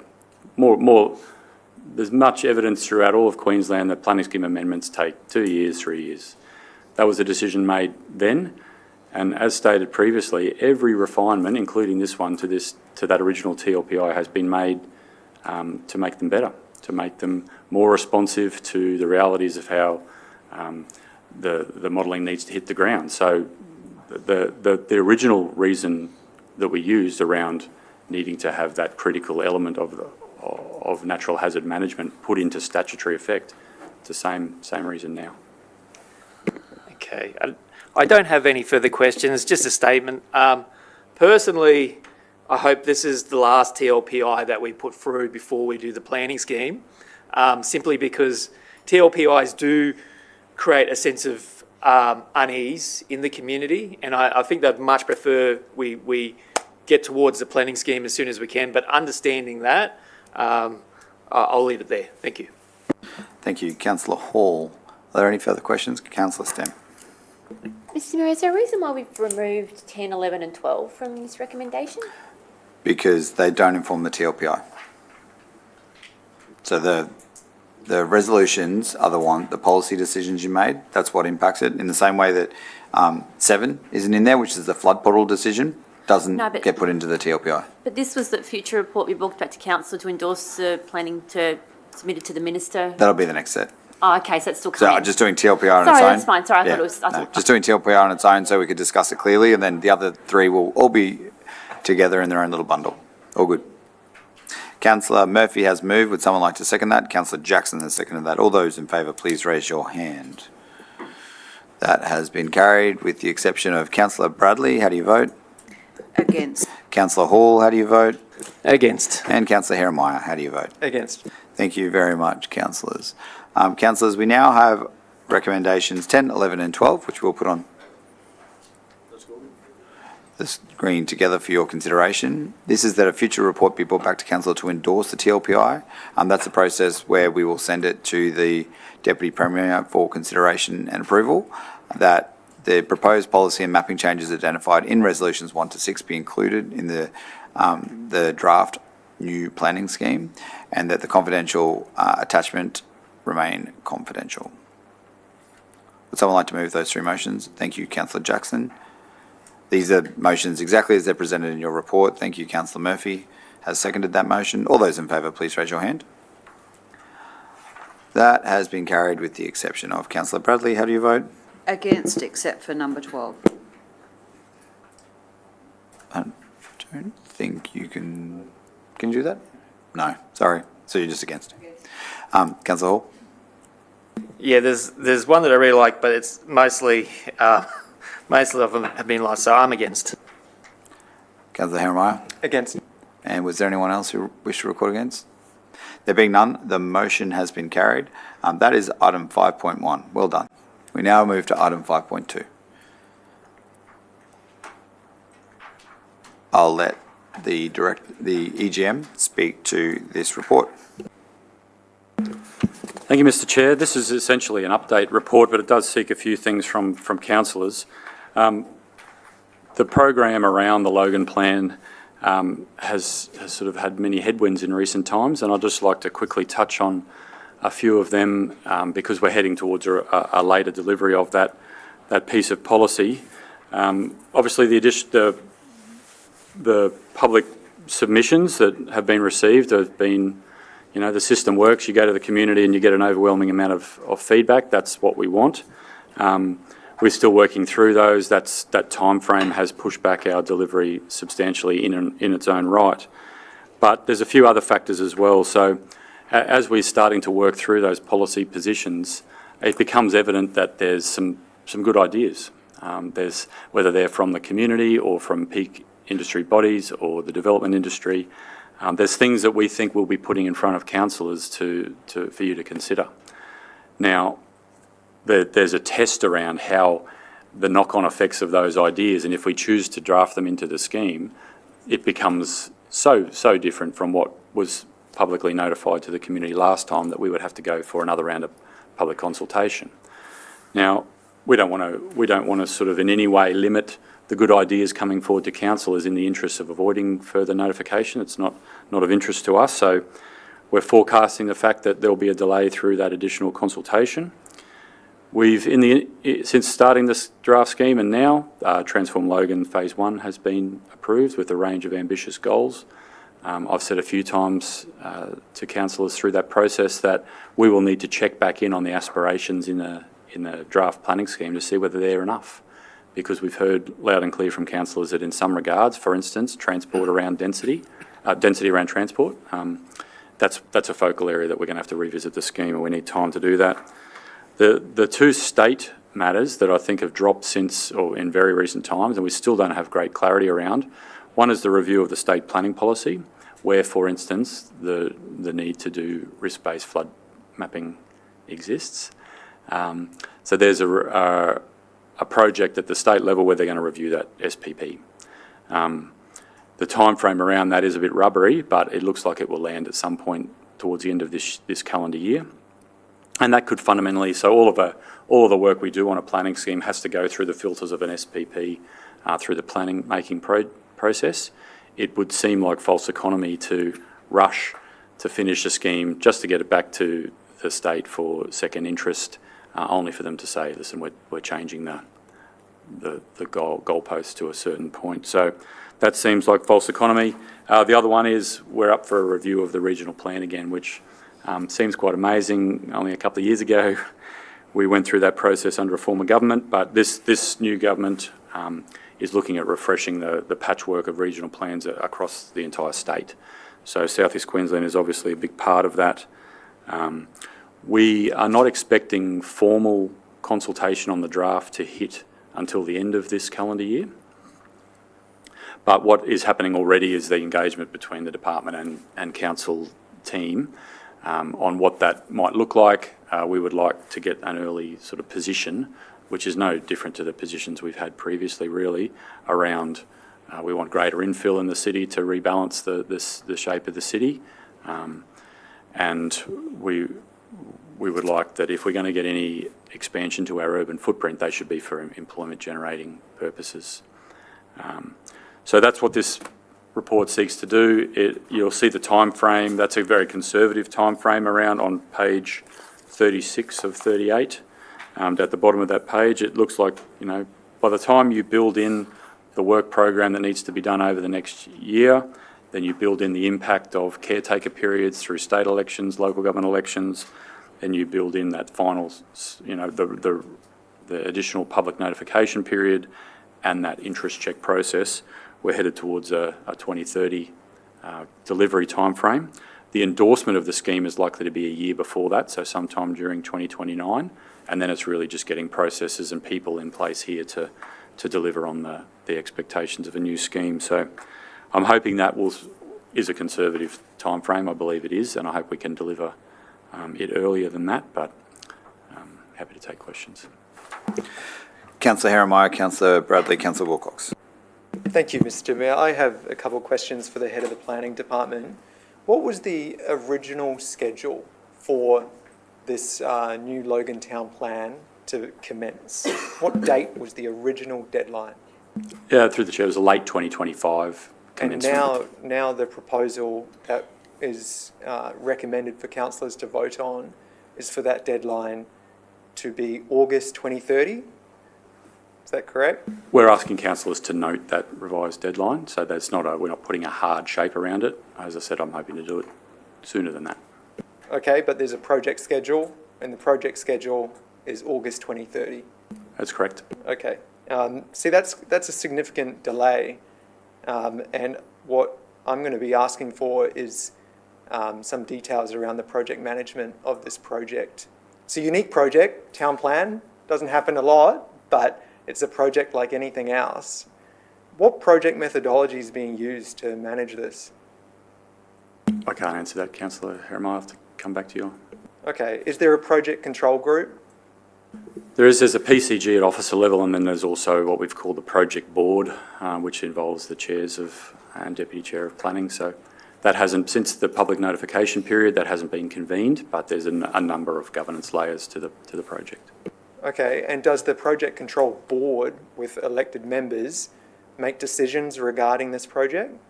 No, they're just part of the project management the governance around the project management. So all decisions regarding the scheme have come to this group for a decision. I don't think that's true, because there would be tolerances allocated to the different roles in the project. Project manager would be able to reorganise some smaller stages.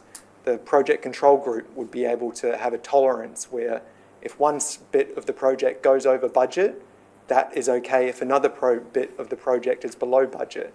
So I don't think every change would have come to this board, and I don't think that would have been appropriate, because each layer of the project governance has different tolerances, and only when it gets to a significant delay would have it made it to this venue. So it would be great to get some details around the project methodology. On top of that, I'd like to understand your perspective on the dependencies. So when there's a project that has dependencies, there's a risk that the deadlines get blown out because you do not control a dependency. This vote today proposes to include 2 new dependencies controlled by the state level of government. One is the state planning policy getting reformed, and one is the regional plan getting reformed. Have we got a written confirmation from any state government department or agency promising a certain deadline, so we can factor that in to our project schedule and make sure that this town plan gets delivered on time? Do we have a confirmed date?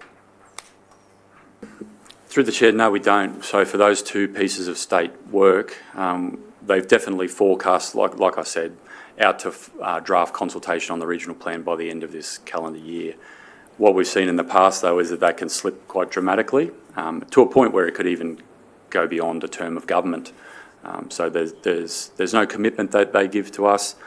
The material we've seen to date is often stamped not government policy, but they're giving us an inside glimpse to try to get us to work on it together with them, which we appreciate, but no commitment around the timeframes. Okay, and have we contacted these departments and asked for their feedback on whether or not we should add their approval of their documents as a dependency into our project? Through the chair, so you're asking whether we have asked those departments that are in control of those processes to better confirm the delivery timeframe from their perspective? No, I'm asking that we have this project, the town plan. The council officers are recommending that we add 2 dependencies, both on state government departments. Have we gone to those state government departments and asked them if they think that's a good idea? Through the chair, in my opinion, it's not about whether they're a good idea or not, and these aren't new dependencies. They are pieces of legislation that can change. So the fact that those changes are now being forecast to us and change has come to fruition don't necessarily mean they've been added as a new dependency. If you take the regional plan, you would think that a regional plan that was settled as recently as 2023, I think it was, that's now up for review again, that wouldn't be appearing in a normal risk management plan as a high risk, but it has always sat there as a risk. It's at the discretion of the state government as to what they review. So getting a commitment from them on a specific timeframe has not been something we've sought. We're engaged with them it's like on a weekly basis at the moment, to be honest, through their own PCG structures around regional plans and SPP reviews. And in my view, that's tight enough engagement to try to understand as the sand shifts in those policy worlds. It's enough engagement for us to get a feel for when they're going to be delivered. Okay. Well, this is a significant time blowout, and getting some confirmations regarding those dependencies, I think, is a wise thing to do. I also have some questions around how this project's being handled, and it's a simple thing. It's about the community submissions.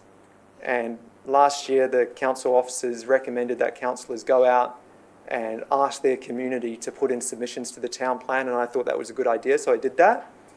And on the 2nd of February, I asked council officers to provide a copy of all of the submissions that they had received from Division 8 residents. I raised it again on the 9th of February, raised it again on the 11th of February, again on the 15th of April, and I still haven't received it, and it's June now. So when is can I receive a copy of all of the Division 8 submissions? I have to take that one on notice because my understanding is that was the rough cut of submissions, being the sort of unorganised but complete list of submissions, has been sent to councillors. So I can recall the email that was sent. Yeah. So I don't know whether any other councillors in the room recall receiving it, but it's been done, is my understanding. Okay, well, I'm happy to check my records, but my recollection is that I haven't received all Division 8 submissions. I think that's a pretty bare minimum thing. Do you remember when it was provided to councillors? 13th of May. 13th of May. Okay, I'll check my records because I'm keen to read all of the Division 8 ones and also make sure that this new town plan, whenever it's delivered, actually aligns with what the Division 8 feedback is. So those are all my questions. I think that adding the 2 dependencies regarding the state government documents without firm commitments is not a wise thing to do, and I think we should stick to our current schedule without delays. Thank you, Councillor Herrenmeyer. Councillor Wilcox. Oh, sorry, Councillor Bradley, then Councillor Wilcox. Thank you, Mr Mayor. I just note that things like Transform Logan are within this document as well. And obviously there's going to be an election between when it's at the 2030 deadline. So, you know, there could be some hot topics that could change that whole direction of, for example, Transform Logan. And, you know, we could have a different cohort of people here. So, yeah, I just want to foreshadow that. Thank you, Councillor Bradley. Councillor Wilcox. Thanks very much.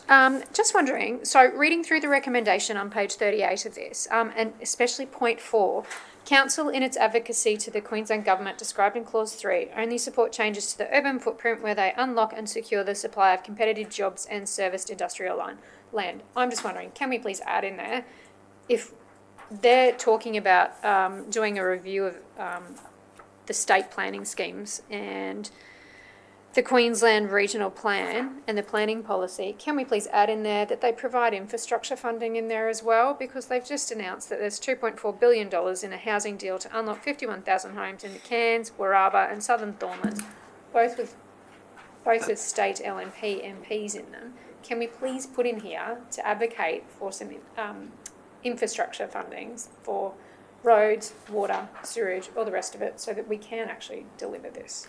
So I do that regularly, including on that 2.4 billion, was just speaking to the Deputy Premier about it. Adding that to regional planning advocacy, though, is a different, so this is about policy, about what can be used in what area. Money isn't generally attached to the regional plan, unfortunately. But separately, yes, already doing advocacy on more infrastructure, because it is a huge challenge for a city that's growing as fast as we are, and it's the most common thing I raise with all levels of government, much to the envy of our neighbouring councils who are frustrated that we get more money than they do already by a long shot. But I'll continue to do that non-stop. You don't need to direct me to do that. That is literally up there on my list. Well, this one, the reason it's not in there is because it's not part of the regional plan. Funding for infrastructure doesn't sit with the regional plan, unfortunately. Is that right, Dave? Just to clarify, if you look at recommendation 3, it does make reference to making the best use of existing and planned infrastructure networks. So when you look at it from the perspective of getting an early position that we can build with the government as they prepare a regional plan, then you can become a bit more strident when we see the draft in full detail. If it doesn't have that degree of matched infrastructure funding, which I'd forecast it won't, to the Mayor's comments, then you can get serious about it. I know, just in point 3, it specifically references infill development, not changes to the urban footprint. That's why. Thank you, Councillor Wilcox. Councillor Lane. Thanks. We do love a good infill development, and we saw classic examples of those in Parramatta and Penrith just recently. Mr Mayor, I'm wondering whether or not, as part of the advocacy strategy, we can actually go harder on the public transport. So when the Queensland Government approves all of these houses in greenfield sites, that we actually have public transport that keeps match with it. One of the feedbacks that I listen to all my councillor colleagues, I'm sitting pretty with some public transport, I'm doing pretty okay.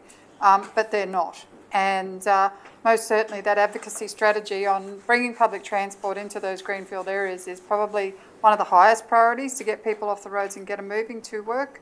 So if that can be a highlight of your advocacy or a highlight of the advocacy strategy, Dave? Just a quick response before your response, Mr Mayor. The July round of committee, we're going to bring the first step of that advocacy build or rebuild. So you'll get a chance to talk directly with the team about including all the things that you would like. Very excited. Thanks, Dave. Happy to see how you armed me up with a list of priorities in July was all I was going to, yeah. Good, I'm glad. Good to hear it. Councillor Herrmann.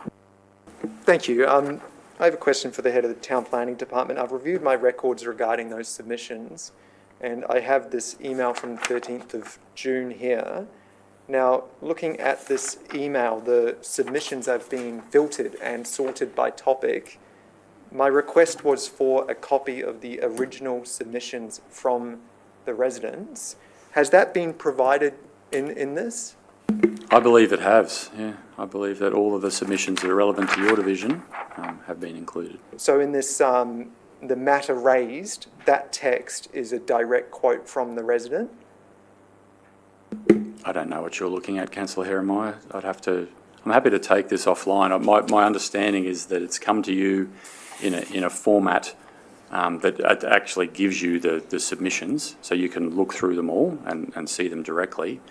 If there's any paraphrasing or organising of them in a table, I guess there's the potential that has been paraphrased by the team, but you've got the submissions to look through. No. So a paraphrased version of a submission is not the original submission. So that the scope of the request was, I want the direct documents, whether it be a letter or an online form lodged by my residents, so I can hear directly from them, not a paraphrased version. So this appears to be paraphrased, but it's not clarified whether or not it is from what I have. So I'm happy to take it offline, but that's the goal. That was the request lodged in February, and I hope that it's been achieved, but it's unclear right now. So look forward to working on it. Happy to take it offline. Thank you, Councillor Herrmann. Any further questions? There being none, there is a recommendation on the screen. Would someone like to remove that recommendation? Thank you, Councillor Lane, seconded by Councillor Bannon. All those in favour, please raise your hand. That has been carried unanimously with the exception of Councillor Bradley. How do you vote? Abstain. And Councillor Hall, how do you vote? Abstain. Thank you very much, councillors. That motion has been carried and Councillor Herrmann. Against. That will be noted. That brings us to the end of the agenda. There are no late reports and there is no general business. I declare the meeting closed at 2:46 p.m. Thank you very much, councillors. We appreciate your hard work today.